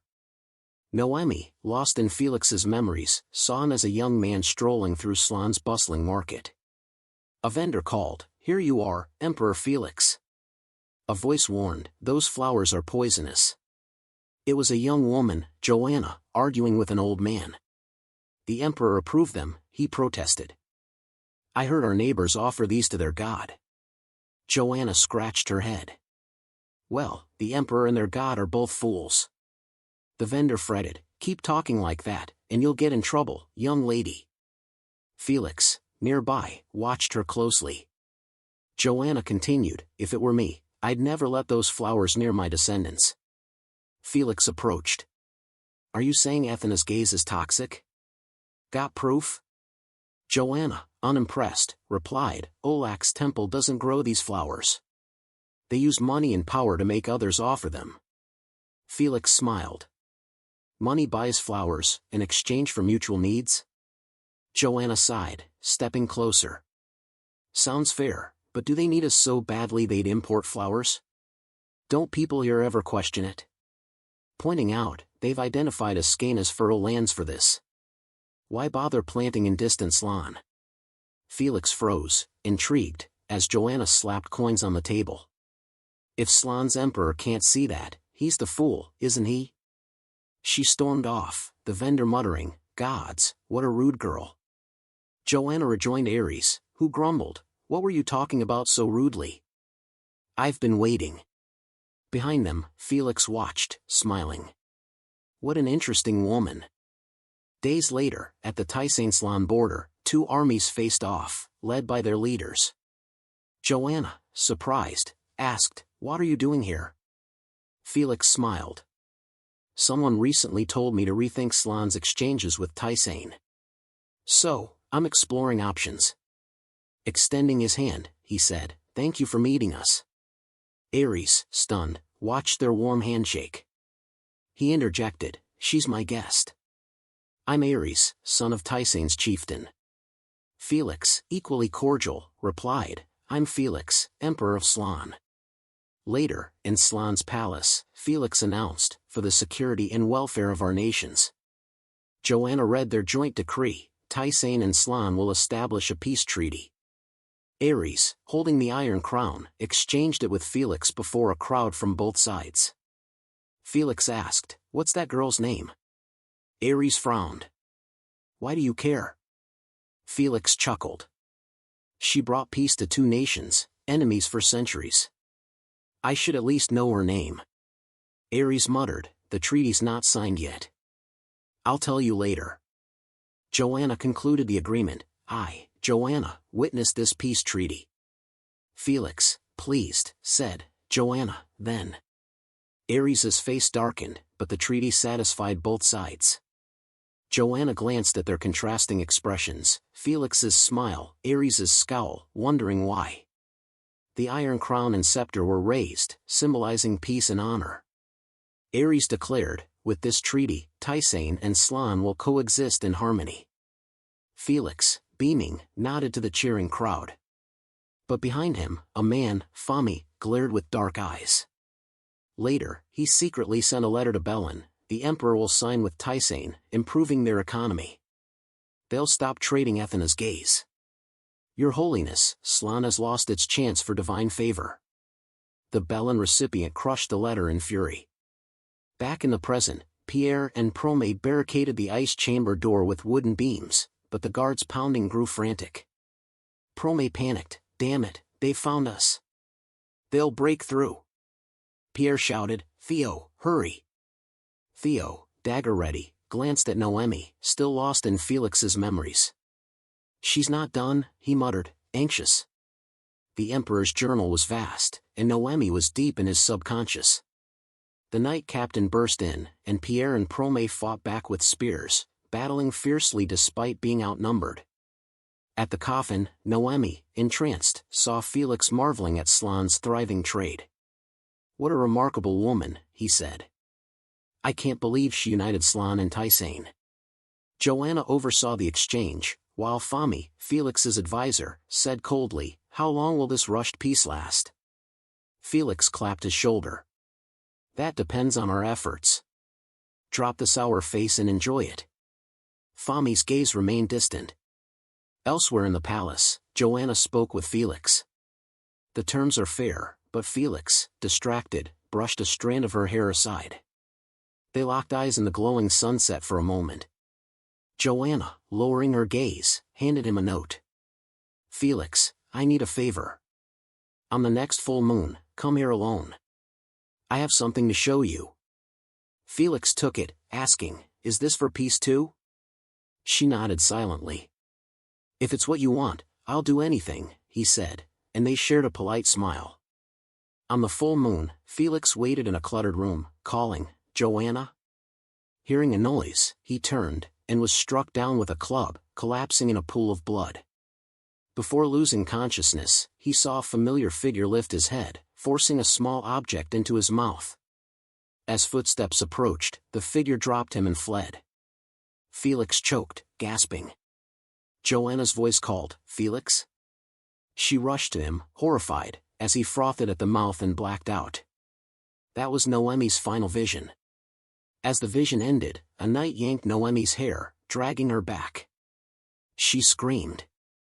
Theo, now captured and kneeling, glared as the young emperor, Edori, approached.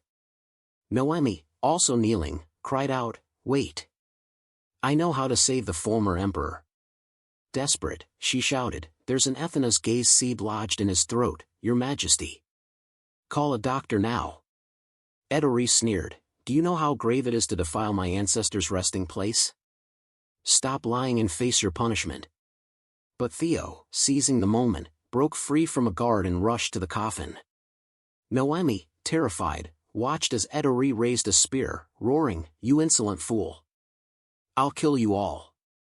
Noemi's mind screamed, No! As the spear aimed for Theo. Betting his life, Theo reached into Felix's mouth, pulling out a small seed. This is it, what Noemi meant. This is what we need to fix. Raising it high, he faced Edori. The spear froze midair, the emperor staring in shock at the seed. With his airway cleared, Felix stirred, faster than a fairy tale princess. His eyes fluttered open. Edori, stunned, dropped his spear and rushed to him, crying, Grandfather! Felix, waking from a decades-long slumber, could hardly grasp that the young man before him was his grandson, not the girl he'd planned to meet in a storeroom. Noemi stepped forward, voice steady. This was done by one of Olak's followers, granted his favor.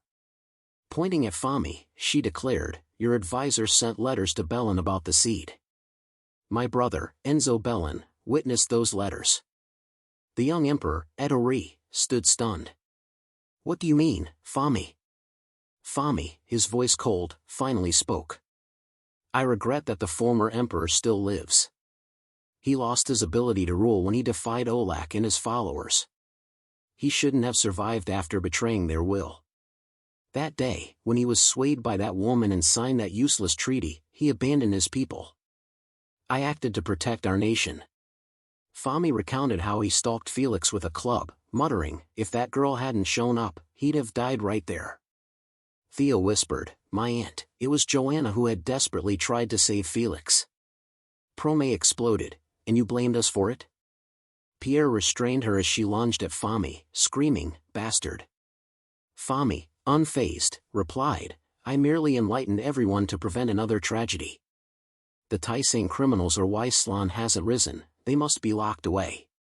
His wild justification left the knight captain bewildered, who stammered, I just followed royal orders. He said they threatened the crown. Pierre held Prome back, calming her fury. Edori, lips tight, ordered, Arrest Fami. Take him to the dungeon. With the traitor secured, Edori addressed the group in the palace. So, Olak drove my advisor to treason, harmed my grandfather, drove my father to madness, and caused countless to suffer, all because we were blinded by his schemes? He clenched his fists. As a member of this royal family, I've never felt more foolish. Prome, arms crossed, glared, still seething. Theo added, This is exactly what Olak wanted, chaos, so we'd destroy each other. Edori's eyes blazed. That deceitful god. I'll have my revenge on his temple. Noemi stepped forward. We'll help you, your majesty. Everyone here shares that goal. Later, in Slan's capital square, Edori addressed the crowd. I, Edori Alamir, stand before you in shame, apologizing for the harm my kingdom has caused Tysain over the years.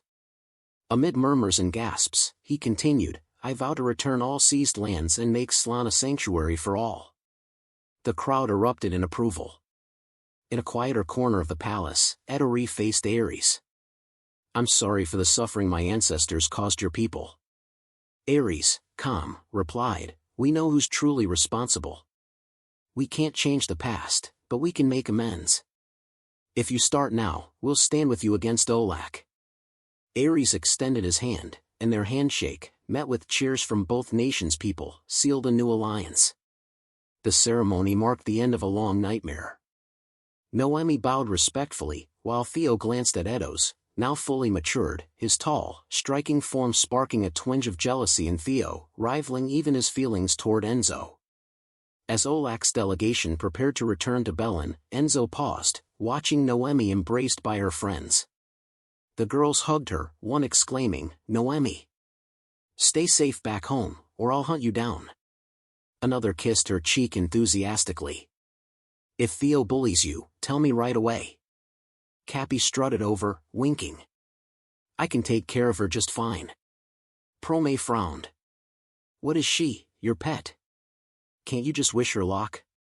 Cappy, hands on hips, laughed. Anyone can do that. I'm practical, unlike some people. Pierre stepped in, mediating. Come on, focus on goodbyes. Leaning down, he told Noemi, take care of Theo. He seems smart, but when he's obsessed with something, in this case, he's blind to everything else. Noemi smiled. Don't worry. Nearby, Theo and Ares exchanged farewells. Theo said, I'm sorry we had to take the Iron Crown. Ares shrugged. It's fine. I know the Fergads won't misuse it. Theo, strikingly similar to a younger Ares, save for their hair color, shared an uncanny resemblance, more so than with Roik, hinting at a deeper connection. Earlier, Ares had visited Felix, asking, Are you feeling better? Felix, weak but smiling, replied, My friend, Joanna asked me to look after your things, but I haven't seen her. Are you two together? Ares froze, hands clenched, unable to speak. Felix, unaware of Joanna's death, added, Or did she find another way? Ares, eyes welling, choked out, Another way? Felix chuckled. To save you. That's all she cared about. Ares collapsed, overwhelmed, recalling Joanna's radiant smile. Ares, I'll protect you, no matter how long it takes. He thought, I wasted years hating her, and now I've lost her, the most important person in my life. Felix gently supported his grieving friend, tears streaming down Ares's weathered face. Facing Theo, Joanna's heir, Ares turned away, ashamed. I'm sorry for doubting Joanna. Giving everything for a goal is worth it.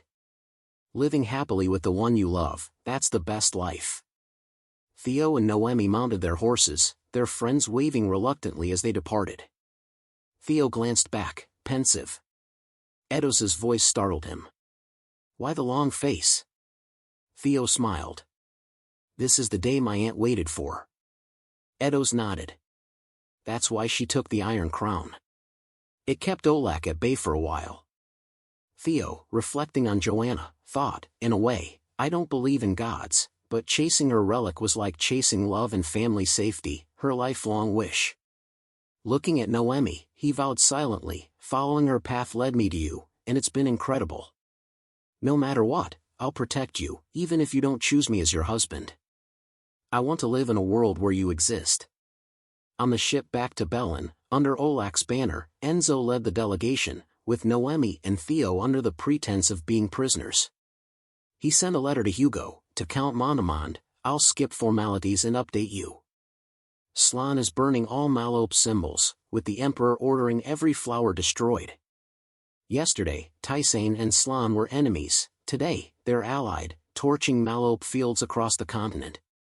Our delegation has captured my sister and the merchant, escorting them home under a false pretext. You know what that means. This is the moment you've waited for. I hope you're ready to defeat Olak on his own ground. That's all I have. Hugo read the letter, muttering, pity. I'm most curious about him. I'm starting to miss him, and now he's back. At the Fergat estate, a servant shouted, Lord Roik, it's late, what are you doing? Roik, clutching an iron staff, marched silently to the family crypt, ignoring the clamor of his household. A servant reported to his father, he was reading Lord Theo's letter, then suddenly, his father yelled, Roik. What are you doing? Roik, eyes sharp, pried open a tomb's lid, Joanna's. His father gasped, that's your aunt's. Too late, the tomb was cracked open. Speak, or let a servant explain, his father demanded. Roik snapped, don't just stand there, help me. Servants lifted the lid, revealing a skeleton entwined with Athena's gaze flowers. They cried, how's this possible? Roik, trembling, said, Theo was right. Our greed blinded us to what's right. On a vast ship, Theo and Noemi stood on the deck, gazing at the stars over the ocean. Cold? Theo asked. Noemi, hugging her shoulders, nodded. A bit. Winter's coming. He headed below. I'll grab your coat. Alone, Noemi faced the endless sea, thinking, not long ago, we crossed this to escape. I can't believe we're doing it again. She recalled Enzo's confession, that place was hell for me too. What did he mean? She wondered. But he gave me the iron crown our family guarded. I have to trust him, at least that much. It was hard. Traveling with Theo, Pierre, and the Taisang wasn't easy either. Clutching the railing, she pondered until Enzo's voice broke through. Worried? Startled, she faced her brother. I'd be lying if I said no, she replied, her gaze resolute. Soon, we'll fight a god. She didn't voice her doubt, I still can't trust you. Noemi continued, this was decided the moment I fled the temple. I just wanted to live, not deal with this mess. Enzo studied her. You may not have planned it, but I've lived for this moment. His eyes burned with conviction. In this war, that god will die. Noemi, stunned, asked, how are you so sure? Enzo revealed, I had your gift as a child. Shocked, Noemi listened as he recounted kneeling before Olak, begging, forgive me, I'll obey. Olak, lifting his chin with a cruel smile, said, you'd better.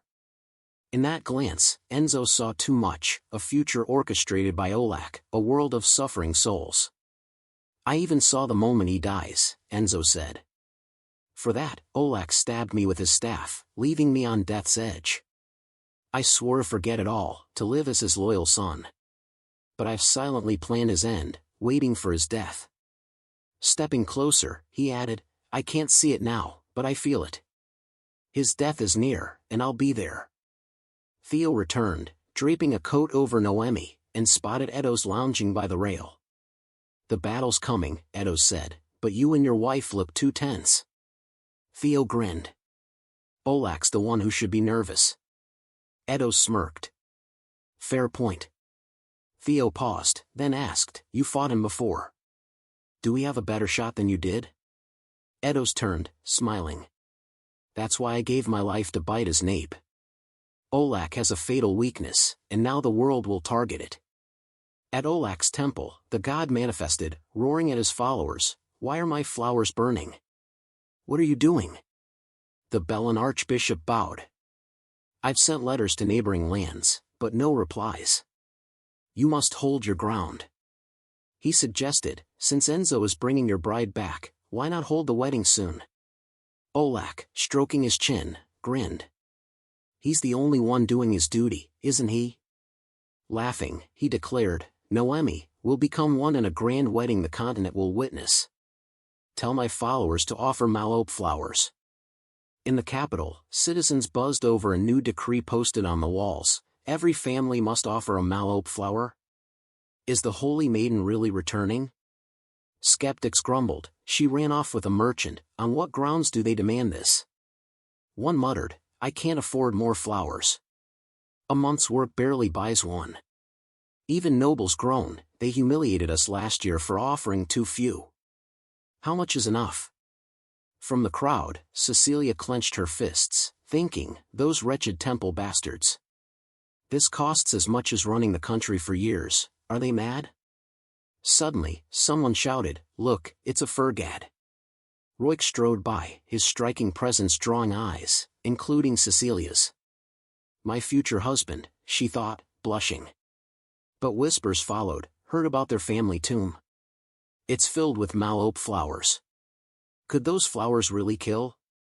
On the ship nearing Belen's shores, Noemi, Theo, and Enzo stood at the bow, brimming with resolve. Enzo said, we're almost there. The fight begins soon. As they docked, Noemi gasped, covering her mouth at the horrific sight, streets littered with bloodied bodies, their faces frozen in terror and pain. Theo's group shouted, what's happening? Noemi collapsed, overcome, as Theo steadied her, whispering comfort. Enzo's gaze caught a child's stifled sobs from a corner. Something's wrong, he noted. No one's out here, even though they know the Holy Maiden has returned. My family's behind this. A voice called, Lord Enzo. It was a Montemon aide. Enzo directed, to the Montemon estate. There, Hugo slammed his fist on the table. I can't stand by anymore. That snake-tattooed monster slaughtered my people like livestock. Clutching his head, he told Enzo, after your letter, protests erupted everywhere Olak holds sway, Belen's estate, the temple, the square. They raised fists, shouting, come out and answer us. You told us to bring flowers so you could kill us? Temple guards brandished spears, yelling, back off. But the crowd roared, you acted mighty before, now hiding behind soldiers? The Holy Maiden was right to flee. Amid the chaos, a black aura appeared, Olak manifested. A protester screamed, what's that? Olak seized the man's face, sneering, what? So rude to the god who shelters you. Wanna challenge me? Try. The man's eyes dulled, hope fading, and he crumbled. Others fled, but Olak massacred all he touched. Noemi, seething, thought, it's Olak. It has to be. Hugo moved to act, but Enzo stopped him. Let us handle it. Only priests can safely approach now. Noemi added, he's right, my lord. While we confront Olak's forces, burn every remaining malope flower in this land. They're the source of his and the temple's power, they must be destroyed. Roik stepped forward. I'll help, Hugo. Turning to Theo, he said, when I heard you were back, I gathered an army. Handle your business, but come back safe. Theo, awed by his brother's newfound strength and honor, nodded, deeply moved. At Olak's temple, Noemi, Theo, and Enzo arrived. Theo pulled a cart, and Noemi wondered, flowers? Enzo, deadpan, quipped, marching like this makes me feel like the Reaper. Should I hear your last words? Theo muttered, talk about bad luck. Noemi, undaunted, said, I want a future after this. I never thought I'd die here. Enzo raised an eyebrow. A future, huh? Something after the battle? Noemi glanced at Theo, smiling. Yes, a happy marriage. Winking at Theo, she radiated confidence. He grinned. Guess that means we have to win. Enzo, watching them, smiled approvingly. Theo asked, Enzo, what's the first thing you'll do after this? Enzo paused, then said, love, maybe? I'd like to try it. They reached the temple, where the archbishop greeted his son, who had brought his sister for sacrifice. Staring at his children, he glared at Noemi, who whispered, Father. He seized a cup of holy water, shouting, how dare the god's bride return reeking of the outside world? Noemi bowed, letting him pour it over her to cleanse her. Enzo intercepted the cup.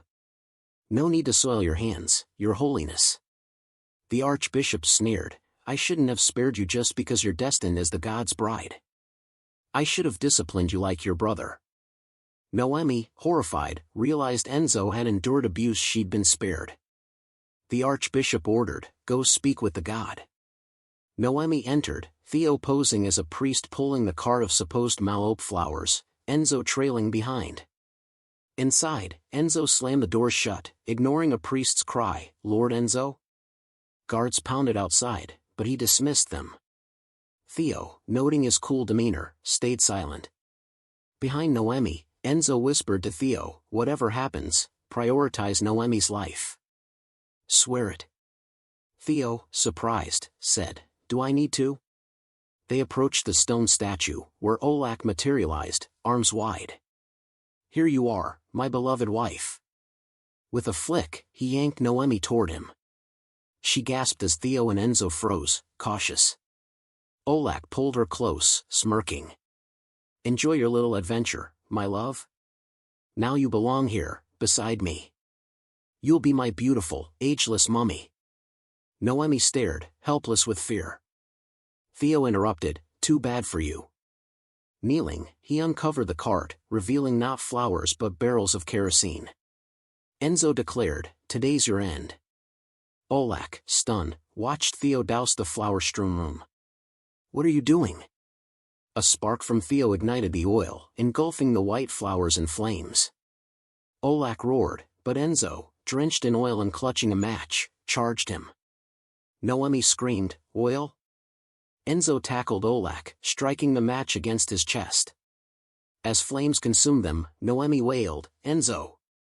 Olak shrieked, "You insect!" Enzo, grimacing in agony, clung tight. "Back off, Noemi!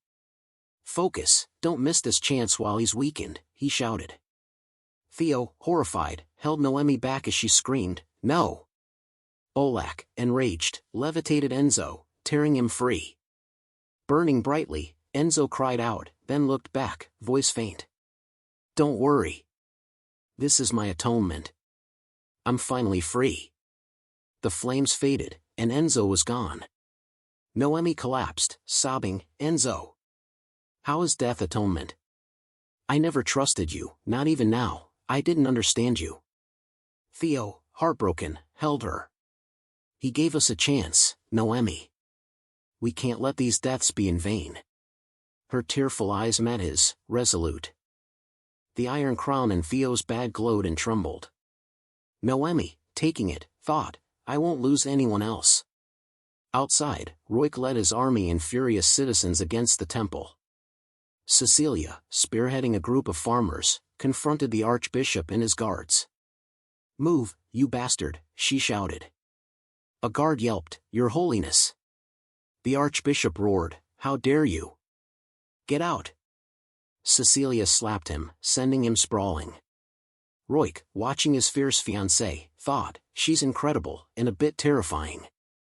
Cecilia snapped, "Think you can escape this farce? Stay down, or I'll slap you again." The archbishop cowered as she raged. Inside, Noemi, trembling, approached the statue, growling, "Olak." A black mist filled the room, and Theo shielded her. Olak, charred from the fire, sneered, "Arrogant pests." Glaring at Noemi, he said, "Bride or not, you'll all die." A dark energy surged in his hand, aimed at her. Noemi, channeling power into her palms, donned the iron crown, her presence commanding and furious.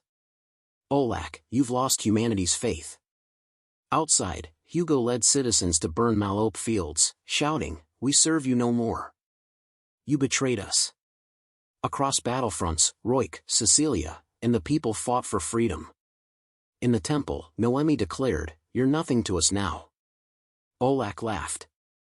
"Don't make me laugh. You're here because you believed in my promised future." Noemi faltered, fear flickering, and Olak struck, hitting her. She cried out, collapsing. Theo glanced at the fallen crown as Olak approached, gloating. Noemi, defiant, said, "I'm not here for your future. I chose the path you hid. I created this present, the choices I made, the people I met, brought me here. You can't make me doubt myself. My actions won't vanish." A blazing crown-shaped mark glowed on her forehead, unleashing a powerful blast that staggered Olak. Theo, seizing the moment, grabbed the crown, now a sharp dagger, and charged. Olak froze as Theo, Recalling Edos's words, Olak has a fatal weakness, plunged the blade into his nape. The crown's power, infused with Edos's bones, surged. Olak gasped, collapsing. Edos! Olak screamed, recognizing the blade. Edos materialized, driving it deeper. I warned you, Olak. You'd fall to humans. As Olak writhed, he taunted, think a godless world is safe? Noemi, cradling an unconscious Theo, replied, whatever the world becomes, I'm not afraid. I see why you obsessed over me. You pretended to be all-powerful, but you're barely stronger than us. You faked a destined future, but it never existed. Only human will shapes the future. You killed without remorse and couldn't tolerate 2 children who saw it. Olak, weakening, glared in terror. Even you don't know the future isn't fated. We'll create one without you. As the temple walls cracked under the crowd's assault, Cecilia led the charge, wielding hammers and hoes. Fearless, they faced the deceitful god. Olak, laughing weakly, said, this is a god? He faded, leaving only the dagger, Edos's fang, clattering to the ground. It was over. Peace returned swiftly. Hugo governed his lands with unmatched skill, issuing a proclamation, the Bellin family exploited our people for years, using religion to justify injustice. Knowing the harm of malope flowers, they forced their cultivation, threatening lives. This sparked conflicts within and beyond our empire, even ensnaring another nation's royalty in crisis. Archbishop Hector Bellin will bear full responsibility, and Olak's temple is dissolved. Theo, arm around Noemi, comforted her grief-stricken gaze. She smiled, their shared struggles now rewarded. Hugo continued, Noemi Bellin, who ended this tyranny, is absolved of all charges. Pausing, he added, to those who lost their lives, I offer my condolences. His thoughts lingered on Enzo's angelic face, their farewell unspoken. Bowing to Noemi, Hugo said, thank you for helping us build a new empire. Trembling, she replied, I only followed my desire to live.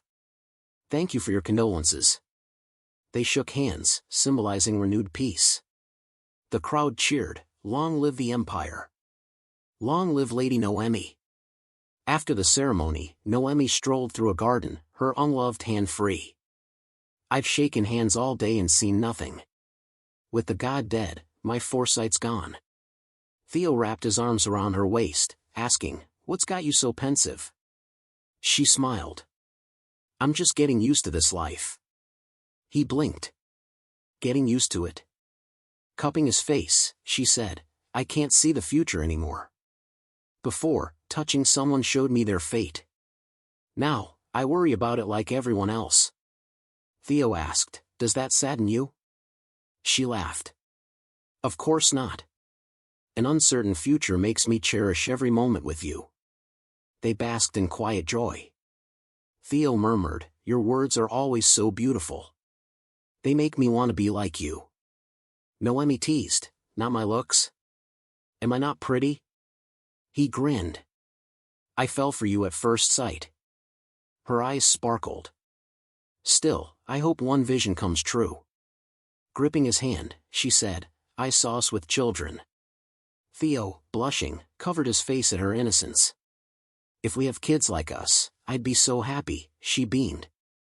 What about you, Lord Theo? He peeked out. There's one thing first. Kneeling, he took her hand. Noemi Bellin, since meeting you, I found where I belong. I want to build a present and future with you. Will you grant me that honor? She smiled. Yes, gladly. He added, stay with me forever, and their kiss silenced further words. Their wedding day arrived. Noemi, radiant in her gown, walked down the aisle, led by Ares. Whispers rose, Theo's the luckiest man alive. Pierre muttered, he scored an amazing wife. Prome, eyeing Ares's awkward stance, scoffed, why is our boss acting like a gorilla? Felix and his grandson attended, as did the Fergads. Royk's father grumbled, he married before his older brother, what a rogue. Royk smiled at Theo. Always competing, but he looks truly happy now, without needing all that. Glancing at Cecilia, who waved shyly, Roik thought, marriage, huh? The priest declared, you are now husband and wife. Noemi whispered, we're back home, holding our wedding here. Theo, unable to resist her beauty, murmured, life's joyful with you. They kissed instantly. Pierre shouted, she hasn't said I do yet. Prome cringed at their haste, and the priest sighed, that urgent? Theo, pulling back, grinned slyly. Sorry. The priest continued, may you live happily. Theo swept Noemi up, beaming with joy. Time passed, and grass grew over Enzo's grave. Noemi wrote in her journal, hello, are you well? Winter's gone, the season we were born in. Flowers are blooming. Standing by a window with Theo, she nudged him. Time for work. I need to meet the head maid. But Theo, smitten, pulled her close, pressing her to the bed. Tell her to wait. They tumbled together, and outside, servants gossiped, she's late again. They wrestle every morning before leaving that bedroom. The couple was inseparable. Across the land, mallope fields were replaced with beloved flowers. Hugo and Roik watched their people work. Roik said, the capital's never been so vibrant. As he moved to leave, Hugo called, Cecilia loves flowers. Roik picked a yellow bloom, smiling foolishly. She'll love this. The bond between Tysain and Slan had never been stronger. In a lively market, Prome shouted at Cappy, what do you mean I'm only worth a cow for a weapon? Think you can trick us? Cappy smirked, you're the one delusional about your strength, acting big just because the Emperor noticed you. Pierre stepped in, calming them. Come on, no fighting, sweetheart. Prome snapped, who are you calling sweetheart? Something wrong with your head? Cappy, arms crossed, sighed, such childish brats. Rumors swirled of new romances blossoming between the two nations, a testament to their newfound unity. The Iron Crown, once a symbol of conflict, had transformed into a dagger, now entrusted to Ares and Tysain as the chieftain's heir. In her journal, Noemi wrote, I no longer feel Edos's power as I once did. I think he vanished with Olak. At the academy, Hugo walked with an elderly professor who said, thank you for your generous donation. Hugo replied firmly, don't forget, it's for the common people. The professor smiled warmly. Of course. Hugo asked, may I see the lecture hall? Alone, he entered the hall where he and Enzo had studied years ago. Touching Enzo's old seat, he murmured, you were always one step ahead of me, his eyes lowered. Did you know? Part of why I rejected that doctrine was because of you. His voice carried a quiet ache, a confession left unsaid for too long. Noemi continued her journal, sometimes, I wish we could have shared this joy together, Enzo. You'd probably tell me not to be so greedy. She smiled softly. But without you, I wouldn't have this happiness. That's why I want to name our child after you. I'm expecting a baby. Her hand rested on her belly, warmth flooding her heart. Theo called from their bed, Noemi, don't overdo it. Come here. She penned her final lines, Enzo, I hope you're free and at peace. Know that the world has changed because we chose to face our pain. The next generation's magic is born from that foundation. Closing the journal, she walked to Theo, who wrapped the blanket around her. He kissed her belly gently, and they embraced, now parents-to-be. Noemi thought, I'll always be grateful.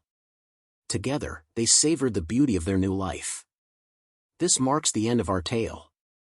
Thank you for following along, and until we meet again.